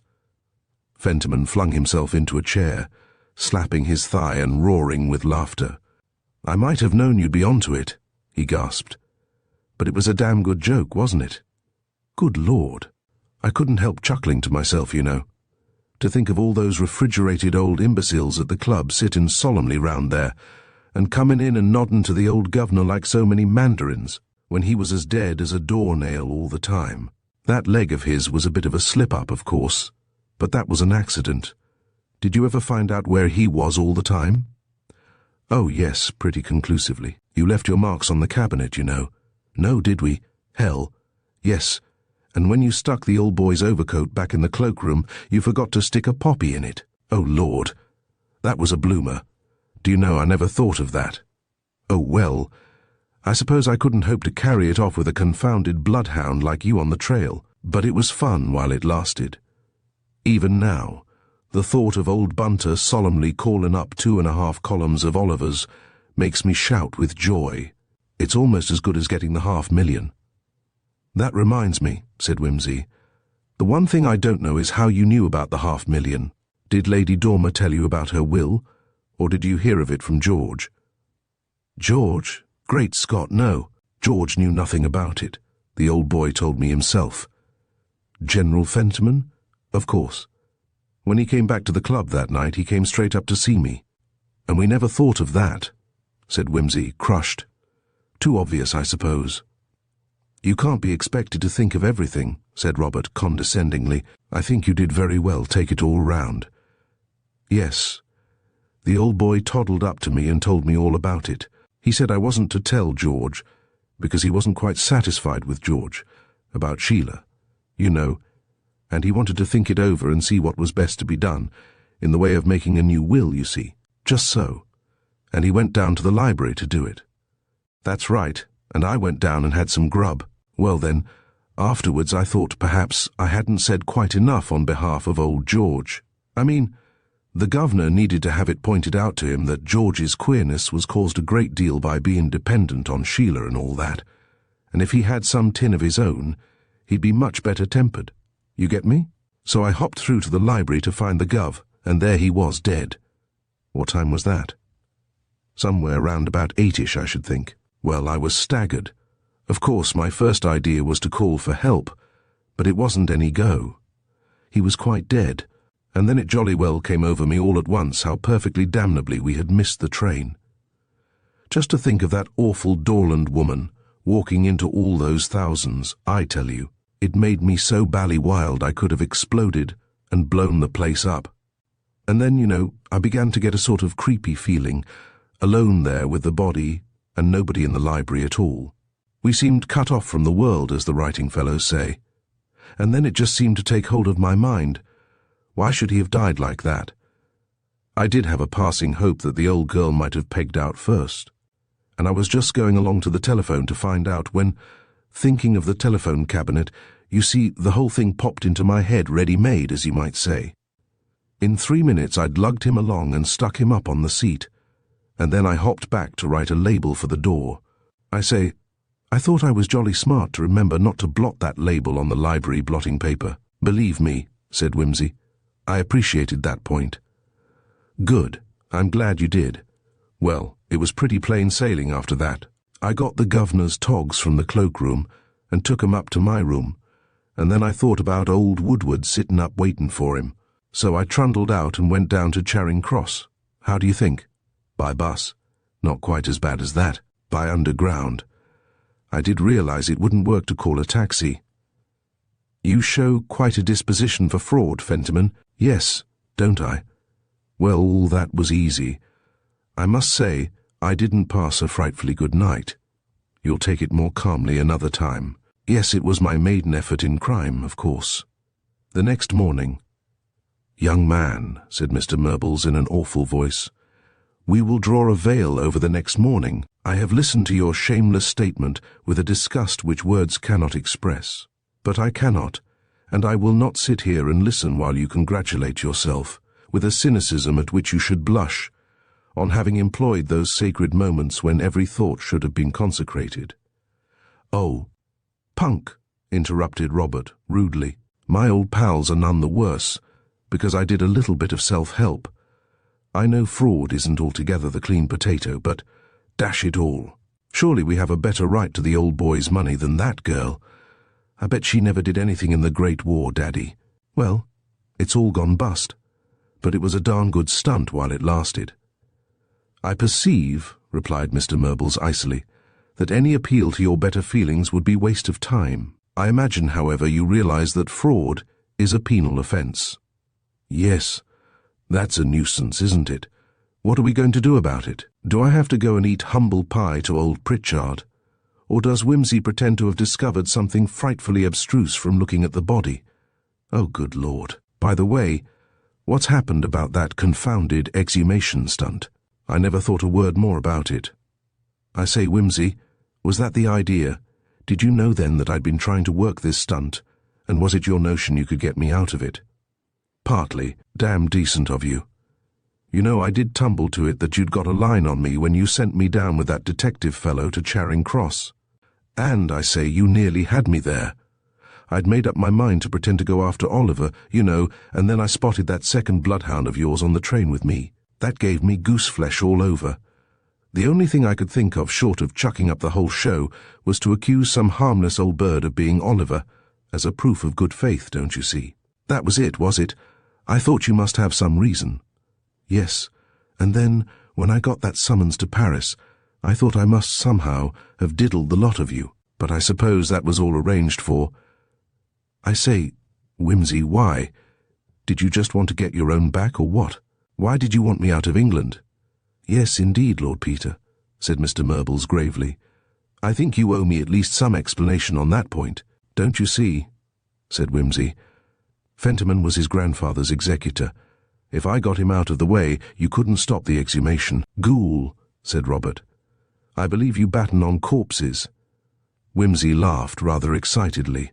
"Fentiman," he said, "what would you give at this moment for your chance of that $500,000?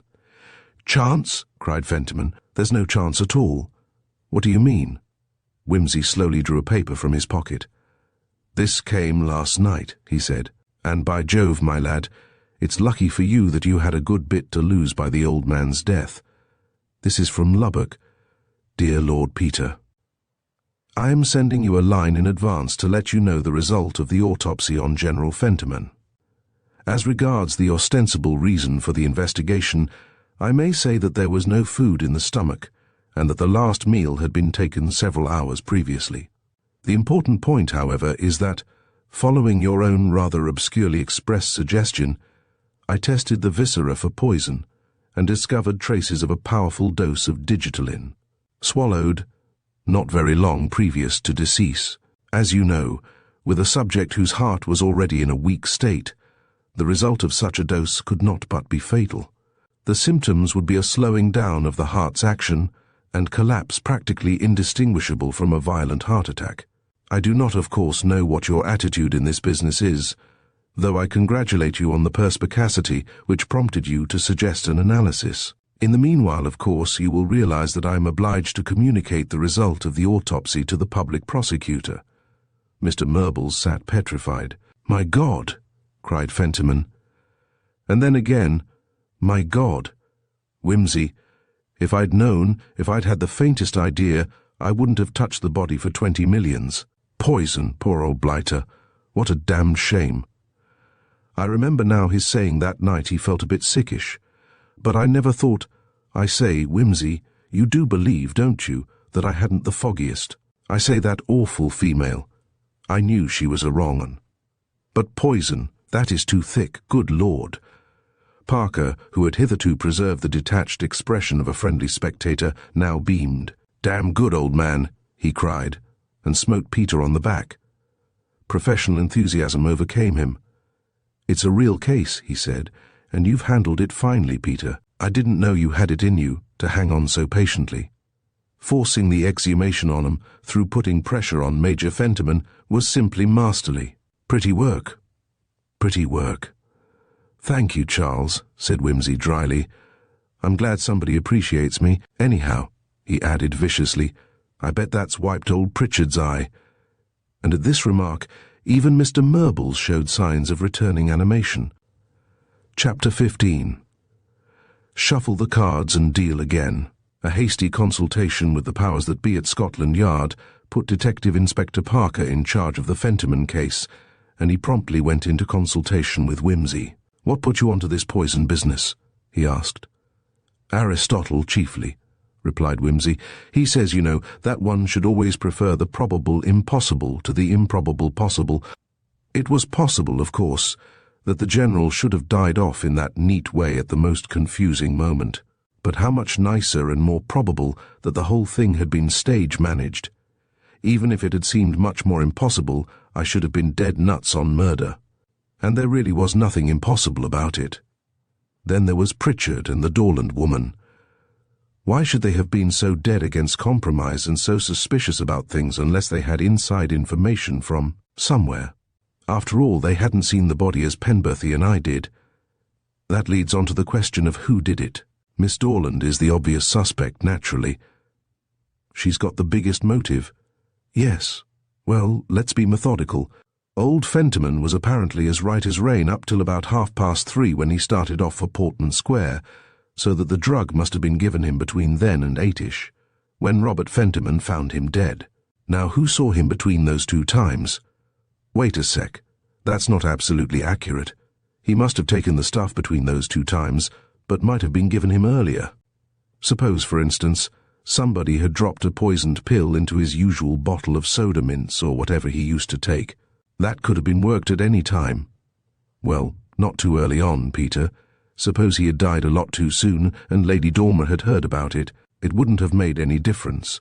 She wouldn't need to alter her will or anything. The bequests to Miss Dorland would just stand as before. Quite right. I was being stupid. Well then, we'd better find out if he did take anything of that kind regularly. If he did, who would have had the opportunity to drop the pill in? Penberthy, for one. The doctor. Yes, we must stick his name down as a possible, though he wouldn't have had the slightest motive. Still, we'll put him in the column headed opportunity. That's right, Charles. I do like your methodical ways. Attraction of opposites, said Parker, ruling a notebook into 3 columns. Opportunity. Number 1, Dr. Penberthy. If the tablets or globules or whatever they were Penberthy's own prescription, he would have a specially good opportunity. Not so good, though, if they were the kind of things you get ready-made from the chemist in sealed bottles. Oh, bosh. He could always have asked to have a squint at 'em to see if they were the right kind.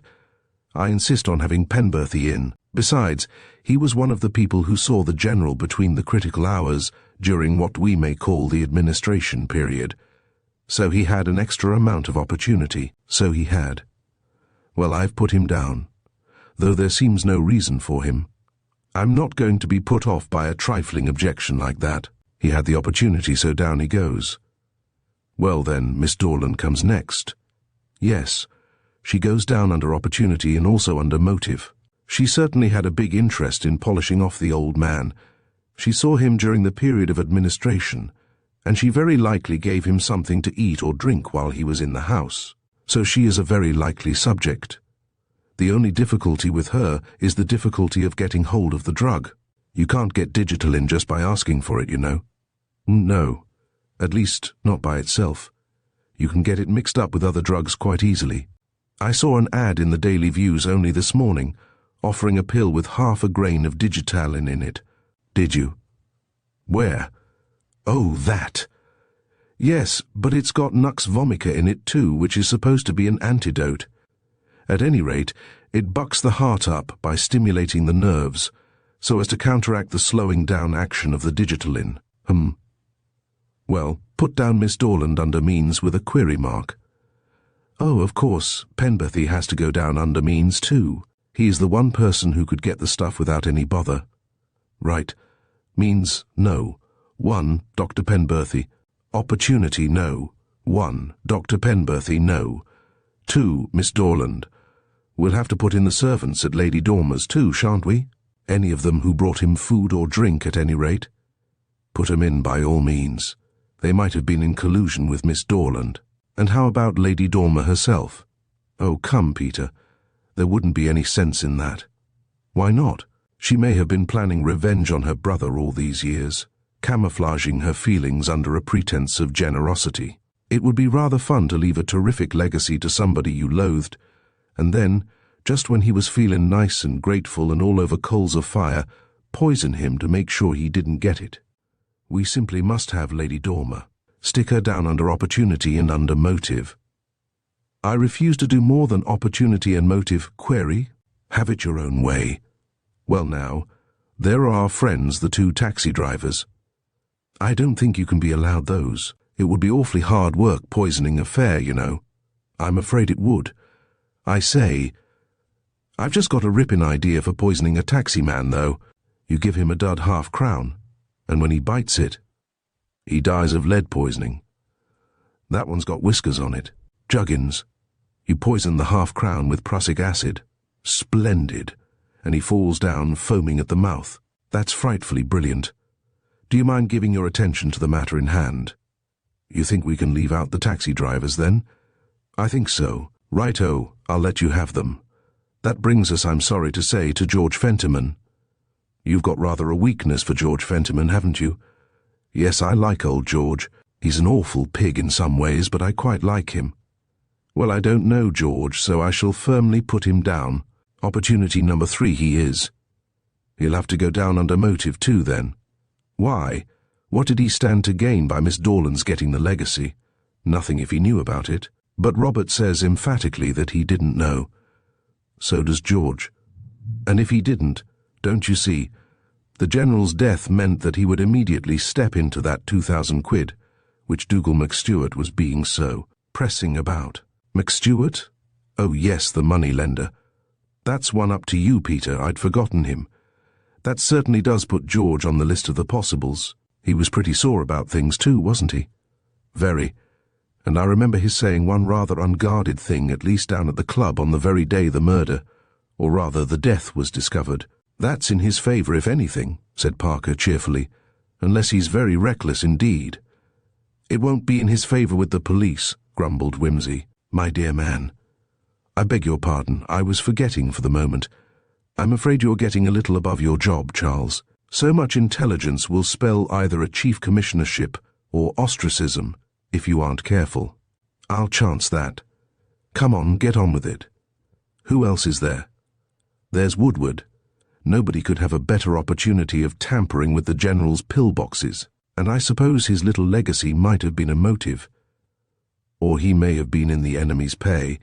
Sinister men servants so often are, you know. Look what a boom there has been lately in criminal butlers and thefts by perfect servants. That's a fact. And now how about the people at the Bellona? There's Wetheridge. He's a disagreeable devil, and he has always cast covetous eyes at the General's chair by the fire. I've seen him. Be serious, Peter. I'm perfectly serious. I don't like Wetheridge. He annoys me. And then we mustn't forget to put down Robert. Robert? Why, he's the one person we can definitely cross off. He knew it was to his interest to keep the old man alive. Look at the pains he took to cover up the death. Exactly. He is the most unlikely person, and that is why Sherlock Holmes would suspect him at once. He was, by his own admission, the last person to see General Fentiman alive. Suppose he had a row with the old man and killed him, and then discovered afterwards about the legacy. You're scintillating with good plots today, Peter. If they'd quarrelled, he might possibly have knocked his grandfather down, though I don't think he'd do such a rotten and unsportsmanlike thing, but he surely wouldn't have poisoned him. Whimsy sighed. There's something in what you say, he admitted. Still, you never know. Now then, is there any name we've thought of which appears in all 3 columns of our list? No, not one, but several appear in 2. We'd better start on those then. Miss Dorland is the most obvious, naturally, and after her, George, don't you think? Yes. I'll have a roundup among all the chemists who may possibly have supplied her with the digitalin. Who's her family doctor?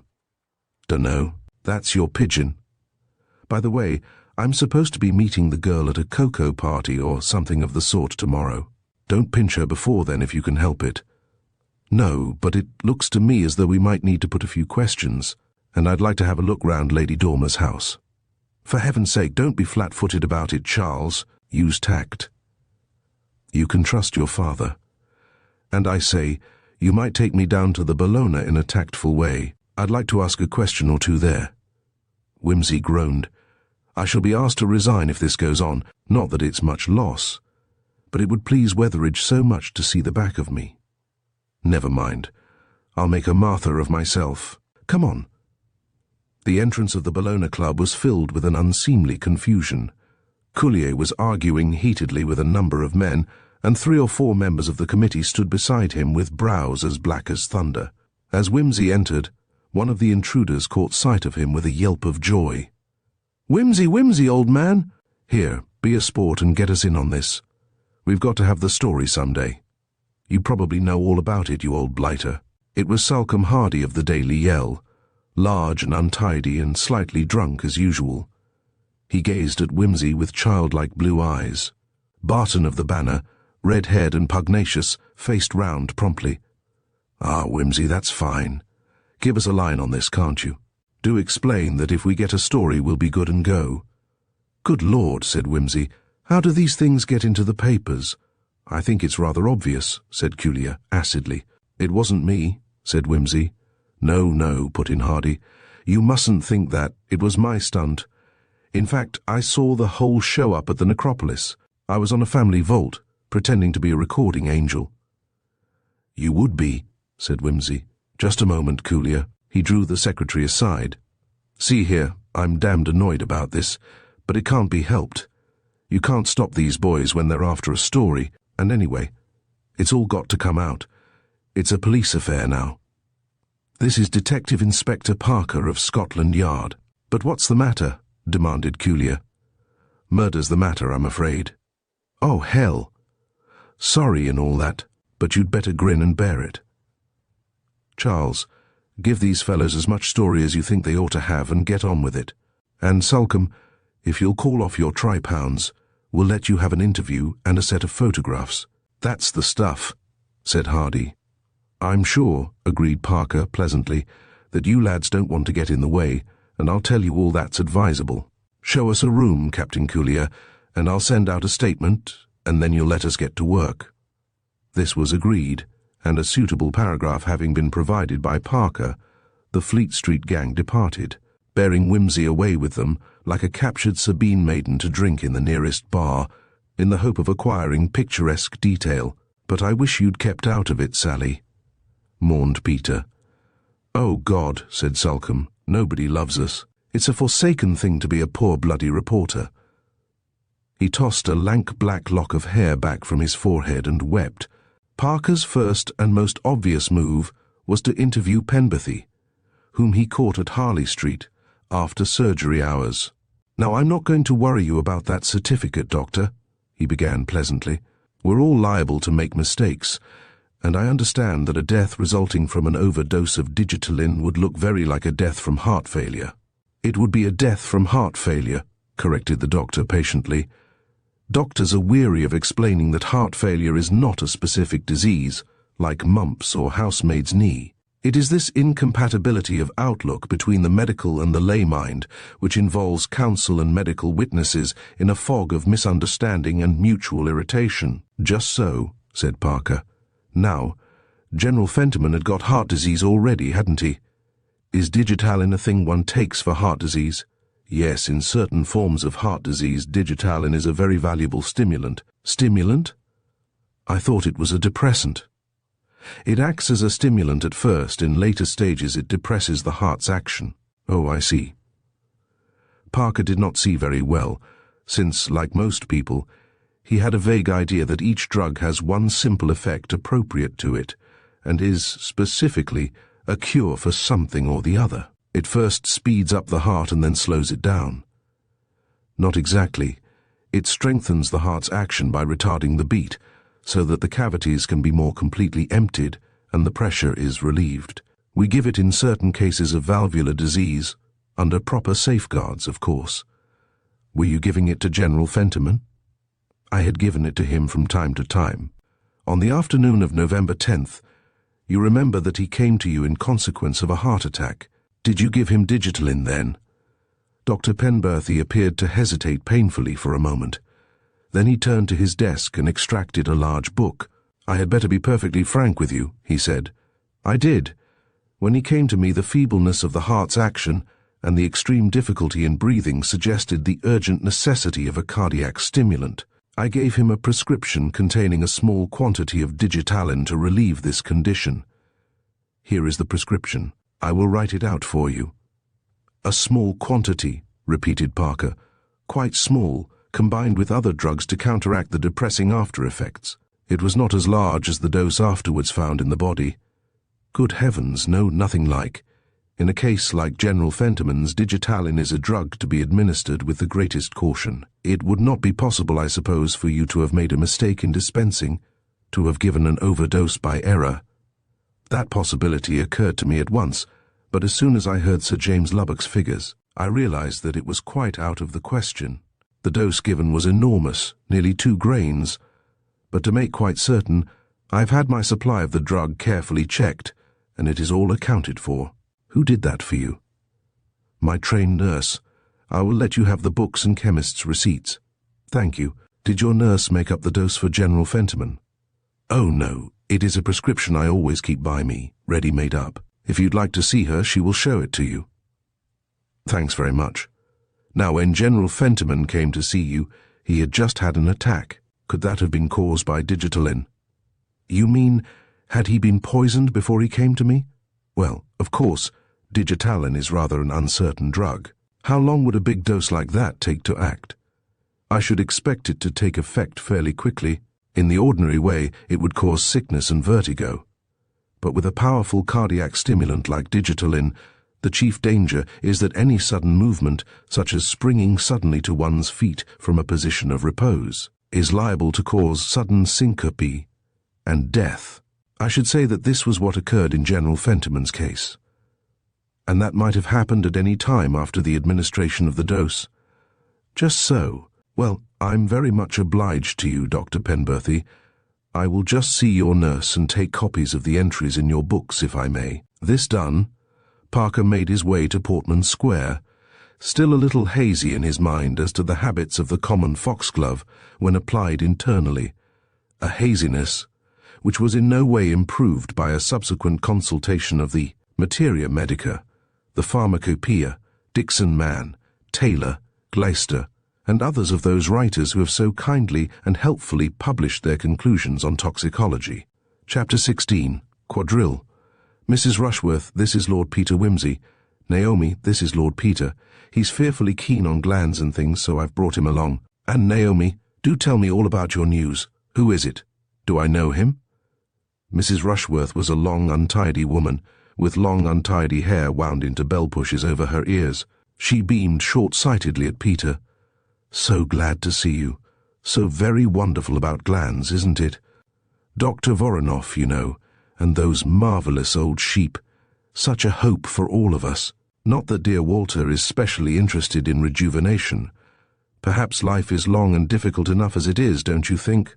So full of problems of one kind and another. And the insurance companies have quite set their faces against it, or so I understand.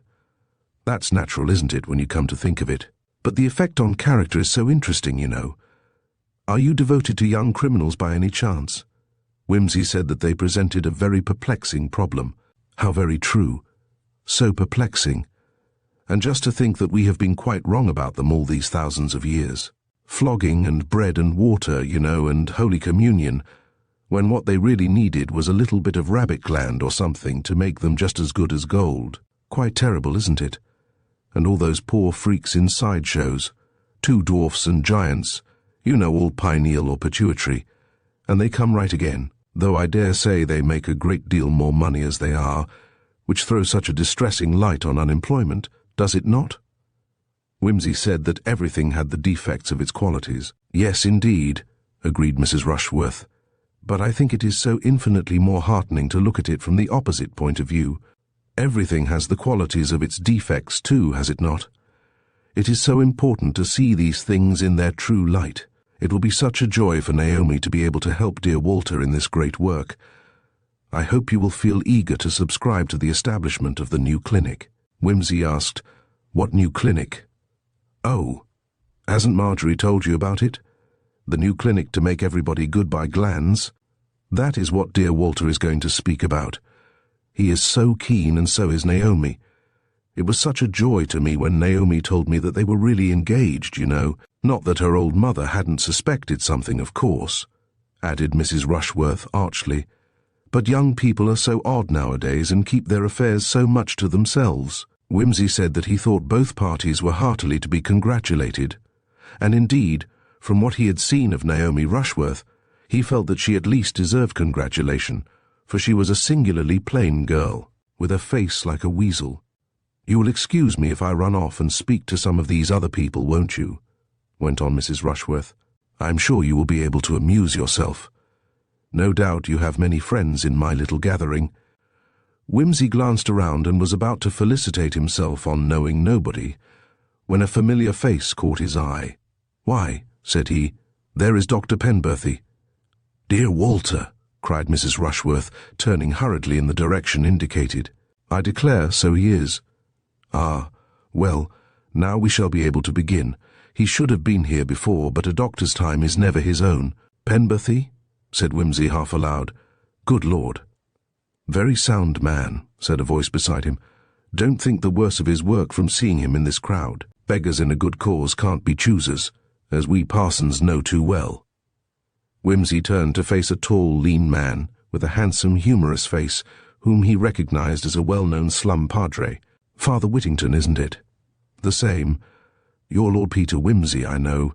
We've got an interest in crime in common, haven't we? I'm interested in this glandular theory. It may throw a great light on some of our heartbreaking problems. Glad to see there's no antagonism between religion and science, said Whimsy. Of course not. Why should there be? We are all searching for truth. And all these? Asked Whimsy, indicating the curious crowd with a wave of the hand. In their way. They mean well. They do what they can, like the woman in the Gospels, and they are surprisingly generous. Here's Penberthy, looking for you, I fancy. Well, Dr. Penberthy, I've come, you see, to hear you make mincemeat of original sin. That's very open-minded of you, said Penberthy, with a rather strained smile. I hope you are not hostile. We've no quarrel with the church, you know, if she'll stick to her business and leave us to ours. My dear man, if you can cure sin with an injection, I shall be only too pleased. Only be sure you don't pump in something worse in the process. You know the parable of the swept and garnished house. I'll be as careful as I can, said Penberthy. Excuse me, one moment. I say, Whimsy, you've heard all about Lubbock's analysis, I suppose. Yes. Bit of a startler, isn't it? It's going to make things damnably awkward for me, Whimsy. I wish to God you'd given me a hint at the time. Such a thing never once occurred to me. Why should it? You were expecting the old boy to pop off from heart, and he did pop off from heart. Nobody could possibly blame you. Couldn't they? That's all you know about juries. I wouldn't have had this happen just at this moment for a fortune. It couldn't have chosen a more unfortunate time. It'll blow over, Penberthy. That sort of mistake happens 100 times a week. By the way, I gather I'm to congratulate you. When did this get settled? You've been very quiet about it. I was starting to tell you up at that infernal exhumation business, only somebody barged in. Yes, thanks very much. We fixed it up, about a fortnight or 3 weeks ago. You have met Naomi? Only for a moment this evening. My friend Miss Phelps carried her off to hear all about you. Oh, yes. Well, you must come along and talk to her. She's a sweet girl, and very intelligent. The old lady's a bit of a trial, I don't mind saying, but her heart's in the right place, and there's no doubt she gets hold of people whom it's very useful to meet. I didn't know you were such an authority on glands. I only wish I could afford to be. I've done a certain amount of experimental work under Professor Sligo. It's the science of the future, as they say in the press. There really isn't any doubt about that. It puts biology in quite a new light. We're on the verge of some really interesting discoveries, no doubt about it. Only what with the anti-vivisectors and the parsons and the other old women, one doesn't make the progress one ought. Oh, Lord, they're waiting for me to begin. See you later. Half a jiff. I really came here. No, dash it, that's rude. But I'd no idea you were the lecturer till I spotted you. I originally came here, that sounds better, to get a look at Miss Dorland of Fentiman fame. But my trusty guide has abandoned me. Do you know Miss Dorland? Can you tell me which she is? I know her to speak to. I haven't seen her this evening. She may not turn up, you know. I thought she was very keen on glands and things. I believe she is, or thinks she is. Anything does for these women, as long as it's new, especially if it's sexual. By the way, I don't intend to be sexual. Bless you for that. Well, possibly Miss Dorland will show up later. Perhaps. But I say, Whimsy, she's in rather a queer position, isn't she? She may not feel inclined to face it. It's all in the papers, you know. Dash it, don't I know it? That inspired tippler, Salcombe Hardy, got hold of it somehow. I think he bribes the cemetery officials to give him advance news of exhumations. He's worth his weight in pound notes to the Yell. Cheerio. Speak your bit nicely. You don't mind if I'm not in the front row, do you? I always take up a strategic position near the door that leads to the grub. Penberthy's paper struck Whimsy as being original and well delivered. The subject was not altogether unfamiliar to him, for Whimsy had a number of distinguished scientific friends who found him a good listener, but some of the experiments mentioned were new and the conclusions suggestive. True to his principles, Whimsy made a bolt for the supper room, while polite hands were still applauding. He was not the first, however. A large figure in a hard-worked-looking dress suit was already engaged with a pile of savoury sandwiches and a whiskey and soda. It turned at his approach and beamed at him from its liquid and innocent blue eyes. Sally Hardy, never quite drunk and never quite sober, was on the job as usual. He held out the sandwich plate invitingly. "Damn good these are," he said. "What are you doing here?"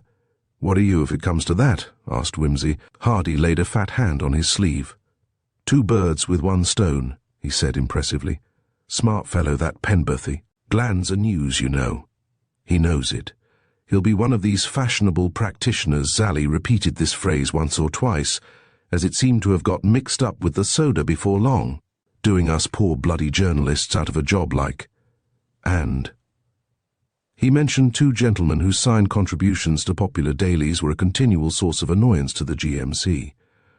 "Provided he doesn't damage his reputation over this Fentiman affair," rejoined Whimsy, in a refined shriek, which did duty for a whisper amid the noisy stampede which had followed them up to the refreshment table. "Ah, there you are," said Hardy. "Penberthy's news in himself. He's a story, don't you see? We'll have to sit on the fence a bit, of course, till we see which way the cat jumps. I'll have a par about it at the end, mentioning that he attended old Fentiman. Presently we'll be able to work up a little thing on the magazine page about the advisability of a PM in all cases of sudden death. You know, even experienced doctors may be deceived. If he comes off very badly in cross-examination, there can be something about specialists not always being trustworthy, a kind word for the poor downtrodden GP. And all that. Anyhow, he's worth a story. It doesn't matter what you say about him, provided you say something. You couldn't do us a little thing about 800 words, could you, about rigor mortis or something? Only make it snappy." "I could not," said Whimsy. "I haven't time, and I don't want the money. Why should I? I'm not a dean or an actress." "No, but your news. You can give me the money if you're so beastly flush. Look here. Have you got a line on this case at all? That police friend of yours won't give anything away. I want to get something in before there's an arrest, because after that, it's contempt. I suppose it's the girl you're after, isn't it? Can you tell me anything about her?" "No, I came here tonight to get a look at her, but she hasn't turned up. I wish you could dig up her hideous past for me. The Rushworths must know something about her, I should think. She used to paint or something. Can't you get on to that?" Hardy's face lighted up. "Waffles Newton will probably know something," he said. "I'll see what I can dig out." "Thanks very much, old man. That's given me an idea. We might get one of her pictures on the back pages. The old lady seems to have been a queer old soul. Odd will, wasn't it?" "Oh, I can tell you all about that," said Whimsy. "I thought you probably knew." He gave Hardy the history of Lady Dormer, as he had heard it from Mr. Murbles. The journalist was enthralled. "Great stuff," he said. "That'll get 'em. Romance there. This'll be a scoop for the Yell. Excuse me. I want to phone it through to 'em before somebody else gets it. Don't hand it out to any of the other fellows. They can get it from Robert or George Fentiman," warned Whimsy. "Not much they won't," said Salcombe Hardy feelingly. "Robert Fentiman gave old Barton of the Banner such a clip under the ear this morning that he had to go and see a dentist. And George has gone down to the Bellona, and they won't let anybody in. I'm all right on this. If there's anything I can do for you, I will, you bet. So long." He faded away. A hand was laid on Peter's arm. "You're neglecting me shockingly," said Marjorie Phelps, "and I'm frightfully hungry. I've been doing my best to find things out for you." "That's top hole of you. Look here. Come and sit out in the hall, it's quieter. I'll scrounge some grub and bring it along." He secured a quantity of curious little stuffed buns, 4 Petits Fours, some dubious claret cup, and some coffee, and brought them with him on a tray, snatched while the waitress's back was turned. "Thanks," said Marjorie. "I deserve all I can get for having talked to Naomi Rushworth. I cannot like that girl. She hints things." "What, particularly?" "Well, I started to ask about Anne Dorland, so she said she wasn't coming. So I said, 'Oh, why?' And she said she wasn't well." "Who said?" "Naomi Rushworth said Anne Dorland said she couldn't come because she wasn't well, but she said that was only an excuse, of course." "Who said?" "Naomi said." So I said, "Was it?" And she said, "Yes. She didn't suppose she felt like facing people very much." So I said, "I thought you were such friends." So she said, "Well, we are, But of course Anne always was a little abnormal, you see. So I said that was the first I had heard of it, and she gave me one of her catty looks and said, "Well, there was Ambrose Ledbury, wasn't there? But of course you had other things to think of then, hadn't you?" The little beast. She meant Komsky. And after all, everybody knows how obvious she's made herself over this man Penberthy. I'm sorry, I've got mixed. Well, I was rather fond of Komsky, and I did almost promise to live with him, till I found that his last 3 women had all got fed up with him and left him, and I felt there must be something wrong with a man who continually got left, and I've discovered since that he was a dreadful bully when he dropped that touching lost dog manner of his, so I was well out of it. Still, seeing that Naomi had been going about for the last year nearly, looking at Dr. Penberthy like a female spaniel that thinks it's going to be whipped, I can't see why she need throw Komsky in my face. And as for Ambrose Ledbury, anybody might have been mistaken in him. Who was Ambrose Ledbury? Oh, he was the man who had that studio of a bolter's muse. Powerfulness was his strong suit, and being above worldly considerations. He was rugged and wore homespun and painted craggy people in bedrooms, but his colour was amazing. He really could paint, and so we could excuse a lot, but he was a professional heartbreaker. He used to gather people up hungrily in his great arms. You know, that's always rather irresistible. But he had no discrimination. It was just a habit, and his affairs never lasted long. But Anne Dorland was really rather overcome, you know. She tried the craggy style herself, but it wasn't at all her line. She hasn't any colour sense, so there was nothing to make up for the bad drawing. I thought you said she didn't have any affairs. It wasn't an affair. I expect Ledbury gathered her up at some time or other when there wasn't anybody else handy, but he did demand good looks for anything serious. He went off to Poland a year ago with a woman called Natasha somebody. After that, Anne Dorland began to chuck painting. The trouble was, she took things seriously. A few little passions would have put her right, but she isn't the sort of person a man can enjoy flirting with. Heavy-handed. I don't think she would have gone on worrying about Ledbury if he hadn't happened to be the one and only episode, because, as I say, she did make a few efforts, but she couldn't bring him off. I see. But that's no reason why Naomi should turn round like that. The fact is, the little brute's so proud of having landed a man and an engagement ring for herself that she's out to patronize everybody else. Oh? Yes, besides, everything is looked at from dear Walter's point of view now, and naturally Walter isn't feeling very loving towards Anne Dorland. Why not? My dear man, you're being very discreet, aren't you? Naturally everybody's saying that she did it. Are they? Who else could they think did it? Whimsy realized, indeed, that everybody must be thinking it. He was exceedingly inclined to think it himself. Probably that's why she didn't turn up. Of course it is. She's not a fool, she must know. That's true. Look here, will you do something for me? Something more, I mean. What? From what you say, it looks as though Miss Dorland might find herself rather short of friends in the near future, if she comes to you. I'm not going to spy on her. Not if she had poisoned 50 old generals. I don't want you to. But I want you to keep an open mind and tell me what you think, because I don't want to make a mistake over this, and I'm prejudiced. I want Miss Dorland to be guilty, so I'm very likely to persuade myself she is when she isn't. See? Why do you want her to be guilty? I oughtn't to have mentioned that. Of course, I don't want her found guilty if she isn't really. All right. I won't ask questions, and I'll try and see Anne, but I won't try to worm anything out of her. That's definite. I'm standing by Anne. My dear girl, said Whimsy, you're not keeping an open mind. You think she did it. Marjorie Phelps flushed. I don't. Why do you think that? Because you're so anxious not to worm anything out of her. Worming couldn't hurt an innocent person. Peter Whimsy, you sit there looking a perfectly well-bred imbecile, and then in the most underhand way you twist people into doing things they ought to blush for. No wonder you detect things. I will not do your worming for you. Well, if you don't, I shall know your opinion, shan't I? The girl was silent for a moment. Then she said, It's all so beastly. Poisoning is a beastly crime, don't you think?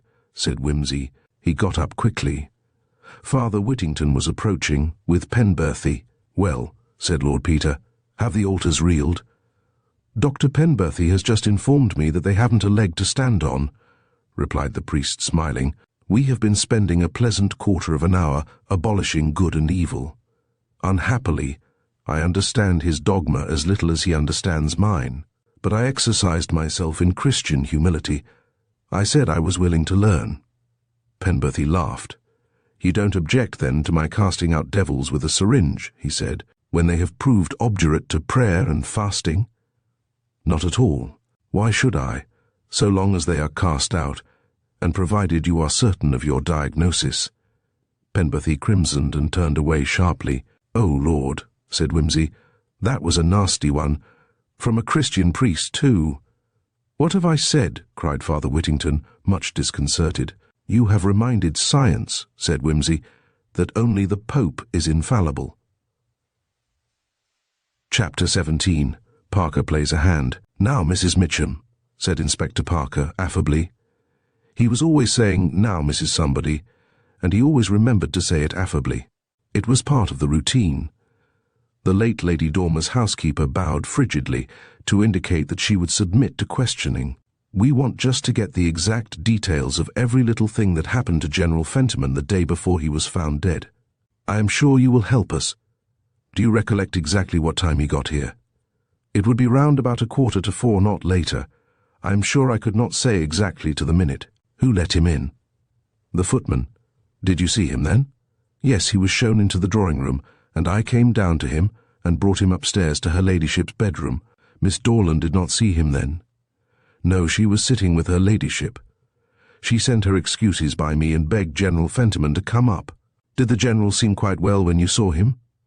"So far as I could say, he seemed well, always bearing in mind that he was a very old gentleman and had heard bad news. He was not bluish about the lips or breathing very heavily or anything of that kind." "Well, going up the stairs tried him rather." "Yes, of course it would." "He stood still on the landing for a few minutes to get his breath. I asked him whether he would like to take something, but he said no, he was all right." "Ah, I dare say it would have been a good thing if he had accepted your very wise suggestion, Mrs. Mitchum." "No doubt he knew best," replied the housekeeper primly. She considered that in making observations the policeman was stepping out of his sphere. "And then you showed him in. Did you witness the meeting between himself and Lady Dormer?" "I did not." Emphatically. "Miss Dorland got up and said, 'How do you do, General Fentiman?' and shook hands with him, and then I left the room, as it was my place to do." "Just so. Was Miss Dorland alone with Lady Dormer when General Fentiman was announced?" "Oh, no, the nurse was there." "The nurse, yes, of course. Did Miss Dorland and the nurse stay in the room all the time that the General was there?" "No. Miss Dorland came out again in about 5 minutes and came downstairs. She came to me in the housekeeper's room, and she looked rather sad. She said, 'Poor old dears,' just like that." "Did she say any more?" "She said, 'They quarrelled, Mrs. Mitchum, ages and ages ago when they were quite young, and they've never seen each other since.'" "Of course, I was aware of that, having been with her ladyship all these years, and so was Miss Dorland. I expect it would seem very pitiful to a young lady like Miss Dorland." "No doubt, she is a young lady with feelings, not like some of those you see nowadays." Parker wagged his head sympathetically. "And then?" "Then Miss Dorland went away again, after a little talk with me, and presently Nellie came in, that's the housemaid." "How long after was that?" "Oh, some time. I had just finished my cup of tea, which I have at 4:00. It would be about 1:30. She came to ask for some brandy for the General, as he was feeling badly. The spirits are kept in my room, you see, and I have the key." Parker showed nothing of his special interest in this piece of news. "Did you see the General when you took the brandy?" "I did not take it." Mrs. Mitchum's tone implied that fetching and carrying was not part of her duty. "I sent it by Nellie." "I see. So you did not see the General again before he left?" "No. Miss Dorland informed me later that he had had a heart attack." "I am very much obliged to you, Mrs. Mitchum. Now I should like just to ask Nellie a few questions." Mrs. Mitchum touched a bell. A fresh-faced, pleasant-looking girl appeared in answer. "Nellie, this police officer wants you to give him some information about that time General Fentiman came here. You must tell him what he wants to know, but remember he is busy and don't start your chattering. "You can speak to Nellie here, officer." And she sailed out. "A bit stiff, isn't she?" murmured Parker, in an awestruck whisper. "She's one of the old-fashioned sort, I don't mind saying," agreed Nellie with a laugh. "She put the wind up me. Now, Nellie," he took up the old formula, "I hear you were sent to get some brandy for the old gentleman. Who told you about it?" "Why, it was like this. After the General had been with Lady Dormer getting on for an hour, the bell rang in her ladyship's room. It was my business to answer that, so I went up, and Nurse Armstrong put her head out and said, 'Get me a drop of brandy, Nellie, quick, and ask Miss Dorland to come here. General Fentiman's rather unwell.' So I went for the brandy to Mrs. Mitchum, and on the way up with it I knocked at the studio door where Miss Dorland was." "Where's that, Nellie?" "It's a big room on the first floor built over the kitchen. It used to be a billiard room in the old days, with a glass roof. That's where Miss Dorland does her painting and messing about with bottles and things. And she uses it as a sitting room too." "Messing about with bottles?" "Well, chemist stuff and things. Ladies have to have their hobbies, you know, not having any work to do. It makes a lot to clear up." "I'm sure it does. Well, go on, Nellie. I didn't mean to interrupt."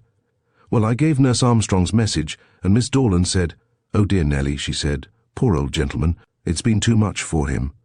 Give me the brandy, I'll take it along, and run along and get Dr. Penberthy on the telephone.' So I gave her the brandy and she took it upstairs. Half a moment." "Did you see her take it upstairs?" "Well, no, I don't think I actually saw her go up, but I thought she did. But I was going down to the telephone, so I didn't exactly notice." "No, why should you?" "I had to look Dr. Penberthy's number up in the book, of course.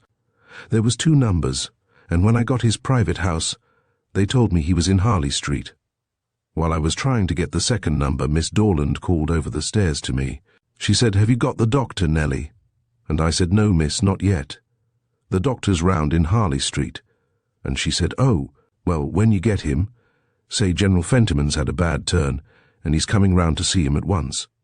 So I said, 'Isn't the doctor to come here, miss?' And she said, 'No, the General's better now, and he says he would rather go round there. Tell William to get a taxi.'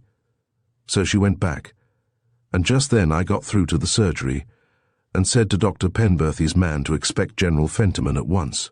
And then he came downstairs with Miss Dorland and Nurse Armstrong holding on to him, and he looked mortal bad, poor old gentleman. William, the footman, came in then and said he'd got the taxi, and he put General Fentiman into it, and then Miss Dorland and Nurse went upstairs again, and that was the end of it." "I see. How long have you been here, Nellie?" 3 years, sir." The sir was a concession to Parker's nice manners and educated way of speech. "Quite the gentleman," as Nellie remarked afterwards to Mrs. Mitchum, who replied, "No, Nellie gentleman-like, I will not deny, but a policeman is a person, and I will trouble you to remember it. 3 years? That's a long time as things go nowadays. Is it a comfortable place?" "Not bad. There's Mrs. Mitchum, of course, but I know how to keep the right side of her. And the old lady, well, she was a real lady in every way." "And Miss Dorland?" "Oh, she gives no trouble, except clearing up after her, but she always speaks nicely and says please and thank you. I haven't any complaints." Modified rapture, thought Parker. Apparently Anne Dorland had not the knack of inspiring passionate devotion. "Not a very lively house, is it, for a young girl like yourself?" "Dull as ditchwater," agreed Nellie frankly. "Miss Dorland would have what they called studio parties sometimes, but not at all smart, and nearly all young ladies artists and such like, and naturally it's been quieter still since Lady Dormer died." "Was Miss Dorland very much distressed at her death?" Nellie hesitated. "She was very sorry, of course. Her ladyship was the only one she had in the world. And then she was worried with all this lawyer's business, something about the will, I expect you know, sir." "Yes, I know about that." "Worried, was she?" "Yes, and that angry you wouldn't believe. There was one day Mr. Pritchard came, I remember particular, because I happened to be dusting the hall at the time, you see, and she was speaking that quick and loud I couldn't help hearing. 'I'll fight it for all I'm worth,' that was what she said. And a something to defraud. What would that be now?" "Plot," suggested Parker. "No, a conspiracy, that's it. A conspiracy to defraud. And then I didn't hear any more till Mr. Pritchard came out." and he said to her, "Very well, Miss Dorland, we will make an independent inquiry." And Miss Dorland looked so eager and angry, I was surprised. But it all seemed to wear off like. She hasn't been the same person the last week or so. How do you mean? Well, don't you notice it yourself, sir? She seems so quiet and almost frightened like, as if she'd had a shock, and she cries a dreadful lot. She didn't do that at first. How long has she been so upset? Well, I think it was when all this dreadful business came out about the poor old gentleman being murdered. It is awful, sir, isn't it? Do you think you'll catch the one as did it? Oh, I expect so, said Parker cheerfully. That came as a shock to Miss Dorland, did it? Well, I should say so. There was a little bit in the paper, you know, sir, about Sir James Lubbock having found out about the poisoning, and when I called Miss Dorland in the morning, I took leave to point it out. I said, "That's a funny thing, miss, isn't it, about General Fentiman being poisoned, just like that," I said. And she said, "Poisoned, Nellie? You must be mistaken." So I showed her the bit in the paper and she looked just dreadful. "Well, well," said Parker, "it's a very horrid thing to hear about a person one knows. Anybody would be upset. Yes, sir, me and Mrs. Mitchum was quite overcome." "Poor old gentleman," I said. "Whatever should anybody want to do him in for? He must have gone off his head and made away with himself," I said. "Do you think that was it, sir?" "It's quite possible, of course," said Parker genially. "Cut up about his sister dying like that, don't you think?" That's what I said to Mrs. Mitchum. But she said a gentleman like General Fentiman wouldn't make away with himself and leave his affairs in confusion like he did. So I said, "Was his affairs in confusion then?" And she said, "They're not your affairs, Nellie, so you needn't be discussing them." What do you think yourself, sir? "I don't think anything yet," said Parker. "But you have been very helpful. Now, would you kindly run and ask Miss Dorland if she could spare me a few minutes?" Anne Dorland received him in the back drawing-room. He thought what an unattractive girl she was, with her sullen manner and gracelessness of form and movement. She sat huddled on one end of the sofa, in a black dress which made the worst of her sallow, blotched complexion. She had certainly been crying, Parker thought, and when she spoke to him it was curtly, in a voice roughened and hoarse and curiously lifeless. "I am sorry to trouble you again," said Parker politely. "You can't help yourself, I suppose." She avoided his eyes and lit a fresh cigarette from the stump of the last. "I just want to have any details you can give me about General Fentiman's visit to his sister. Mrs. Mitchum brought him up to her bedroom, I understand." She gave a sulky nod. "You were there?" She made no answer. "Were you with Lady Dormer?" he insisted rather more sharply. "Yes." "And the nurse was there too?" "Yes." She would not help him at all. "What happened?" "Nothing happened. I took him up to the bed and said, 'Auntie, here's General Fentiman.' Lady Dormer was conscious then?" "Yes. Very weak, of course." "Yes." "Did she say anything?" "She said Arthur, that's all, and he said Felicity, and I said you'd like to be alone and went out, leaving the nurse there." "I couldn't dictate to the nurse. She had to look after her patient." "Quite so. Did she stay there throughout the interview?" "I haven't the least idea." "Well," said Parker patiently, "you can tell me this. When you went in with the brandy, the nurse was in the bedroom then?" "Yes, she was." "Now, about the brandy. Nellie brought that up to you in the studio, she tells me." "Yes." "Did she come into the studio?" "I don't understand. Did she come right into the room, or did she knock at the door and did you come out to her on the landing?" This roused the girl a little. "Decent servants don't knock at doors," she said, with a contemptuous rudeness. "She came in, of course." "I beg your pardon," retorted Parker, stung. "I thought she might have knocked at the door of your private room." "No." "What did she say to you?" "Can't you ask her all these questions?"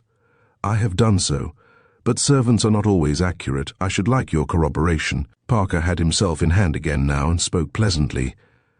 "She said that Nurse Armstrong had sent her for some brandy because General Fentiman was feeling faint and told her to call me. So I said she had better go and telephone Dr. Penberthy while I took the brandy." All this was muttered hurriedly and in such a low tone that the detective could hardly catch the words. "And then did you take the brandy straight upstairs?" "Yes, of course." "Taking it straight out of Nellie's hands? Or did she put it down on the table or anywhere?"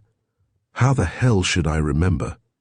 Parker disliked a swearing woman, but he tried hard not to let this prejudice him. You can't remember. At any rate, you know you went straight on up with it. You didn't wait to do anything else. She seemed to pull herself together and make an effort to remember. If it's so important as that, I think I stopped to turn down something that was boiling. Boiling? On the fire? On the gas ring, she said impatiently. What sort of thing? Oh, nothing, some stuff. Tea or cocoa or something like that, do you mean? No, some chemical things, she said, letting the words go reluctantly. Were you making chemical experiments? Yes, I did a bit, just for fun, a hobby. You know, I don't do anything at it now. I took up the brandy. Her anxiety to shelve the subject of chemistry seemed to be conquering her reluctance to get on with the story. You were making chemical experiments, although Lady Dormer was so ill, said Parker severely.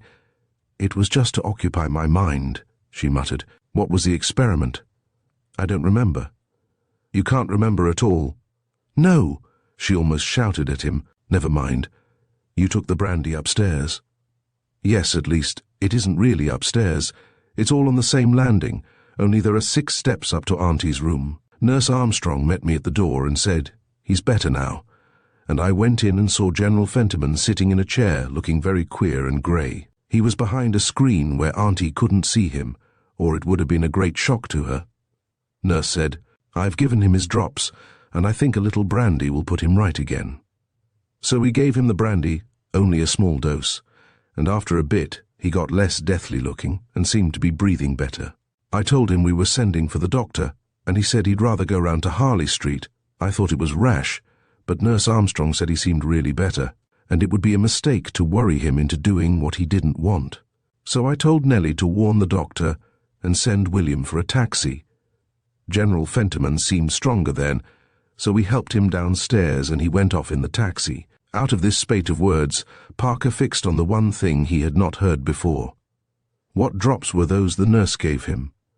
His own. He had them in his pocket. Do you think she could possibly have given him too much? Was the quantity marked on the bottle?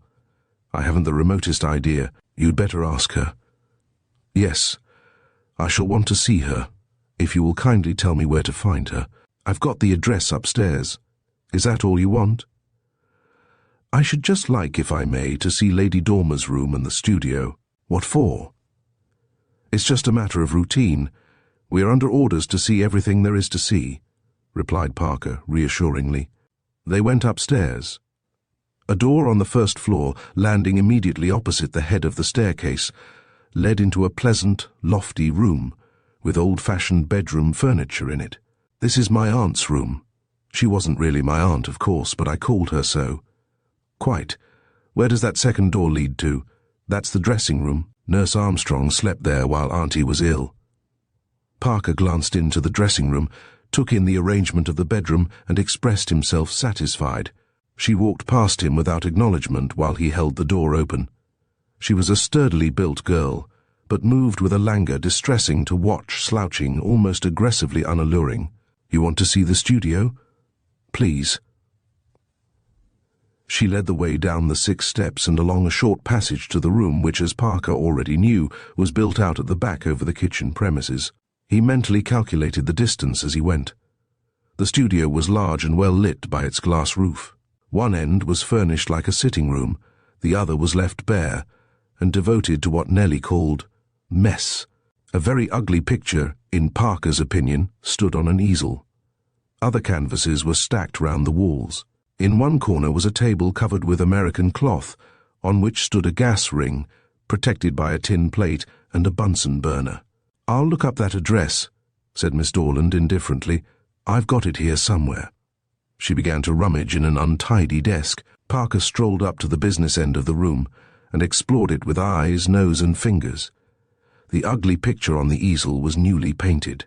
The smell told him that, and the dabs of paint on the palette were still soft and sticky. Work had been done there within the last 2 days, he was sure. The brushes had been stuck at random into a small pot of turpentine. He lifted them out. They were still clogged with paint. The picture itself was a landscape, he thought, roughly drawn and hot and restless in colour. Parker was no judge of art. He would have liked to get Whimsy's opinion. He explored further. The table with the Bunsen burner was bare, but in a cupboard close by, he discovered a quantity of chemical apparatus of the kind he remembered using at school.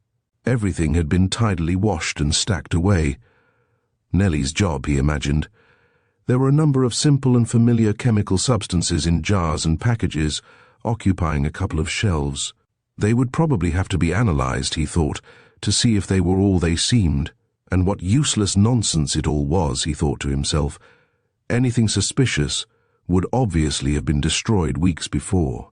Still, there it was. A book in several volumes on the top shelf caught his attention. It was Quain's Dictionary of Medicine. He took down a volume in which he noticed a paper mark. Opening it at the marked place, his eye fell upon the words rigor mortis, and a little later on action of certain poisons. He was about to read more when he heard Miss Dorland's voice just behind him. "That's all nothing," she said. "I don't do any of that muck now. It was just a passing craze. I paint, really. What do you think of this?" She indicated the unpleasant landscape. Parker said it was very good. "Are these your work too?" he asked, indicating the other canvases. "Yes," she said. He turned a few of them to the light, noticing at the same time how dusty they were. Nellie had scamped this bit of the work, or perhaps had been told not to touch. Miss Dorland showed a trifle more animation than she had done hitherto, while displaying her works. Landscape seemed to be rather a new departure. Most of the canvases were figure studies. Mr. Parker thought that on the whole, the artist had done wisely to turn to landscape. He was not well acquainted with the modern school of thought in painting, and had difficulty in expressing his opinion of these curious figures, with their faces like eggs and their limbs like rubber. "That is the Judgment of Paris," said Miss Dorland. "Oh, yes," said Parker. "And this?" "Oh, just a study of a woman dressing. It's not very good. I think this portrait of Mrs. Mitchum is rather decent, though." Parker stared aghast. It might possibly be a symbolic representation of Mrs. Mitchum's character, for it was very hard and spiky, but it looked more like a Dutch doll, with its triangular nose, like a sharp-edged block of wood, and its eyes mere dots in an expanse of liver-coloured cheek. "It's not very like her," he said doubtfully. "It's not meant to be." "This seems better. I like this better," said Parker, turning the next picture up hurriedly. "Oh, that's nothing, just a fancy head." Evidently this picture, the head of a rather cadaverous man, with a sinister smile and a slight cast in the eye, was despised, a Philistine backsliding, almost like a human being. It was put away, and Parker tried to concentrate his attention on a Madonna and Child, which to Parker's simple evangelical mind seemed an abominable blasphemy. Happily, Miss Dorland soon wearied, even of her paintings, and flung them all back into the corner. "Do you want anything else?" she demanded abruptly. "Here's that address." Parker took it. "Just one more question," he said, looking her hard in the eyes. "Before Lady Dormer died, before General Fentiman came to see her, did you know what provision she had made for you, and for him in her will?" The girl stared back at him, and he saw panic come into her eyes. It seemed to flow all over her like a wave. She clenched her hands at her sides, and her miserable eyes dropped beneath his gaze, shifting as though looking for a way out. "Well?" said Parker. "No," she said. "No, of course not. Why should I?" Then, surprisingly, a dull crimson flush flooded her sallow cheeks and ebbed away, leaving her looking like death. "Go away," she said furiously. "You make me sick." Chapter 18. Picture cards. "So I've put a man in and had all the things in that cupboard taken away for examination," said Parker. Lord Peter shook his head. "I wish I had been there," he said. "I should have liked to see those paintings. However, they might have conveyed something to you," said Parker. "You're artistic. You can come along and look at them any time, of course. But it's the time factor that's worrying me, you know. Supposing she gave the old boy Digitalin in his B&S, why should it wait all that time before working? According to the books, it ought to have popped him off in about an hour's time. It was a biggish dose, according to Lubbock. I know. I think you're up against a snag there. That's why I should have liked to see the pictures." Parker considered this apparent non sequitur for a few moments and gave it up. "George Fentiman," he began. "Yes," said Wimsey, "George Fentiman. I must be getting emotional in my old age, Charles, for I have an unconquerable dislike to examining the question of George Fentiman's opportunities. Bar Robert," pursued Parker ruthlessly. "He was the last interested person to see General Fentiman. Yes, by the way, we have only Robert's unsupported word for what happened in that last interview between him and the old man. Come, Wimsey, you're not going to pretend that Robert had any interest in his grandfather's dying before Lady Dormer. On the contrary." "No, but he might have had some interest in his dying before he made a will. Those notes on that bit of paper, the larger share was to go to George. That doesn't entirely agree with what Robert said. And if there was no will, Robert stood to get everything. So he did. But by killing the general then, he made sure of getting nothing at all. That's the awkwardness, unless he thought Lady Dormer was already dead. But I don't see how he could have thought that. Or unless he gave his grandfather a pill or something to be taken at some future time, and the old boy took it too soon by mistake. That idea of a delayed action pill is the most tiresome thing about this case. It makes almost anything possible, including, of course, the theory of its being given to him by Miss Dorland. That's what I'm going to interview the nurse about, the minute I can get hold of her. But we've got away from George." "You're right. Let's face George. I don't want to, though. Like the lady in Maeterlinck who's running round the table while her husband tries to polish her off with a hatchet, I am not gay. George is the nearest in point of time. In fact, he fits very well in point of time. He parted from General Fentiman at about 6:30, and Robert found Fentiman dead at about 8 o'clock. So, allowing that the stuff was given in a pill, which it would have to be in a taxi," interjected Parker. "As you say, in a pill, which would take a bit longer to get working than the same stuff taken in solution, why then the general might quite well have been able to get to the Bellona and see Robert before collapsing. Very nice. But how did George get the drug?" "I know, that's the first difficulty." "And how did he happen to have it on him just at that time? He couldn't possibly have known that General Fentiman would run across him just at that moment. Even if he'd known of his being at Lady Dormer's, he couldn't be expecting him to go from there to Harley Street. He might have been carrying the stuff about with him, waiting for a good opportunity to use it, and when the old man called him up and started jawing him about his conduct and all that, he thought he'd better do the job quick, before he was cut out of the will." But why should George be such a fool, then, as to admit he'd never heard about Lady Dormer's will? If he had heard of it, we couldn't possibly suspect him. He'd only to say the general told him about it in the taxi. I suppose it hadn't struck him in that light. Then George is a bigger ass than I took him for. "Possibly he is," said Parker dryly. "At any rate, I have put a man on to make inquiries at his home." "Oh, have you? I say, do you know, I wish I'd left this case alone. What the deuce did it matter if old Fentiman was pushed painlessly off a bit before his time? He was simply indecently ancient. We'll see if you say that in 60 years' time," said Parker. "By that time we shall, I hope, be moving in different circles. I shall be in the one devoted to murderers, and you in the much lower and hotter one devoted for those who tempt others to murder them. I wash my hands of this case, Charles. There's nothing for me to do now you have come into it. It bores and annoys me. Let's talk about something else."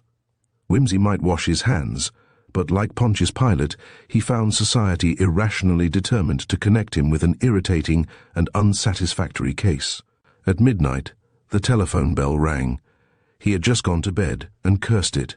"Tell them I'm out," he shouted to Bunter, and cursed again on hearing the man assure the unknown caller that he would see whether his lordship had returned. Disobedience in Bunter spelt urgent necessity. "Well?" "It is Mrs. George Fentiman, my lord. She appears to be in great distress. If your lordship wasn't in, I was to beg you to communicate with her as soon as you arrived." "Punk! They're not on the phone." "No, my lord." "Did she say what the matter was?" "She began by asking if Mr. George Fentiman was here, my lord." "Oh, Hades!" Bunter advanced gently with his master's dressing gown and slippers. Wimsey thrust himself into them savagely and padded away to the telephone. "Hullo! Is that Lord Peter?" Oh, the line sighed with relief, a harsh sound like a death rattle. Do you know where George is? No idea. Hasn't he come home? No, and I'm frightened. Some people were here this morning. The police. Yes, George. They found something. I can't say it all over the phone, but George went off to Walmersley Hubbard's with the car, and they say he never came back there, and you remember that? Time he was so funny before, and got lost. Your 6 minutes are up, boomed the voice of the exchange. Will you have another call? Yes, please. Oh, don't cut us off. Wait. Oh, I haven't any more pennies. Lord Peter. I'll come round at once, said Wimsey with a groan. Oh, thank you. Thank you so much. I say, where's Robert? Your 6 minutes are up, said the voice finally, and the line went dead with a metallic crash. Get me my clothes, said Wimsey, bitterly. Give me those loathsome and despicable rags which I hope to have put off forever. Get me a taxi. Get me a drink. Macbeth has murdered sleep. Oh, and get me Robert Fentiman first. Major Fentiman was not in town, said Woodward. He had gone back to Richmond again. Wimsey tried to get through to Richmond. After a long time, a female voice, choked with sleep and fury, replied. Major Fentiman had not come home. Major Fentiman kept very late hours. Would she give Major Fentiman a message when he did come in? Indeed, she would not. She had other things to do than to stay up all night answering the telephone calls and giving messages to Major Fentiman.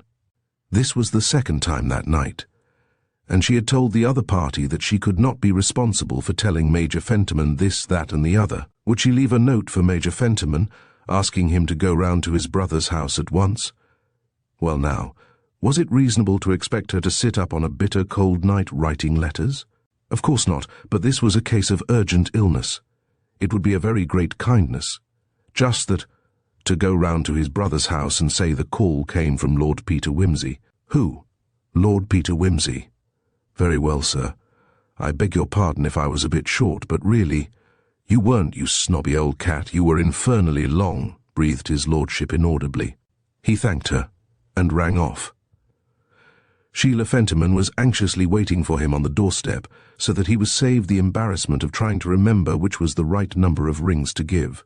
She clasped his hand eagerly as she drew him in. Oh, it is good of you. I'm so worried. I say, don't make a noise, will you? They complain, you know. She spoke in a harassed whisper. Blast them, let them complain, said Wimsey cheerfully. Why shouldn't you make a row when George is upset?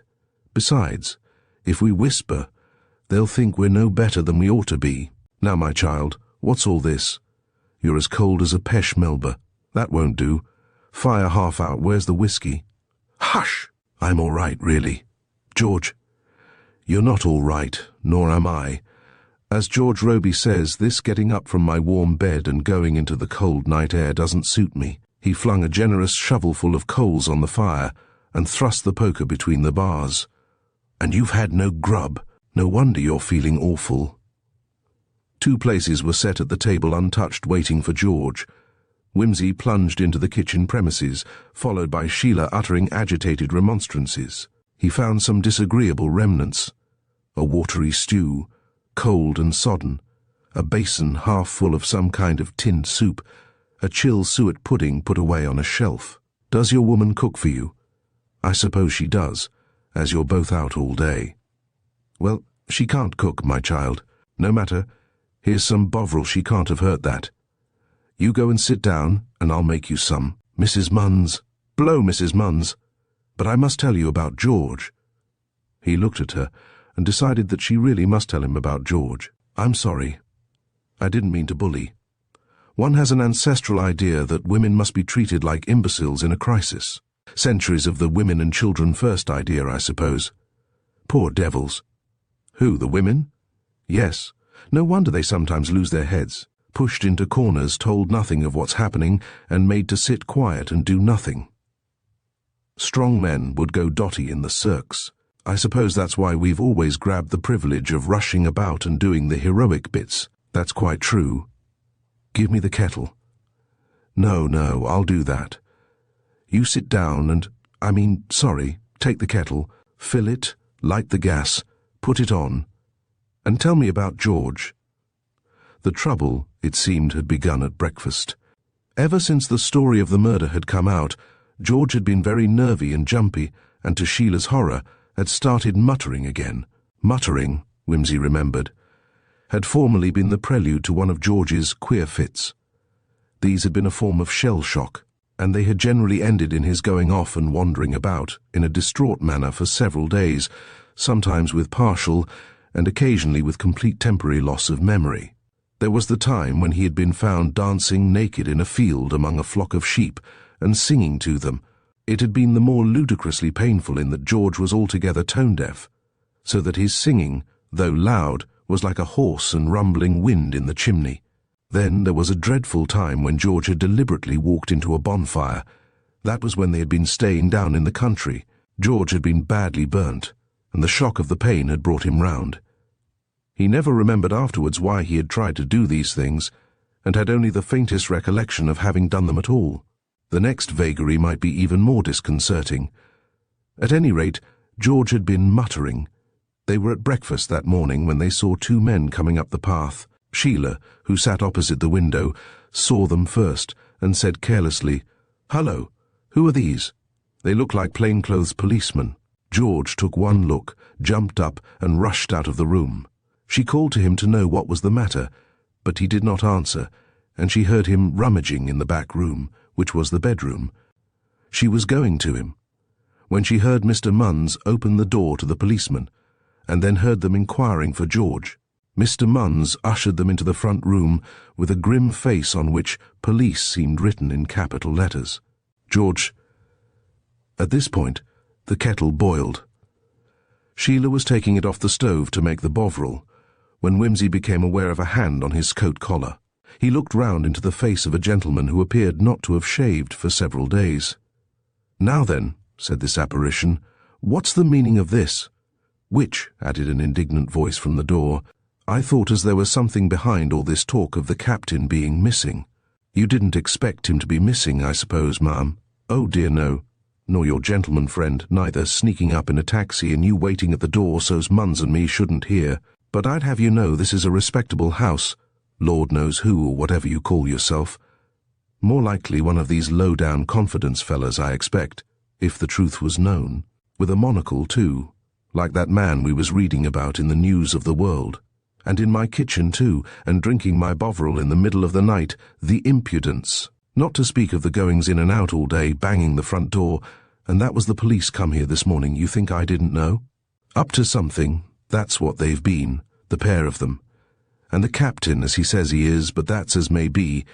I dare say he had his reasons for clearing off, and the sooner you goes after him, my fine madam, the better I'll be pleased, I can tell you." "That's right," said Mr. Munns. "Ow!"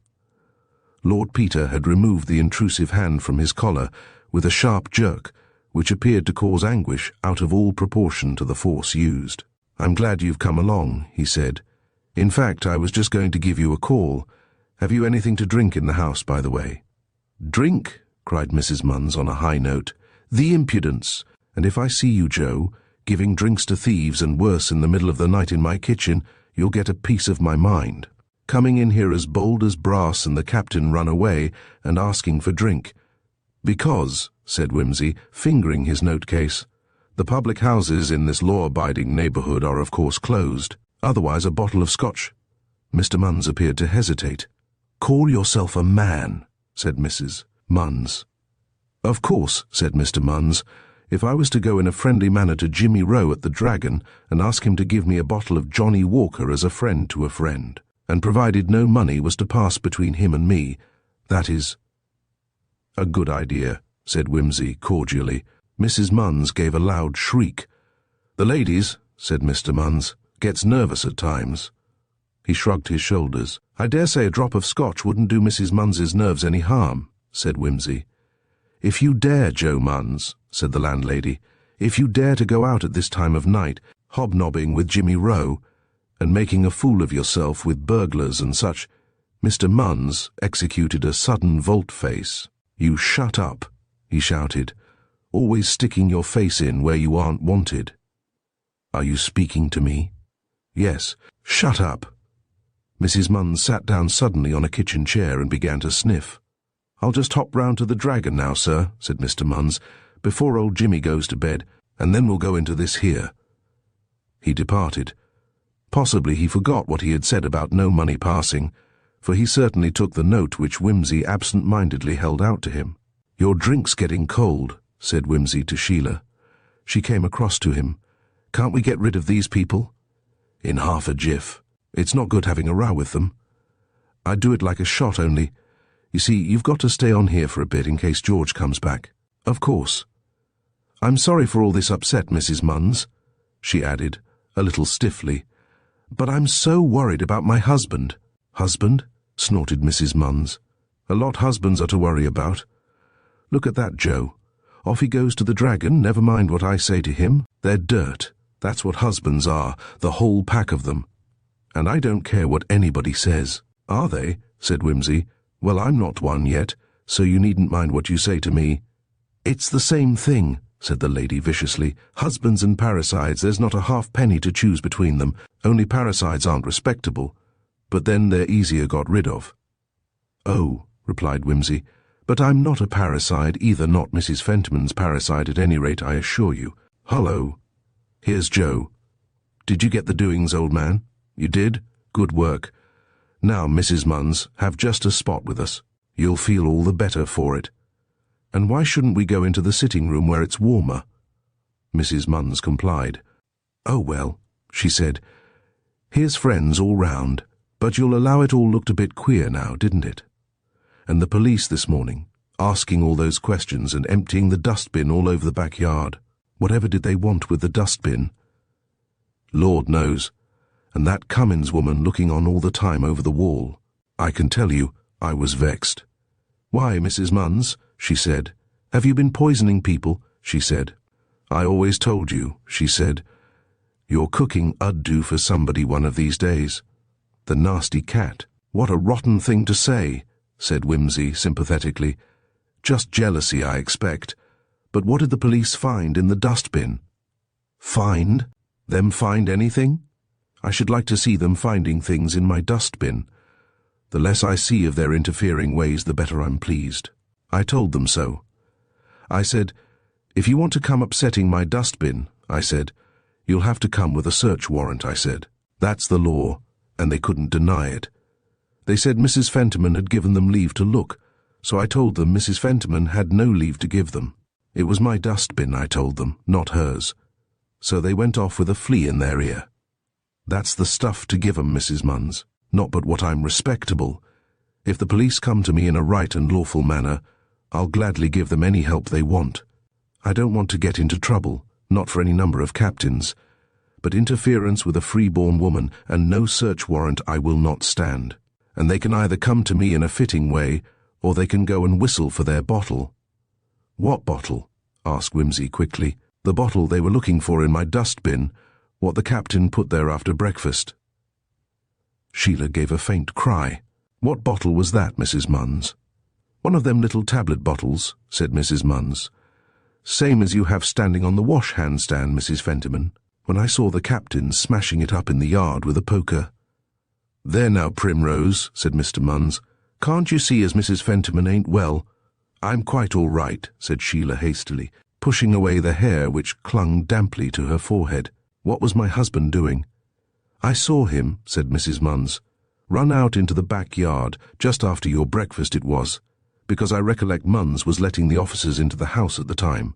Not that I knew then who it was, for, if you will excuse me mentioning of it, I was in the outside lavatory, and that was how I come to see the captain. Which ordinarily you can't see the dustbin from the house, my lord, I should say, I suppose, if you really are one. But you meet so many bad characters nowadays that one can't be too careful on account of the lavatory standing out, as you may say, and hiding it." "Just so," said Whimsy. "So when I saw the captain breaking the bottle, as I said, and throwing the bits into the dustbin, 'Hullo,' I said, 'that's funny.' And I went to see what it was, and I put it in an envelope thinking, you see, as it might be something poisonous. And the cat such a dreadful thief as he is, I never can keep him out of that dustbin. And when I came in, I found the police here. So after a bit, I found them poking about in the yard, and I asked them what they were doing there. Such a mess as they'd made you never would believe. So they showed me a little cap they'd found, same as it might be off that tablet bottle. Did I know where the rest of it was? They said. And I said, what business had they got with the dustbin at all? So they said, yes, I know, said Whimsy. I think you acted very sensibly, Mrs. Munns. And what did you do with the envelope and things? I kept it, replied Mrs. Munns, nodding her head. I kept it, because, you see, if they did return with a warrant and I'd destroyed that bottle, where should I be? Quite right, said Whimsy, with his eye on Sheila. Always keep on the right side of the law, agreed Mr. Munns. And nobody can't interfere with you. That's what I say. I'm a conservative, I am. I don't hold with these socialist games. Have another, not just now, said Whimsy. And we really must not keep you and Mrs. Munns up any longer. But look here, you see, Captain Fentiman had shell shock after the war, and he is liable to do these little odd things at times, break things up, I mean, and lose his memory and go wandering about. So Mrs. Fentiman is naturally anxious about his not having turned up this evening. Aye, said Mr. Munns with relish. I knew a fellow like that. Went clean off his rocker, he did, one night. Smashed up his family with a beetle, a pavior he was by profession, and that's how he came to have a beetle in the house, pounded him to a jelly, he did. His wife and 5 little children, and went off and drowned it himself in the Regent's Canal. And, what's more, when they got him out, he didn't remember a word about it, not one word. So they sent him to, what's that place? Dartmoor? No, Broadmoor, that's it, where Ronnie True went to with his little toys and all. Shut up, you fool, said Whimsy savagely. Haven't you got feelings? Demanded his wife. Sheila got up and made a blind effort in the direction of the door. Come and lie down, said Whimsy. You're worn out. Hullo, there's Robert, I expect. I left a message for him to come round as soon as he got home. Mr. Munns went to answer the bell. We'd better get her to bed as quick as possible, said Whimsy to the landlady. Have you got such a thing as a hot water bottle? Mrs. Munns departed to fetch one, and Sheila caught Whimsy's hand. Can't you get hold of that bottle? Make her give it to you. You can. You can do anything. Make her. Better not, said Whimsy. Look suspicious. Look here, Sheila, what is the bottle? My heart medicine. I missed it. It's something to do with Digitalin. Oh, Lord, said Whimsy as Robert came in. It's all pretty damnable, said Robert. He thumped the fire gloomily. It was burning badly. The lower bars were choked with the ashes of a day and night. I've been having a talk with Frobisher, he added. All this talk in the club, and the papers. Naturally he couldn't overlook it. Was he decent? Very decent. But of course I couldn't explain the thing. I'm sending in my papers. Whimsy nodded. Colonel Frobisher could scarcely overlook an attempted fraud, not after things had been said in the papers. If I'd only let the old man alone. Too late now. He'd have been buried. Nobody would have asked questions. I didn't want to interfere, said Whimsy, defending himself against the unspoken reproach. Oh, I know. I'm not blaming you. People. Money oughtn't to depend on people's deaths. Old people, with no use for their lives. It's a devil of a temptation. Look here, Whimsy. What are we to do about this woman? The Munns female. Yes, it's the devil, and all she should have got hold of the stuff. If they find out what it's supposed to be, we shall be blackmailed for the rest of our lives. No, said Whimsy. I'm sorry, old man, but the police have got to know about it. Robert sprang to his feet. My God, you wouldn't... Sit down, Fentiman. Yes, I must. Don't you see I must? We can't suppress things. It always means trouble. It's not even as though they hadn't got their eyes on us already. They're suspicious. Yes, and why? Burst out Robert violently. Who put it into their heads? For God's sake, don't start talking about law and justice. Law and justice? You'd sell your best friend for the sake of making a sensational appearance in the witness box, you infernal little police spy. Chuck that, Fentiman. I'll not chuck it. You'd go and give away a man to the police, when you know perfectly well he isn't responsible, just because you can't afford to be mixed up in anything unpleasant. I know you. Nothing's too dirty for you to meddle in, provided you can pose as the pious little friend of justice. You make me sick. I tried to keep out of this. You tried. Don't be a blasted hypocrite. You get out of it now and stay out, do you hear? Yes, but listen a moment. Get out, said Robert. Wimsey stood up. I know how you feel, Fentiman. Don't stand there being righteous and forbearing, you sickening prig. For the last time, are you going to shut up, or are you going to trot round to your policeman friend and earn the thanks of a grateful country for splitting on George? Get on. Which is it to be? You won't do George any good, never mind that. Are you going to hold your tongue? Be reasonable, Fentiman. Reasonable be damned. Are you going to the police? No shuffling, yes or no? Yes. You dirty little squirt, said Robert, striking out passionately. Wimsey's return blow caught him neatly on the chin and landed him in the wastepaper basket. And now, look here, said Wimsey, standing over him, hat and stick in hand. It's no odds to me what you do or say. You think your brother murdered your grandfather. I don't know whether he did or not, but the worst thing you can do for him is to try and destroy evidence. And the worst thing you can possibly do for his wife is to make her a party to anything of the sort. And next time you try to smash anybody's face in, remember to cover up your chin. That's all. I can let myself out. Goodbye. He went round to 12 Great Ormond Street and rousted Parker out of bed. Parker listened thoughtfully to what he had to say. I wish we'd stopped Fentiman before he bolted, he said. Yes, why didn't you? Well, Dyke seems to have muffed it, rather. I wasn't there myself. But everything seemed all right. Fentiman looked a bit nervy, but many people do when they're interviewed by the police, think of their hideous pasts, I suppose, and wonder what's coming next. Or else it's just stage fright. He stuck to the same tale he told you, said he was quite sure the old general hadn't taken any pills or anything in the taxi, didn't attempt to pretend he knew anything about Lady Dormer's will. There was nothing to detain him for. He said he had to get to his job in Great Portland Street, so they let him go. Dyke sent a man to follow him up, and he went along to Hubbard Walmesley's all right. Dyke said, might he just have a look round the place before he went? And Mrs. Fentiman said certainly. He didn't expect to find anything, really. Just happened to step into the backyard and saw a bit of broken glass.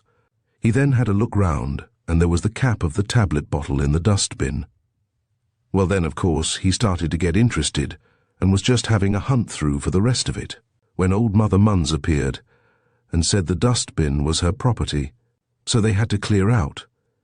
But Dykes oughtn't to have let Fentiman go till they'd finished going over the place. He phoned through to Hubbard Walmesley's at once, and heard that Fentiman had arrived and immediately gone out with the car to visit a prospective customer in Herts. The fellow who was supposed to be trailing Fentiman got carburetor trouble just beyond St. Albans, and by the time he was fixed, he'd lost Fentiman. Did Fentiman go to the customer's house? Not he. Disappeared completely. We shall find the car, of course, it's only a matter of time. Yes, said Wimsey. His voice sounded tired and constrained. This alters the look of things a bit, said Parker, doesn't it? Yes. What have you done to your face, old man? Wimsey glanced at the looking-glass and saw that an angry red flush had come up on the cheekbone. Had a bit of a dust-up with Robert, he said. Oh! Parker was aware of a thin veil of hostility drawn between himself and the friend he valued. He knew that for the first time, Wimsey was seeing him as the police. Wimsey was ashamed, and his shame made Parker ashamed too. You'd better have some breakfast, said Parker. His voice sounded awkward to himself. No thanks, old man. I'll go home and get a bath and shave. Oh, righto. There was a pause. Well, I'd better be going, said Wimsey. Oh, yes, said Parker again. Righto. Cheerio, said Wimsey at the door. Cheerio, said Parker. The bedroom door shut. The flat door shut. The front door shut. Parker pulled the telephone towards him and called up Scotland Yard. The atmosphere of his own office was bracing to Parker when he got down there. For one thing, he was taken aside by a friend and congratulated in conspiratorial whispers. Your promotion's gone through, said the friend. Dead certainty. The chief's no end pleased. Between you and me, of course.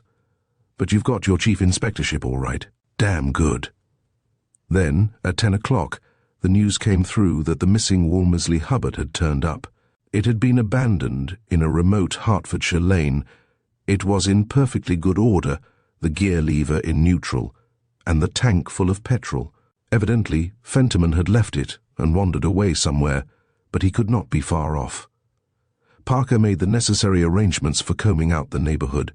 The bustle and occupation soothed his mind. Guilty or insane or both, George Fentiman had to be found. It was just a job to be done. The man who had been sent to interview Mrs. Munns, armed this time with a warrant, returned with the fragments of the bottle and tablets. Parker duly passed these along to the police analyst. One of the detectives who was shadowing Miss Dorland rang up to announce that a young woman had come to see her, and that the two had then come out carrying a suitcase and driven away in a taxi. Madison, the other detective, was following them. Parker said, "All right, stay where you are for the present, and consider this new development." The telephone rang again. He thought it would be Madison, but it was Whimsy, a determinedly brisk and cheerful Whimsy this time. "I say, Charles, I want something." "What?" "I want to go and see Miss Dorland." "You can't. She's gone off somewhere. My man hasn't reported yet." "Oh, well, never mind her. What I really want to see is her studio." "Yes? Well, there's no reason why you shouldn't." "Will they let me in?" "Probably not. I'll meet you there and take you in with me. I was going out anyway. I've got to interview the nurse. We've just got hold of her." "Thanks awfully. Sure you can spare the time?" "Yes, I'd like your opinion." "I'm glad somebody wants it. I'm beginning to feel like a pelican in the wilderness." "Rot. I'll be round in 10 minutes. "Of course," explained Parker, as he ushered Whimsy into the studio. "We've taken away all the chemicals and things. There's not much to look at, really." "Well, you can deal best with all that. It's the books and paintings I want to look at." Books, you know, Charles, are like lobster shells. We surround ourselves with them, then we grow out of them and leave them behind, as evidence of our earlier stages of development." "That's a fact," said Parker. "I've got rows of schoolboy stuff at home. Never touch it now, of course. And W.J. Locke read everything he wrote once upon a time, and Le Queux and Conan Doyle and all that stuff. And now you read theology. And what else? Well, I read Hardy a good bit, and when I'm not too tired, I have a go at Henry James. The refined self-examinations of the infinitely sophisticated. Mim. Well now, let's start with the shelves by the fireplace. Dorothy Richardson, Virginia Woolf, E. B.C. Jones, May, Sinclair, Catherine Mansfield. The modern female writers are well represented, aren't they? Galsworthy, yes. No J. de Beresford, no Wells, no Bennett. Dear me, quite a row of D.H. Lawrence. I wonder if she reads him very often." He pulled down Women in Love at random and slapped the pages open and shut. "Not kept very well dusted, are they? But they have been read. Compton, Mackenzie, Storm, Jameson, yes, I see. The medical stuff is over here. Oh, a few textbooks, First Steps in Chemistry. What's that tumbled down at the back of the bookcase? Louis Berman, eh? The Personal Equation. And here's Why We Behave Like Human Beings. And Julian Huxley's essays, a determined effort at self-education here. What? Girls seem to go in for that sort of thing nowadays. Yes, hardly nice, is it? Hullo. What? Over here by the couch. This represents the latest of our lobster shells, I fancy. Austin Freeman? Austin Freeman? Austin Freeman, bless me. She must have ordered him in wholesale. Through the Wall? That's a good tech story. Charles, all about the Third Degree. Isabel Ostrander, 3 Edgar Wallaces. The girl's been indulging in an orgy of crime. I shouldn't wonder, said Parker with emphasis. That fellow Freeman is full of plots about poisonings and wills and survivorship, isn't he? Yes, Whimsy balanced a silent witness gently in his hand and laid it down again. This one, for instance, is all about a bloke who murdered somebody and kept him in cold storage till he was ready to dispose of him. It would suit Robert Fentiman. Parker grinned. A bit elaborate for the ordinary criminal. But I dare say people do get ideas out of these books. Like to look at the pictures? They're pretty awful. Don't try to break it gently. Show us the worst at once. Oh, Lord. "Well, it gives me a pain," said Parker. "But I thought perhaps that was my lack of artistic education. It was your natural good taste. What vile colour and viler drawing. But nobody cares about drawing nowadays, do they?" "Ah, but there's a difference between the man who can draw and won't draw, and the man who can't draw at all.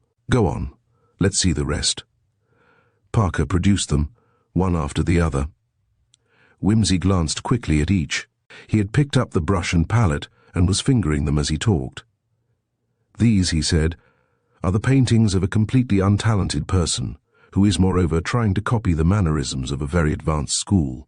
By the way, you have noticed, of course, that she has been painting within the last few days, but chucked it in sudden disgust. She has left the paints on the palette, and the brushes are still stuck in the turps, turning their ends up and generally ruining themselves. Suggestive, I fancy. Stop a minute! Let's look at that again." Parker had brought forward the head of the sallow, squinting man, which he had mentioned to Whimsy before. "Put that up on the easel." "That's very interesting. The others, you see, are all an effort to imitate other people's art, but this is an effort to imitate nature. Why? It's very bad, but it's meant for somebody, and it's been worked on a lot. Now, what was it made her do that? Well, it wasn't for his beauty, I should think. No, but there must have been a reason. Dante, you may remember, once painted an angel. Do you know the limerick about the old man of Khartoum? What did he do? He kept 2 black sheep in his room. They remind me, he said, of 2 friends who are dead, but I cannot remember of whom. If that reminds you of anybody you know, I don't care much for your friends. I never saw an uglier mug. He's not beautiful, but I think the sinister squint is chiefly due to bad drawing. It's very difficult to get eyes looking the same way when you can't draw. Cover up one eye, Charles, not yours, the portraits. Parker did so. Whimsy looked again and shook his head. "It escapes me for the moment," he said. "Probably it's nobody I know after all. But whoever it is, surely this room tells you something." "It suggests to me," said Parker, "that the girl's been taking more interest in crimes and chemistry stuff than is altogether healthy in the circumstances." Whimsy looked at him for a moment. "I wish I could think as you do." "What do you think?" demanded Parker impatiently. "No," said Whimsy. "I told you about that George business this morning, because glass bottles are facts, and one mustn't conceal facts. But I'm not obliged to tell you what I think." "You don't think, then, that Anne Dorland did the murder?" "I don't know about that, Charles. I came here hoping that this room would tell me the same thing that it told you, but it hasn't. It's told me different. It's told me what I thought all along." "A penny for your thoughts, then," said Parker, trying desperately to keep the conversation on a jocular footing. "Not even 30 pieces of silver," replied Whimsy mournfully. Parker stacked the canvases away without another word. Chapter 19. Lord Peter Plays Dummy. "Do you want to come with me to the Armstrong woman?" "May as well," said Whimsy. "You never know. Nurse Armstrong belonged to an expensive nursing home in Great Wimpole Street. She had not been interviewed before, having only returned the previous evening from escorting an invalid lady to Italy. She was a large, good-looking, imperturbable woman, rather like the Venus of Milo, and she answered Parker's questions in a cheerful, matter-of-fact tone, as though they had been about bandages or temperatures. "Oh, yes, Constable. I remember the poor old gentleman being brought in, perfectly." Parker had a natural dislike to being called Constable. However, a detective must not let little things like that irritate him. "Was Miss Dorland present at the interview between your patient and her brother?" "Only for a few moments. She said good afternoon to the old gentleman and led him up to the bed, and then, when she saw them comfortable together, she went out." "How do you mean, comfortable together?" "Well, the patient called the old gentleman by his name, and he answered, and then he took her hand and said, 'I'm sorry, Felicity, forgive me,' or something of that sort. And she said, 'There's nothing to forgive. Don't distress yourself, Arthur,' crying he was, the poor old man. So he sat down on the chair by the bed, and Miss Dorland went out. Nothing was said about the will. Not while Miss Dorland was in the room, if that's what you mean. Suppose anybody had listened at the door afterwards. Could they have heard what was said?" "Oh, no! The patient was very weak and spoke very low. I couldn't hear myself half," she said. "Where were you?" Well, I went away because I thought they'd like to be alone, but I was in my own room with the door open between, and I was looking in most of the time. She was so ill, you see, and the old gentleman looked so frail, I didn't like to go out of earshot. In our work, you see, we often have to see and hear a lot that we don't say anything about. Of course, nurse, I'm sure you did quite right. Now, when Miss Dorland brought the brandy up, the General was feeling very ill. Yes, he had a nasty turn. I put him in the big chair and bent him over till the spasm went off. He asked for his own medicine, and I gave it to him. No, it wasn't drops. It was amyl nitrate. You inhale it. Then I rang the bell and sent the girl for the brandy. Amyl nitrate, you're sure that's all he had? Positive, there wasn't anything else. Lady Dormer had been having strychnine injections to keep her heart going, of course, and we'd tried oxygen, but we shouldn't give him those, you know. She smiled, competently, condescendingly. Now, you say Lady Dormer had been having this, that, and the other. Were there any medicines lying about that General Fentiman might have accidentally taken up and swallowed? Oh dear, no. No drops or tabloids or anything of that kind. Certainly not. The medicines were kept in my room. Nothing on the bedside table or the mantelpiece. There was a cup of diluted Listerine by the bed, for washing out the patient's mouth from time to time, that was all. And there's no Digitalin in Listerine? No, of course not. Well now, who brought up the brandy and water? The housemaid went to Mrs. Mitchum for it. I should have had some upstairs, as a matter of fact, but the patient couldn't keep it down. Some of them can't, you know. Did the girl bring it straight up to you? No, she stopped to call Miss Dorland on the way. Of course. She ought to have brought the brandy at once and gone to Miss Dorland afterwards. But it's anything to save trouble with these girls, as I dare say you know. Did Miss Dorland bring it straight up? Began Parker. Nurse Armstrong broke in upon him. If you're thinking, did she put the Digitalin into the brandy, you can dismiss that from your mind, Constable. If he'd had as big a dose as that in solution at 4:30, he'd have been taken ill ever so much earlier than he was. You seem to be well up in the case, nurse. Oh, I am. Naturally I was interested, Lady Dormer being my patient and all. Of course. But all the same, did Miss Dorland bring the brandy straight along to you? I think so. I heard Nellie go along the passage on the half landing and looked out to call to her, but by the time I'd got the door open, I saw Miss Dorland coming out of the studio with the brandy in her hand. And where was Nellie then? Just got back to the end of the passage and starting downstairs to the telephone. At that rate, Miss Dorland couldn't have been more than 10 seconds alone with the brandy, said Peter thoughtfully. And who gave it to General Fentiman? I did. I took it out of Miss Dorland's hand at the door and gave it to him at once. He seemed better then, and only took a little of it. Did you leave him again? I did not. Miss Dorland went out onto the landing presently to see if the taxi was coming. She was never alone with him. Not for a moment. Did you like Miss Dorland, nurse? Is she a nice girl, I mean? Wimsey had not spoken for so long that Parker quite started. She was always very pleasant to me, said Nurse Armstrong. I shouldn't call her an attractive girl, not to my mind. Did she ever mention Lady Dormer's testamentary arrangements in your hearing? Asked Parker, picking up what he conceived to be Wimsey's train of thought. Well, not exactly, but I remember her once talking about her painting and saying she did it for a hobby, as her aunt would see she always had enough to live on. That's true enough, said Parker. At the worst, she would get £15,000, which carefully invested might mean 600 or 700 a year. She didn't say she expected to be very rich. No. Nor anything about the General. Not a word. Was she happy? Asked Wimsey. She was upset naturally with her aunt being so ill. I don't mean that. You are the sort of person who observes a lot. Nurses are awfully quick about that kind of thing, I've noticed. Did she strike you as a person who felt right with life, as you might say? She was one of the quiet ones, but yes, I should say she was satisfied with things all right. Did she sleep well? Oh, she was a very sound sleeper. It was a job to wake her if anything was wanted in the night. Did she cry much? She cried over the old lady's death. She had very nice feelings. Some natural tears she shed and all that. She didn't lie about and have awful howling fits or anything like that.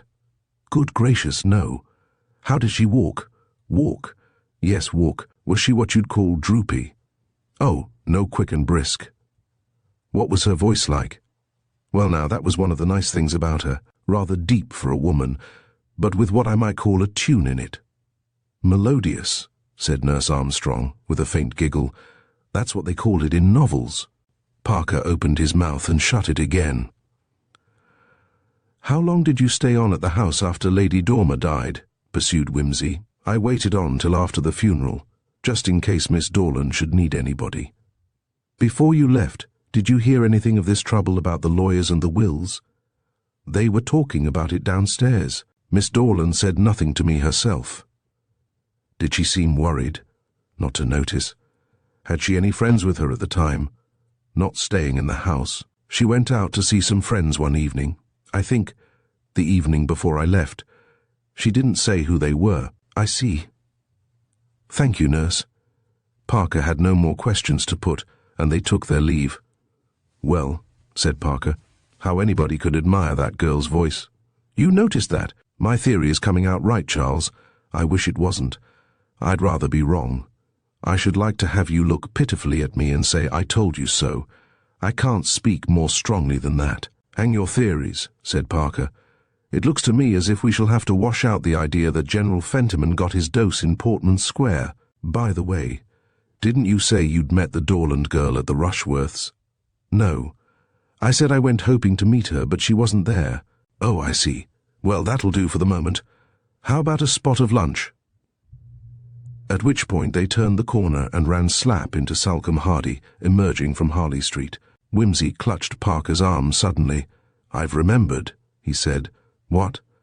Who that portrait reminds me of. Tell you later. Sally, it appeared, was also thinking of Grubb. He was, in fact, due to meet Waffles Newton at the Falstaff. It ended in their all going to the Falstaff. And how's it all going? Demanded Sally, ordering boiled beef and carrots. He looked limpidly at Parker, who shook his head. Discreet man, your friend, said Sally to Peter. I suppose the police are engaged in following up a clue, or have we reached the point when they are completely baffled? Or do we say that an arrest is imminent, eh? Tell us your own version, Sally. Your opinion's as good as anybody's. Oh, mine. Same as yours, same as everybody's. The girl was in league with the doctor, of course. Pretty obvious, isn't it? Maybe, said Parker, cautiously. But that's a hard thing to prove. We know, of course, that they both sometimes went to Mrs. Rushworth's house, but there's no evidence that they knew each other well. But you ass, she, Whimsy blurted out. He shut his mouth again with a snap. No, I won't. Fish it out for yourselves. Illumination was flooding in on him in great waves. Each point of light touched off a myriad others. Now a date was lit up, and now a sentence. The relief in his mind would have been overwhelming, had it not been for that nagging central uncertainty. It was the portrait that worried him most, painted as a record, painted to recall beloved features thrust face to the wall and covered with dust. Sally and Parker were talking. Moral certainty is not the same thing as proof.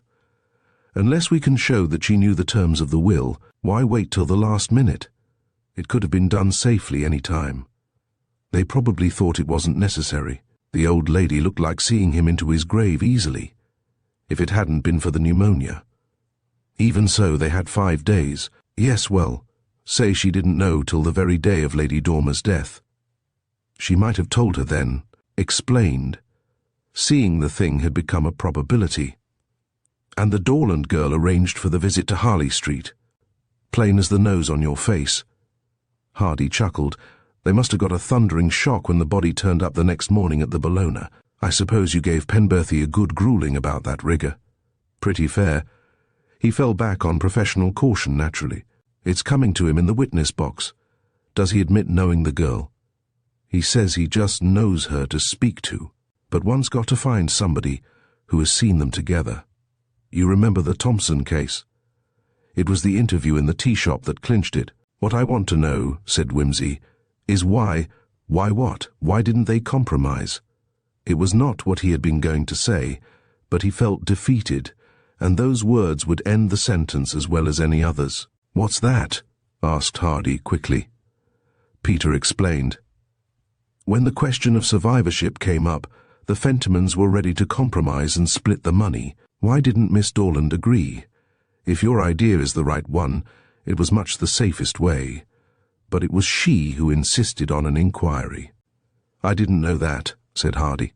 He was annoyed. All kinds of stories were coming his way today, and tomorrow there would probably be an arrest, and he wouldn't be able to use them. They did agree to compromise in the end, said Parker. When was that? After I told Penberthy there was going to be an exhumation, said Wimsey, as though in spite of himself. There you are. They saw it was getting too dangerous. Do you remember how nervous Penberthy was at the exhumation? Said Parker. That man, what's his name's joke about Palmer, and knocking over the jar? What was that? Demanded Hardy again. Parker told him, and he listened, grinding his teeth. Another good story gone west. But it would all come out at the trial, and would be worth a headline. Robert Fentiman ought to be given a medal, said Hardy. If he hadn't gone butting in. Robert Fentiman? Inquired Parker distantly. Hardy grinned. If he didn't fix up the old boy's body, who did? Give us credit for a little intelligence. One admits nothing, said Parker. But everybody says he did it. Leave it at that. Somebody did it. If somebody hadn't butted in, it would have been jam for the Dorland. Well, yes. Old Fentiman would just have gone home and pegged out quietly, and Penberthy would have given the certificate. I'd like to know how many inconvenient people are polished off that way. Damn it, it's so easy. I wonder how Penberthy's share of the boodle was to be transferred to him. I don't, said Hardy. Look here, here's this girl. Calls herself an artist. Paints bad pictures. Right. Then she meets this doctor fellow. He's mad on glands. Shrewd man knows there's money in glands. She starts taking up glands. Why? That was a year ago. Precisely. Penberthy isn't a rich man. Retired army surgeon, with a brass plate and a consulting room in Harley Street, shares the house with two other hard-up brass platers. Lives on a few old dodderers down at the Bellona. Has an idea. If only he could start one of these clinics for rejuvenating people, he could be a millionaire. All these giddy old goats who want their gay time over again. Why, they're a perfect fortune to the man with a bit of capital and a hell of a lot of cheek. Then this girl comes along, rich old woman's heiress, and he goes after her. It's all fixed up. He's to accommodate her by removing the obstacle to the fortune, and she obligingly responds by putting the money into his clinic. In order not to make it too obvious, she had to pretend to get a dickens of an interest in glands. So she drops painting and takes to medicine. What could be clearer? But that means, put in Wimsey, that she must have known all about the will at least a year ago. Why not? Well, that brings us back to the old question, why the delay? And it gives us the answer, said Parker. They waited till the interest in the glands and things was so firmly established and recognized by everybody that nobody would connect it with the general's death. Of course, said Wimsey. He felt that matters were rushing past him at a bewildering rate. But George was safe anyhow. How soon do you think you'll be able to take action? Asked Hardy. I suppose you'll want a bit more solid proof before you actually arrest them. I'd have to be certain that they don't wriggle out of it, said Parker slowly. It's not enough to prove that they were acquainted. There may be letters, of course, when we go over the girl's things, or Penberthy's, though he's hardly the man to leave compromising documents lying about. You haven't detained Miss Dorland? No, we've let her loose on a string. I don't mind telling you one thing. There's been no communication of any kind with Penberthy. Of course there hasn't, said Wimsey. They've quarrelled. The others stared at him. How do you know that? Demanded Parker, annoyed. Oh, well, it doesn't matter. I think so, that's all. And anyway, they would take jolly good care not to communicate once the alarm was given. Hello, broke in Hardy. Here's Waffles, late again. Waffles, what have you been doing, old boy?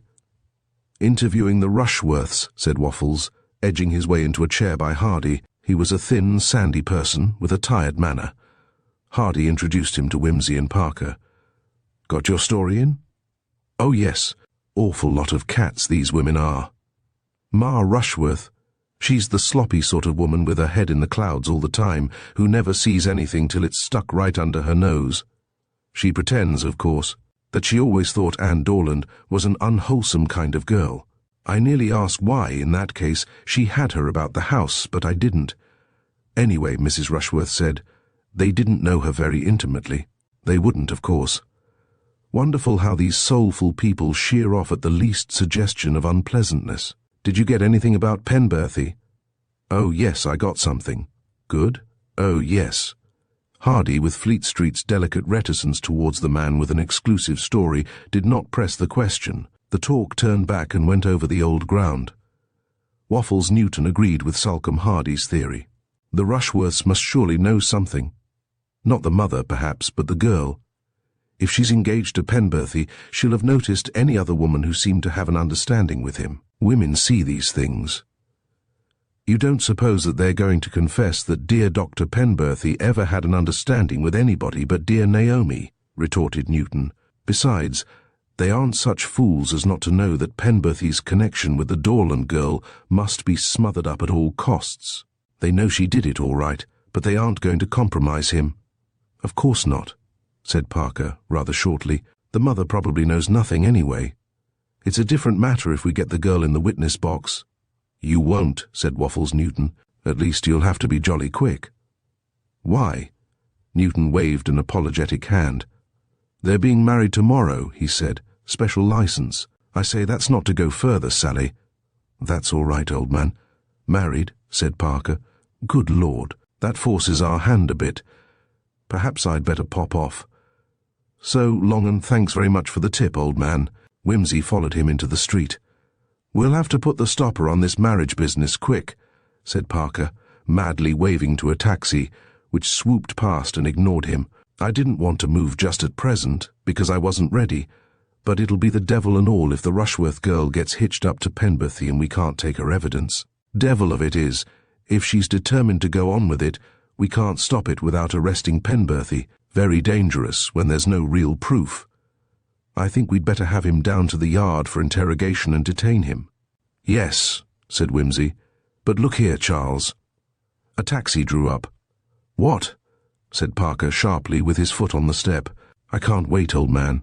What is it? Look here, Charles. This is all wrong, pleaded Whimsy. You may have got the right solution, but the working of the sum's all wrong, same as mine used to be at school, when I'd looked up the answer in the crib and had to fudge in the middle part. I've been a fool.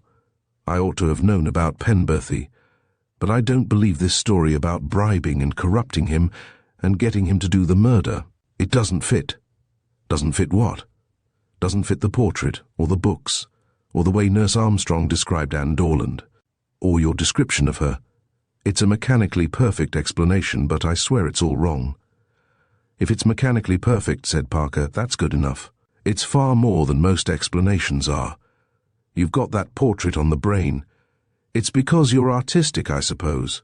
For some reason, the word artistic produces the most alarming reactions in people who know anything about art. Artistic be damned, said Whimsy, spluttering with fury. It's because I'm an ordinary person and have met women and talked to them like ordinary human beings. You and your women, said Parker rudely. Well, I and my women, what about it? One learns something. You're on the wrong tack about this girl. I've met her and you haven't, objected Parker. Unless you're suppressing something, you keep on hinting things. Anyhow, I've met the girl, and she impressed me as being guilty. And I haven't met her, and I'll swear she isn't guilty. You must know, of course. I do happen to know about this. I'm afraid your unsupported opinion will hardly be sufficient to refute the weight of evidence. You haven't any real evidence, if it comes to that. You don't know that they were ever alone together. You don't know that Anne Dorland knew about the will. You can't prove that Penberthy administered the poison. I don't despair of getting all the evidence necessary, said Parker coldly, provided you don't keep me here all day. He slammed the taxi door. What a beast of a case this is, thought Whimsy. That makes 2 silly sordid rows today. Well, what next? He considered a moment. My spirit needs soothing, he decided. Feminine society is indicated. Virtuous feminine society. No emotions. I'll go and have tea with Marjorie Phelps. Chapter 20. Anne Dorland Goes Misere. The studio door was opened by a girl he did not know. She was not tall, but compactly and generously built. He noticed the wide shoulders and the strong swing of the thighs before he had taken in her face. The uncurtained window behind her threw her features into shadow. He was only aware of thick black hair, cut in a square bob, with a bang across the forehead. "Miss Phelps is out." "Oh, will she be long?" "Don't know, she'll be into supper." "Do you think I might come in and wait?" "I expect so if you're a friend of hers." The girl fell back from the doorway and let him pass. He laid his hat and stick on the table and turned to her. She took no notice of him, but walked over to the fireplace and stood with one hand on the mantelpiece. Unable to sit down, since she was still standing, Whimsy moved to the modelling board and raised the wet cloth that covered the little mound of clay. He was gazing with an assumption of great interest at the half-modelled figure of an old flower seller when the girl said, "I say." She had taken up Marjorie Phelps' figurine of himself and was twisting it over in her fingers. "Is this you?" "Yes, rather good of me, don't you think?" "What do you want?" "Want? You've come here to have a look at me, haven't you?" "I came to see Miss Phelps. I suppose the policeman at the corner comes to see Miss Phelps too." Whimsy glanced out of the window. There was a man at the corner, an elaborately indifferent lounger. "I am sorry," said Whimsy with sudden enlightenment. "I'm really awfully sorry to seem so stupid and so intrusive. But honestly, I had no idea who you were till this moment. Hadn't you? Oh well, it doesn't matter. Shall I go? You can please yourself." "If you really mean that, Miss Dorland, I should like to stay. I've been wanting to meet you, you know." "That was nice of you," she mocked. "First you wanted to defraud me, and now you're trying to what?" She shrugged her wide shoulders. "Yours is not a pleasant hobby, Lord Peter Wimsey." "Will you believe me," said Whimsy, "when I assure you that I was never a party to the fraud? In fact, I showed it up." "I did, really." "Oh, well, it doesn't matter now." "But do please believe that." "Very well. If you say so, I must believe it." She threw herself on the couch near the fire. "That's better," said Whimsy. "Napoleon or somebody said that you could always turn a tragedy into a comedy by sitting down. Perfectly true, isn't it? Let's talk about something ordinary till Miss Phelps comes in. Shall we?" "What do you want to talk about?" "Oh, well, that's rather embarrassing. Books." He waved a vague hand. "What have you been reading lately?" "Nothing much. Don't know what I should do without books. Fact, I always wonder what people did in the old days. Just think of it. All sorts of bothers going on, matrimonial rows and love affairs, prodigal sons and servants and worries. And no books to turn to. People worked with their hands instead. Yes, that's frightfully jolly for the people who can do it. I envy them myself. You paint, don't you?" "I try to." "Portraits?" "Oh, no, figure and landscape chiefly." "Oh, a friend of mine. Well, it's no use disguising it. He's a detective. You've met him, I think." "That man?" "Oh, yes. Quite a polite sort of detective. He told me he'd seen some stuff of yours. It rather surprised him, I think. He's not exactly a modernist. He seemed to think your portraits were your best work. There weren't many portraits, a few figure studies. They worried him a bit." Whimsy laughed. "The only thing he understood, he said, was a man's head in oils. Oh, that, just an experiment. A fancy thing. My best stuff is some sketches I did of the Wiltshire Downs a year or two ago. Direct painting, without any preliminary sketch." She described a number of these works. "They sound ever so jolly," said Whimsy. "Great stuff. I wish I could do something of that kind. As I say, I have to fall back on books for my escape. Reading is an escape to me. Is it to you?" "How do you mean?" "Well, it is to most people, I think. Servants and factory hands read about beautiful girls loved by dark, handsome men, all covered over with jewels and moving in scenes of gilded splendor. And passionate spinsters read Ethel M. Dell, and dull men in offices read detective stories. They wouldn't, if murder and police entered into their lives." "I don't know," she said. "When Crippen and Lenève were taken on the steamer, they were reading Edgar Wallace." Her voice was losing its dull harshness. She sounded almost interested. "Lenève was reading it," said Whimsy, "but I've never believed she knew about the murder. I think she was fighting desperately to know nothing about it, reading horrors, and persuading herself that nothing of that kind had happened, or could happen, to her. I think one might do that, don't you? I don't know, said Anne Dorland. Of course, a detective story keeps your brain occupied, rather like chess. Do you play chess? No good at it. I like it, but I keep on thinking about the history of the various pieces and the picturesqueness of the moves, so I get beaten. I'm not a player. Nor am I. I wish I were. Yes, that would keep one's mind off things with a vengeance. Drafts or dominoes or patience would be even better. No connection with anything. I remember, added Whimsy, one time when something perfectly grinding and hateful had happened to me. I played patience all day. I was in a nursing home with shell shock and other things. I only played one game, the very simplest. The Demon, a silly game with no ideas in it at all. I just went on laying it out and gathering it up, 100 times in an evening, so as to stop thinking. Then you too. Whimsy waited, but she did not finish the sentence. It's a kind of drug, of course. That's an awfully trite thing to say, but it's quite true. Yes, quite. I read detective stories too. They were about the only thing I could read. All the others had the war in them, or love, or some damn thing I didn't want to think about. She moved restlessly. You've been through it, haven't you? Said Whimsy gently. Me? Well, all this. It isn't pleasant, you know, the police, and everything. You're not really worried about the police, are you? She had cause to be, if she only knew it. But he buried this knowledge at the bottom of his mind, defying it to show itself. Everything's pretty hateful, isn't it? Some things hurt you. All right, don't talk about it if you don't want to. A man. It usually is a man, isn't it? Her eyes were turned away from him, and she answered with a kind of shame-faced defiance. Practically always, said Whimsy. Fortunately, one gets over it. Depends what it is. One gets over everything, repeated Whimsy firmly, particularly if one tells somebody about it. One can't always tell things. I can't imagine anything really untellable. Some things are so beastly. Oh yes, quite a lot of things. Birth is beastly and death and digestion if it comes to that.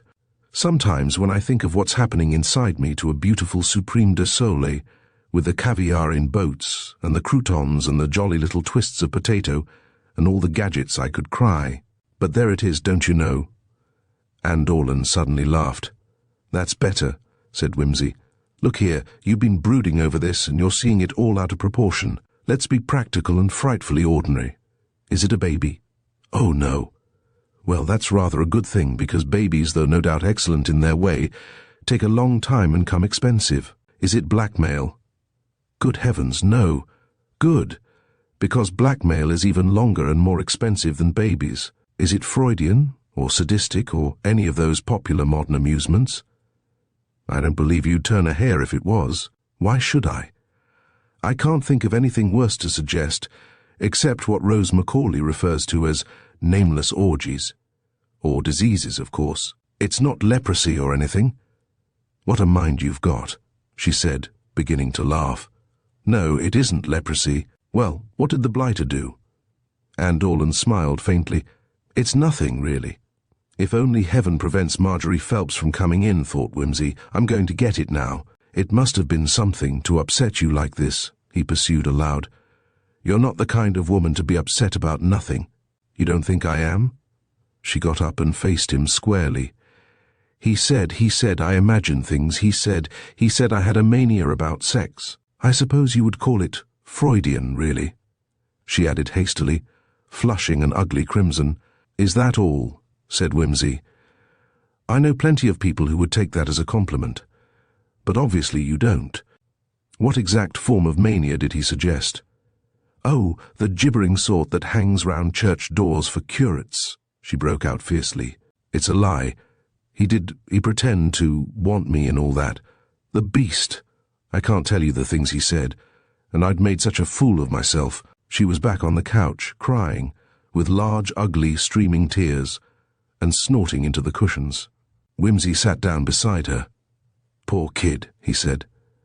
This, then, was at the back of Marjorie's mysterious hints, and those scratch-cat sneers of Naomi Rushworth's. The girl had wanted love affairs, that was certain. Imagined them, perhaps. There had been Ambrose Ledbury. Between the normal and the abnormal, the gulf is deep, but so narrow that misrepresentation is made easy. Look here. He put a comforting arm round Anne's heaving shoulders. This fellow, was it Penberthy, by the way? How did you know? Oh, the portrait and lots of things. The things you liked once, and then wanted to hide away and forget. He's a rotter, anyway, for saying that kind of thing, even if it was true, which it isn't. You got to know him at the Rushworths, I take it, when? Nearly 2 years ago. Were you keen on him then? No. I was keen on somebody else. Only that was a mistake, too. He was one of those people, you know. They can't help themselves, said Whimsy, soothingly. When did the changeover happen? The other man went away, and later on, Dr. Penberthy, I don't know. He walked home with me once or twice, and then he asked me to dine with him in Soho. Had you at that time told anyone about this comic will of Lady Dormer's? Of course not. How could I? I never knew anything about it till after she died. Her surprise sounded genuine enough. What did you think? Did you think the money would come to you? I knew that some of it would. Auntie told me she would see me provided for. There were the grandsons, of course. Yes, I thought she would leave most of it to them. It's a pity she didn't, poor dear. Then there wouldn't have been all this dreadful bother. People so often seem to lose their heads when they make wills, so you were a sort of dark horse at that time. Did this precious Penberthy ask you to marry him? I thought he did, but he says he didn't. We talked about founding his clinic. I was to help him. And that was when you chucked painting for books about medicine and first aid classes. Did your aunt know about the engagement? He didn't want her told. It was to be our secret till he got a better position. He was afraid she might think he was after the money. I dare say he was. He made out he was fond of me, she said miserably. Of course, my dear child, your case is not unique. Didn't you tell any of your friends? No. Whimsy reflected that the Ledbury episode had probably left a scar. Besides, did women tell things to other women? He had long doubted it. You were still engaged when Lady Dormer died, I take it. As engaged as we ever were. Of course, he told me that there was something funny about the body. He said you and the Fentimans were trying to defraud me of the money. I shouldn't have minded for myself. It was more money than I should have known what to do with. But it would have meant the clinic, you see. Yes, you could start a pretty decent clinic with $500,000. So that was why you shot me out of the house. He grinned, and then reflected a few moments. Look here, he said. I'm going to give you a bit of a shock, but it'll have to come sooner or later. Has it ever occurred to you that it was Penberthy who murdered General Fentiman? I wondered, she said slowly. I couldn't think who else, but you know they suspect, cui bono and all that. They couldn't overlook you. They have to suspect every possible person, you know. I don't blame them at all, but I didn't, you know. Of course not. It was Penberthy. I look at it like this. Penberthy wanted money. He was sick of being poor, and he knew you would be certain to get some of Lady Dormer's money. He'd probably heard about the family quarrel with the General, and expected it would be the lot. So he started to make your acquaintance. But he was careful. He asked you to keep it quiet, just in case, you see.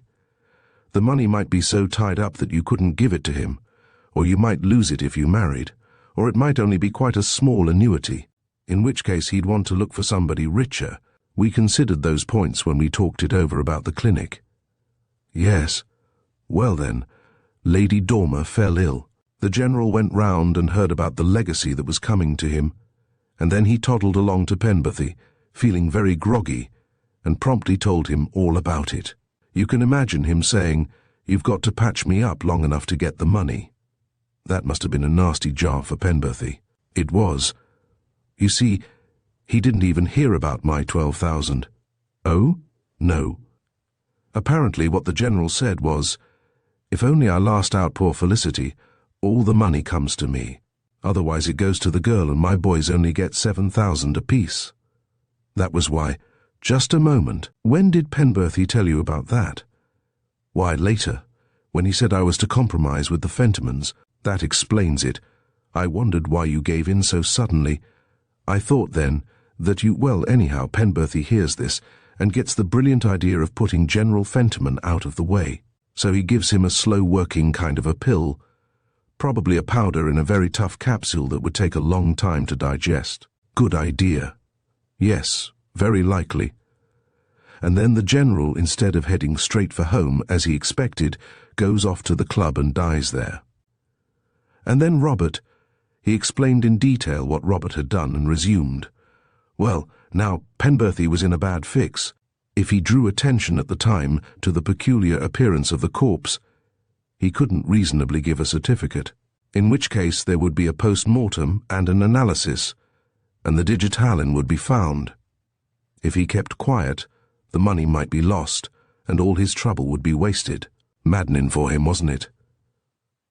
So he did what he could. He put the time of the death as early as he dared, and hoped for the best. He told me he thought there would be some attempt to make it seem later than it really was. I thought it was you who were trying to hush everything up, and I was so furious that of course I told Mr. Pritchard to have a proper inquiry made and on no account to compromise. Thank God you did, said Wimsey. Why? I'll tell you presently. But Penberthy now, I can't think why he didn't persuade you to compromise. That would have made him absolutely safe. But he did. That's what started our first quarrel. As soon as he heard about it, he said I was a fool not to compromise. I couldn't understand his saying that, since he himself had said there was something wrong. We had a fearful row. That was the time I mentioned the 12,000 that was coming to me anyway. What did he say? I didn't know that. Just like that. And then he apologized and said that the law was so uncertain, it would be best to agree to divide the money anyhow. So I rang up Mr. Pritchard and told him not to make any more fuss, and we were friends again. Was it the day after that Penberthy said things to you? Yes, right. Then I can tell you one thing. He would never have been so brutal if he hadn't been in fear of his life. Do you know what had happened in between? She shook her head. I had been on the phone to him and told him there was going to be an autopsy. Oh. Yes, listen, you needn't worry any more about it. He knew the poison would be discovered, and that if he was known to be engaged to you, he was absolutely bound to be suspected. So he hurried to cut the connection with you purely in self-defense. But why do it in that brutal way? Because, my dear, he knew that that particular accusation would be the very last thing a girl of your sort would tell people about. He made it absolutely impossible for you to claim him publicly, and he bolstered it up by engaging himself to the Rushworth female. He didn't care how I suffered. He was in a beast of a hole, said Wimsey apologetically. Mind you, it was a perfectly diabolical thing to do. I dare say he's feeling pretty rotten about it. Anne Dorland clenched her hands. I've been so horribly ashamed. Well, you aren't any more, are you? No, but a thought seemed to strike her. Lord Peter, I can't prove a word of this. Everybody will think I was in league with him, and they'll think that our quarrel and his getting engaged to Naomi was just a put-up job between us to get us both out of a difficulty. You've got brains, said Wimsey admiringly. Now you see why I thanked God you'd been so keen on an inquiry at first. Pritchard can make it pretty certain that you weren't an accessory before the fact anyhow. Of course, so he can. Oh, I'm so glad, I'm so glad. She burst into excited sobs and clutched Wimsey's hand. I wrote him a letter right at the beginning saying I'd read about a case in which they'd proved the time of somebody's death by looking into his stomach, and asking if General Fentiman couldn't be dug up. Did you? Splendid girl.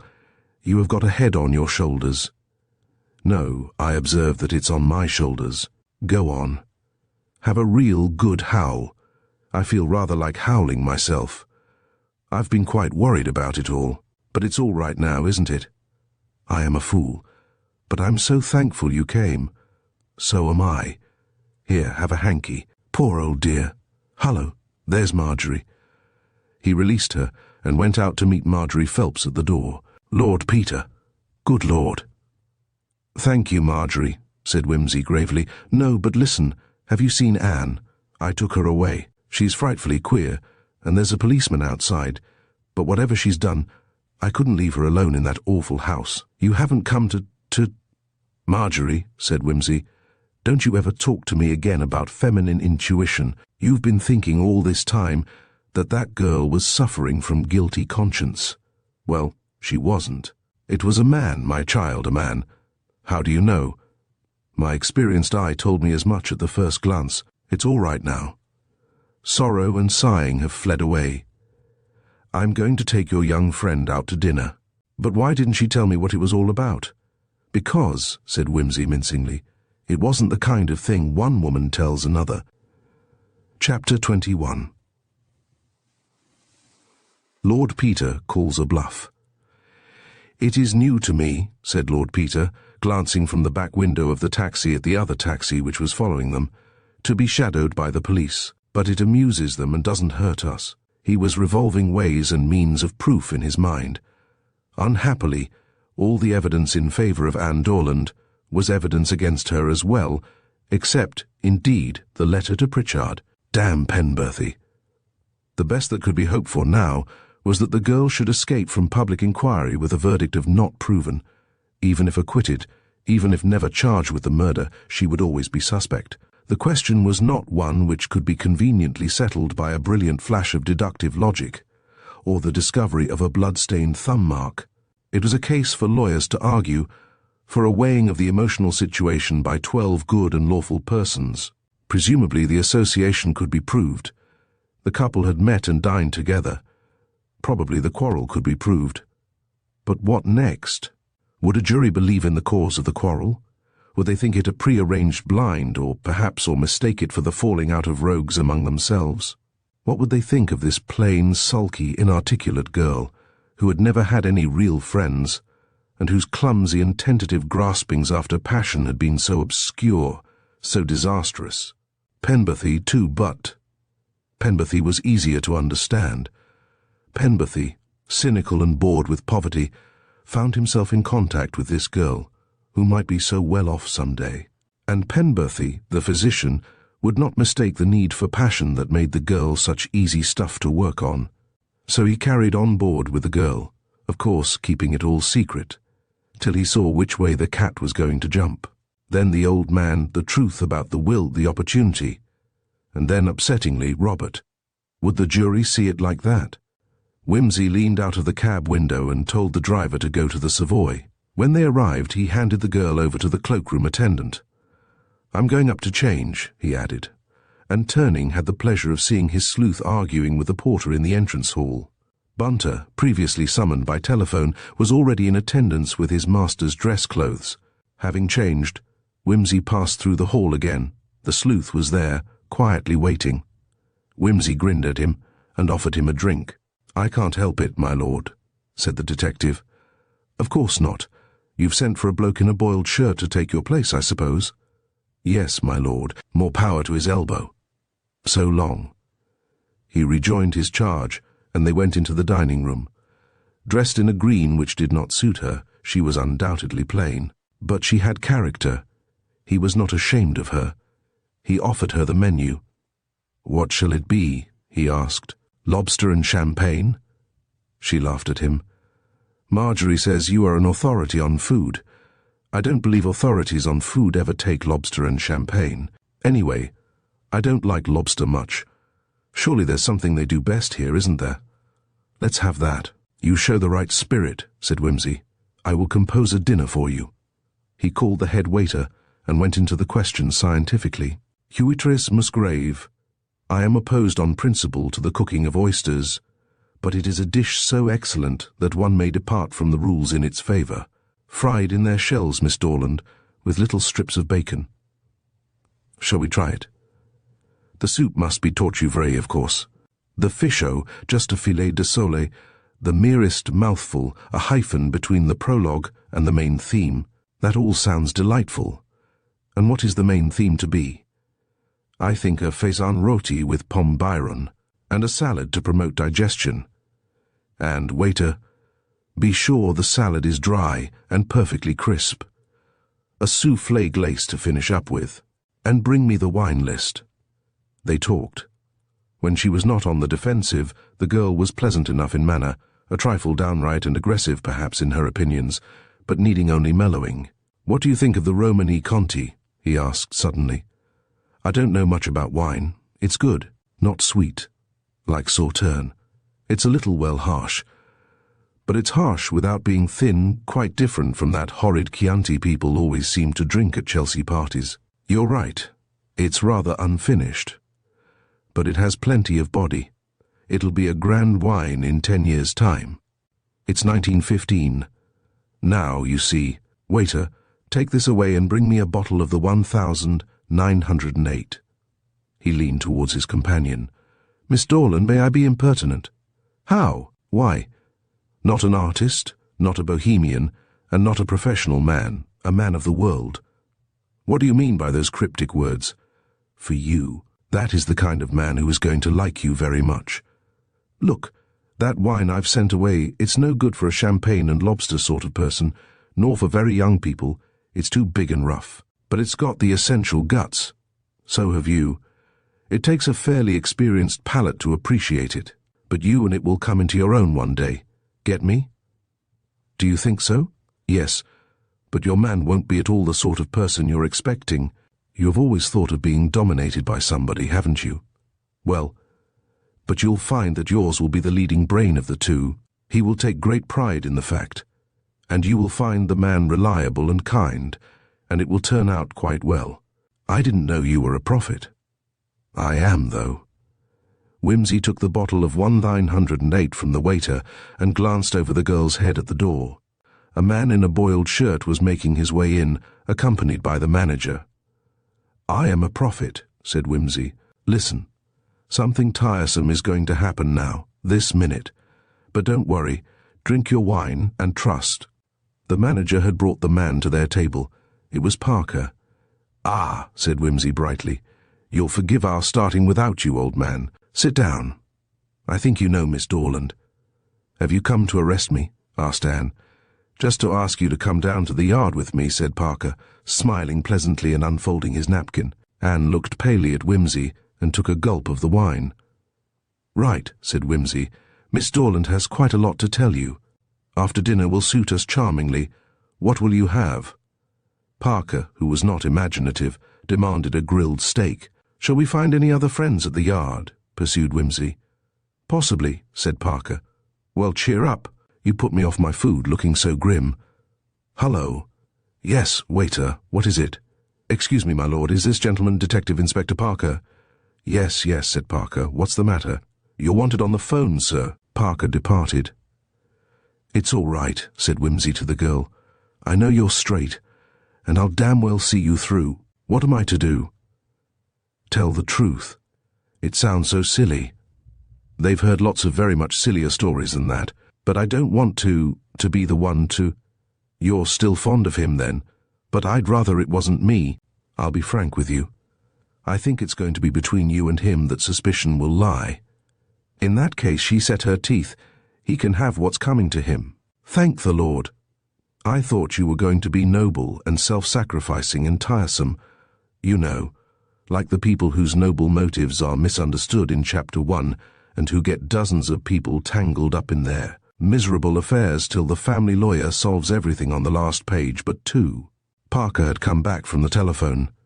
Just a moment, he spoke in Peter's ear. Hello? Look here, this is awkward. George Fentiman? Yes? He's been found in Clerkenwell. Clerkenwell? Yes, must have wandered back by bus or something. He's at the police station. In fact, he's given himself up. Good Lord. For the murder of his grandfather. The devil he has. It's a nuisance. Of course it must be looked into. I think perhaps I'd better put off interrogating Dorland and Penberthy. What are you doing with the girl, by the way? I'll explain later. Look here, I'll take Miss Dorland back to Marjorie Phelps's place, and then come along and join you. The girl won't run away, I know that. And anyhow, you've got a man looking after her. Yes, I rather wish you would come with me. Fentiman is pretty queer by all accounts. We've sent for his wife. Right. You buzz off, and I'll join you in, say, in 3/4 of an hour. What address? Oh, yes, righty-ho. Sorry you're missing your dinner.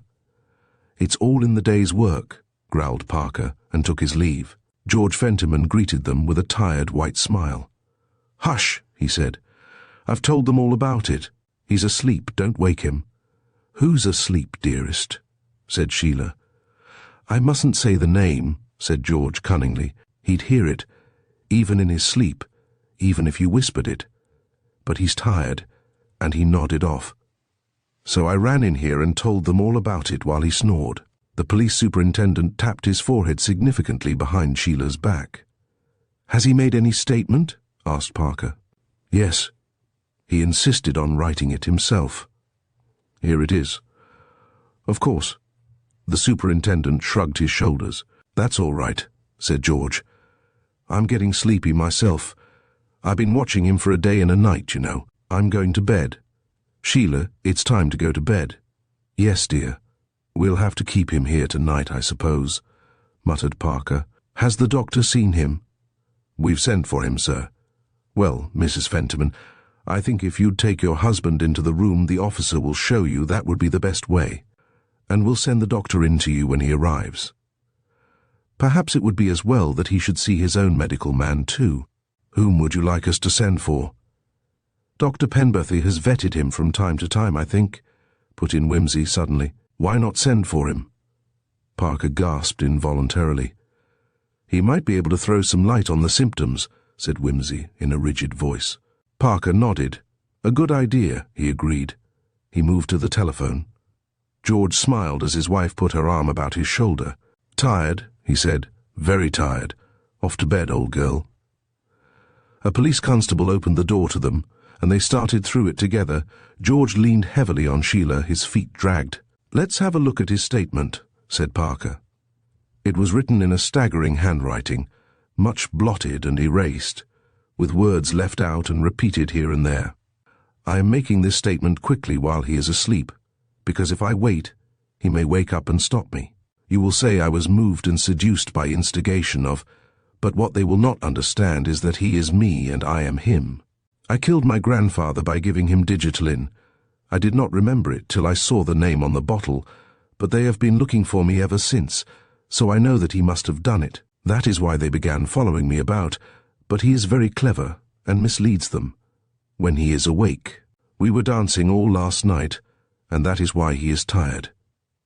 He told me to smash the bottle so that you shouldn't find out, but they know I was the last person to see him. He is very cunning, but if you creep on him quickly now that he is asleep, you will be able to bind him in chains and cast him into the pit, and then I shall be able to sleep. George Fentiman." "Off his head, poor devil," said Parker. "We can't pay much attention to this. What did he say to you, Superintendent?" "He just came in, sir, and said, 'I'm George Fentiman, and I've come to tell you about how I killed my grandfather.' So I questioned him, and he rambled a good bit, and then he asked for a pen and paper to make his statement. I thought he ought to be detained, and I rang up the yard, sir." "Quite right," said Parker. The door opened and Sheila came out. "He's fallen asleep," she said. "It's the old trouble come back again. He thinks he's the devil, you know. He's been like that twice before," she added simply. "I'll go back to him till the doctors come." The police surgeon arrived first and went in. Then, after a wait of a quarter of an hour, Penberthy came. He looked worried and greeted Wimsey abruptly. Then he too went into the inner room. The others stood vaguely about, and were presently joined by Robert Fentiman, whom an urgent summons had traced to a friend's house. Presently the two doctors came out again. "Nervous shock with well-marked delusions," said the police surgeon briefly. "Probably be all right tomorrow. Sleeping it off now. Been this way before, I understand." "Just so. 100 years ago they'd have called it diabolic possession, but we know better." "Yes," said Parker. "But do you think he is under a delusion in saying he murdered his grandfather? Or did he actually murder him under the influence of this diabolical delusion? That's the point." "Can't say just at present. Might be the one, might be the other. Much better wait till the attack passes off. You'll be able to find out better then." "You don't think he's permanently insane, then?" demanded Robert, with brusque anxiety. "No, I don't. I think it's what you'd call a nerve storm. That is your opinion too, I believe," he added, turning to Penberthy. "Yes, that is my opinion." "And what do you think about this delusion, Dr. Penberthy?" went on Parker. "Did he do this insane act?" "He certainly thinks he did it," said Penberthy. I couldn't possibly say for certain whether he has any foundation for the belief. From time to time he undoubtedly gets these fits of thinking that the devil has taken hold of him, and of course it's hard to say what a man might or might not do under the influence of such a delusion. He avoided Robert's distressed eyes and addressed himself exclusively to Parker. "It seems to me," said Wimsey, "if you'll excuse me, pushing my opinion forward and all that, it seems to me that's a question of fact that can be settled without reference to Fentiman and his delusions. There's only the one occasion on which the pill could have been administered. Would it have produced the effect that was produced at that particular time, or wouldn't it? If it couldn't take effect at 8 o'clock, then it couldn't. And there's an end of it." He kept his eyes fixed on Penberthy and saw him pass his tongue over his dry lips before speaking. "I can't answer that offhand," he said. "The pill might have been introduced into General Fentiman's stock of pills at some other time," suggested Parker. "So it might," agreed Penberthy. "Had it the same shape and appearance as his ordinary pills?" demanded Wimsey, again fixing his eyes on Penberthy. "Not having seen the pill in question, I can't say," said the latter. "In any case," said Wimsey, "the pill in question, which was one of Mrs. Fentiman's, I understand, had strychnine in it as well as digitalin. The analysis of the stomach would no doubt have revealed strychnine if present. That can be looked into." "Of course," said the police surgeon. "Well, gentlemen, I don't think we can do much more tonight. I have written out a prescription for the patient." With Dr. Penberthy's entire agreement, he bowed. Penberthy bowed. "I will have it made up, and you will no doubt see that it is given to him. I shall be here in the morning." He looked interrogatively at Parker, who nodded. "Thank you, Doctor. We will ask you for a further report tomorrow morning. You'll see that Mrs. Fentiman is properly looked after, Superintendent. If you wish to stay here and look after your brother and Mrs. Fentiman, Major, of course you may. And the Superintendent will make you as comfortable as he can." Wimsey took Penberthy by the arm. "Come round to the club with me for a moment, Penberthy," he said. "I want to have a word with you." Chapter 22. The cards on the table.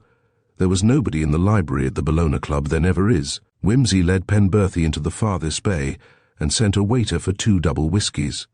"Here's luck," he said. "Good luck," replied Penberthy. "What is it?" "Look here," said Wimsey. "You've been a soldier. I think you're a decent fellow. You've seen George Fentiman. It's a pity, isn't it?" "What about it?"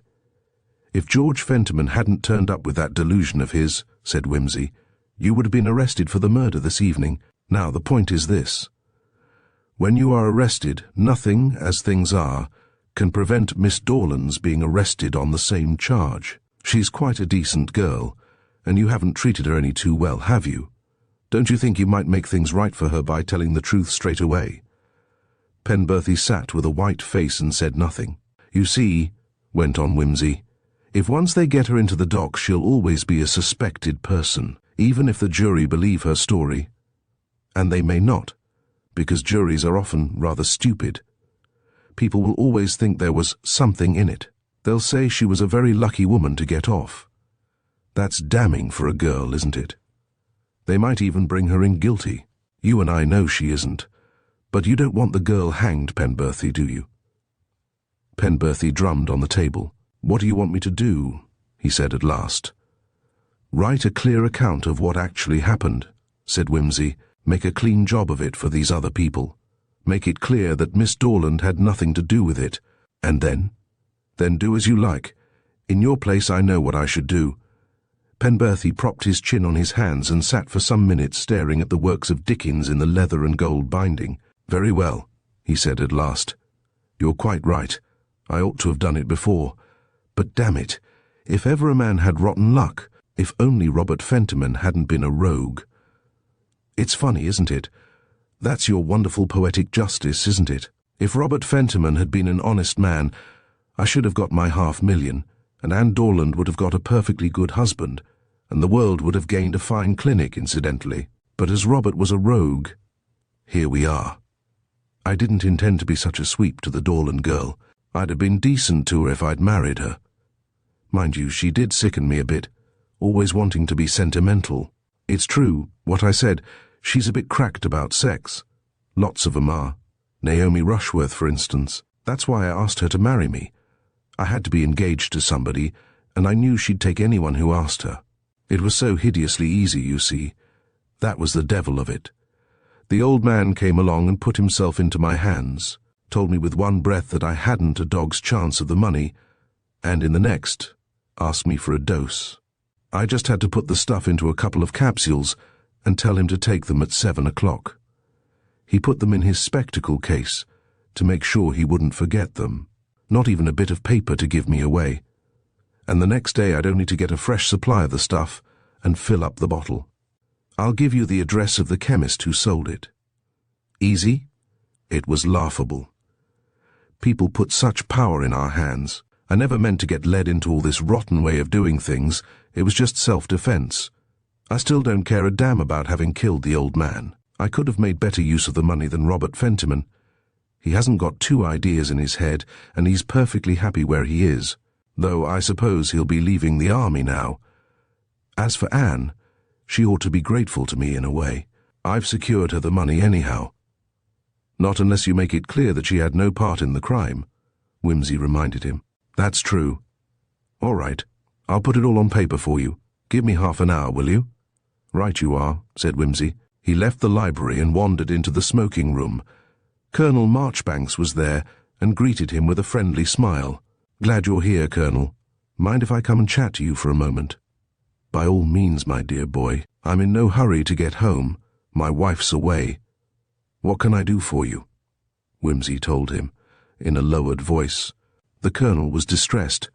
Ah, well, he said, you've done the best thing to my mind. I look at these matters from a soldier's point of view, of course. Much better to make a clean job of it all. Dear, dear. Sometimes, Lord Peter, I think that the war has had a bad effect on some of our young men. But then, of course, all are not soldiers by training, and that makes a great difference. I certainly notice a less fine sense of honor in these days than we had when I was a boy. There were not so many excuses made then for people. There were things that were done and things that were not done. Nowadays men, and I am sorry to say, women too, let themselves go in a way that is to me quite incomprehensible. I can understand a man's committing murder in hot blood but poisoning, and then putting a good ladylike girl into such an equivocal position. No, I fail to understand it. Still, as you say, the right course is being taken at last. Yes, said Whimsy. Excuse me for a moment, said the Colonel, and went out. When he returned, he went with Whimsy into the library. Penberthy had finished writing and was reading his statement through. Will that do? He asked.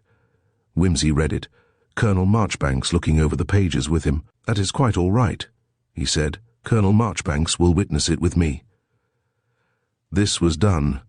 Whimsy gathered the sheets together and put them in his breast pocket. Then he turned silently to the Colonel, as though passing the word to him.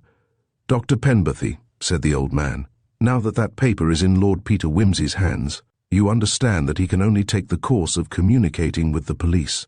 But as that would cause a great deal of unpleasantness to yourself and to other people, you may wish to take another way out of the situation. As a doctor, you will perhaps prefer to make your own arrangements. If not, he drew out from his jacket pocket the thing which he had fetched. If not, I happen to have brought this with me from my private locker. I am placing it here, in the table drawer, preparatory to taking it down into the country tomorrow. It is loaded. Thank you, said Penberthy. The Colonel closed the drawer slowly, stepped back a couple of paces and bowed gravely. Whimsy put his hand on Penberthy's shoulder for a moment, then took the Colonel's arm. Their shadows moved, lengthened, shortened, doubled and crossed as they passed the 7 lights in the 7 bays of the library. The door shut after them. How about a drink, Colonel? Said Whimsy. They went into the bar, which was just preparing to close for the night. Several other men were there, talking over their plans for Christmas. I'm getting away south, said Tin Tummy Challoner. I'm fed up with this climate and this country. I wish you'd look us up, Whimsy, said another man. We could give you some very decent shooting. We're having a sort of house party, my wife, you know, must have all these young people round awful crowd of women. But I'm getting 1 or 2 men who can play bridge and handle a gun, and it would be a positive charity to see me through. Deadly season, Christmas. Can't think why they invented it. It's all right if you've got kids, interrupted a large, red-faced man with a bald head. "The little beggars enjoy it. You ought to start a family, Anstruther." "All very well," said Anstruther. "You're cut out by nature to dress up as Father Christmas. I tell you, what with one thing and another, entertaining and going about, and the servants we have to keep in a place like ours, it's a job to keep things going. If you know of a good thing, I wish you'd put me onto it. It's not as though—" "Hullo," said Challoner. "What was that?" "Motorbike, probably," said Anstruther. "As I was saying, it's not as though—" "Something's happened," broke in the red-faced man, setting down his glass. There were voices and the running to and fro of feet. The door was flung open. Startled faces turned towards it. Weatheridge burst in, pale and angry. "I say, you fellows," he cried, "here's another unpleasantness. Penberthy's shot himself in the library. People ought to have more consideration for the members. Where's Coulier?" Wimsey pushed his way out into the entrance hall. There, as he had expected, he found the plainclothes detective who had been told off to shadow Penberthy. "Send for Inspector Parker," he said. "I have a paper to give him. Your job's over, it's the end of the case." Chapter 23. Post-mortem. And George is all right again now. "Thank heaven, yes, getting on splendidly. The doctor says he worked himself into it, just out of worry lest he should be suspected. It never occurred to me, but then George is very quick at putting two and two together. Of course he knew he was one of the last people to see his grandfather. Yes, and seeing the name on the bottle and the police coming. That did it. And you're sure he's all right?" "Oh, rather.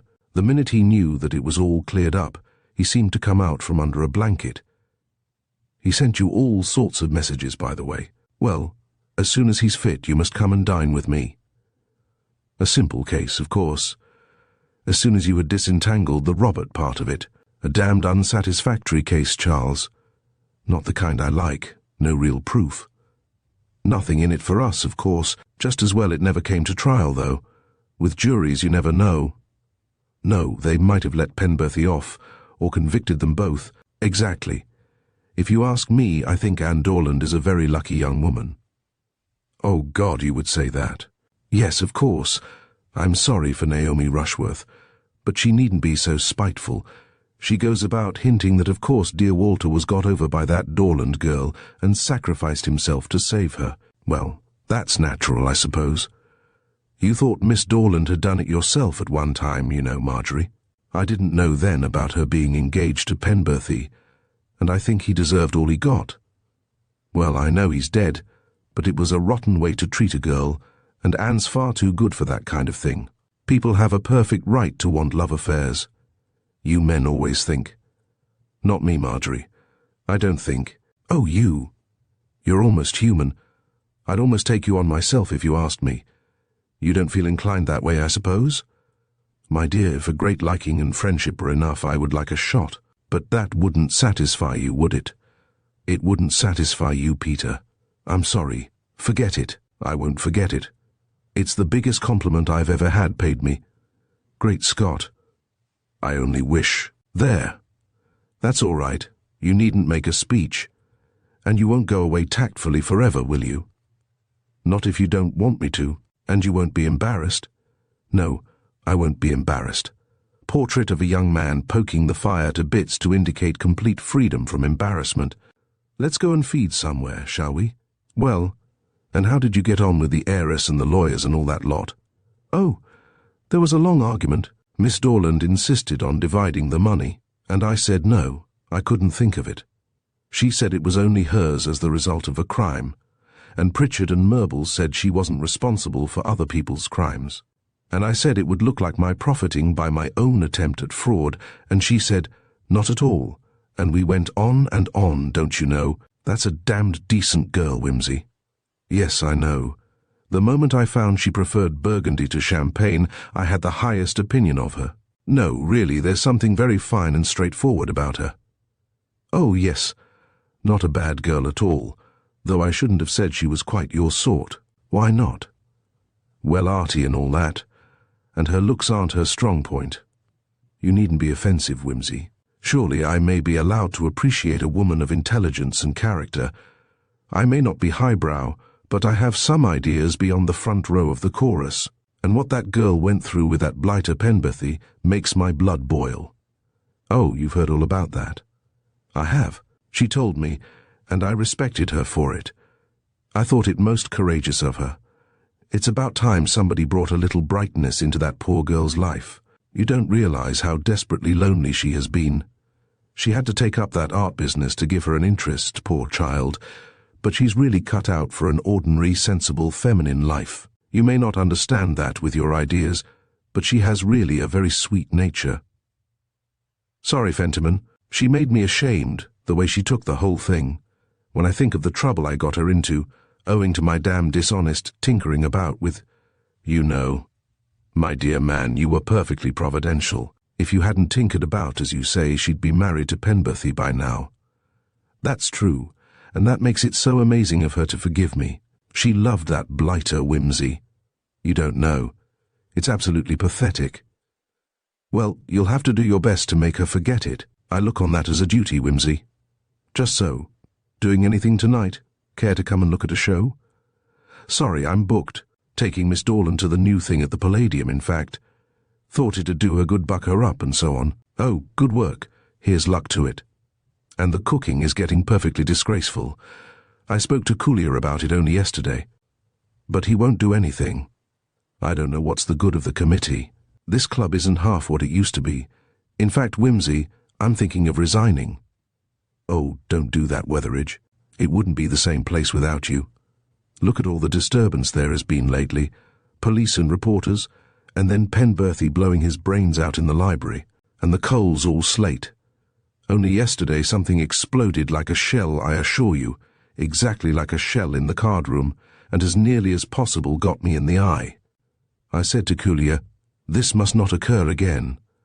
You may laugh, but I knew a man who was blinded by a thing popping out suddenly like that. These things never happened before the war.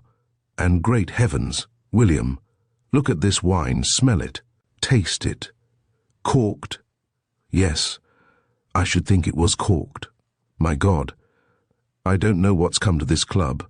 Thank you for joining us at Storytime Haven as we explored The Unpleasantness at the Bologna Club by Dorothy L. Sayers. We hope you enjoyed this classic detective tale, and we look forward to sharing more stories with you. Don't forget to like, comment, and subscribe for more captivating audiobooks from the world of mystery and suspense. Until next time, keep your curiosity alive and your imagination soaring.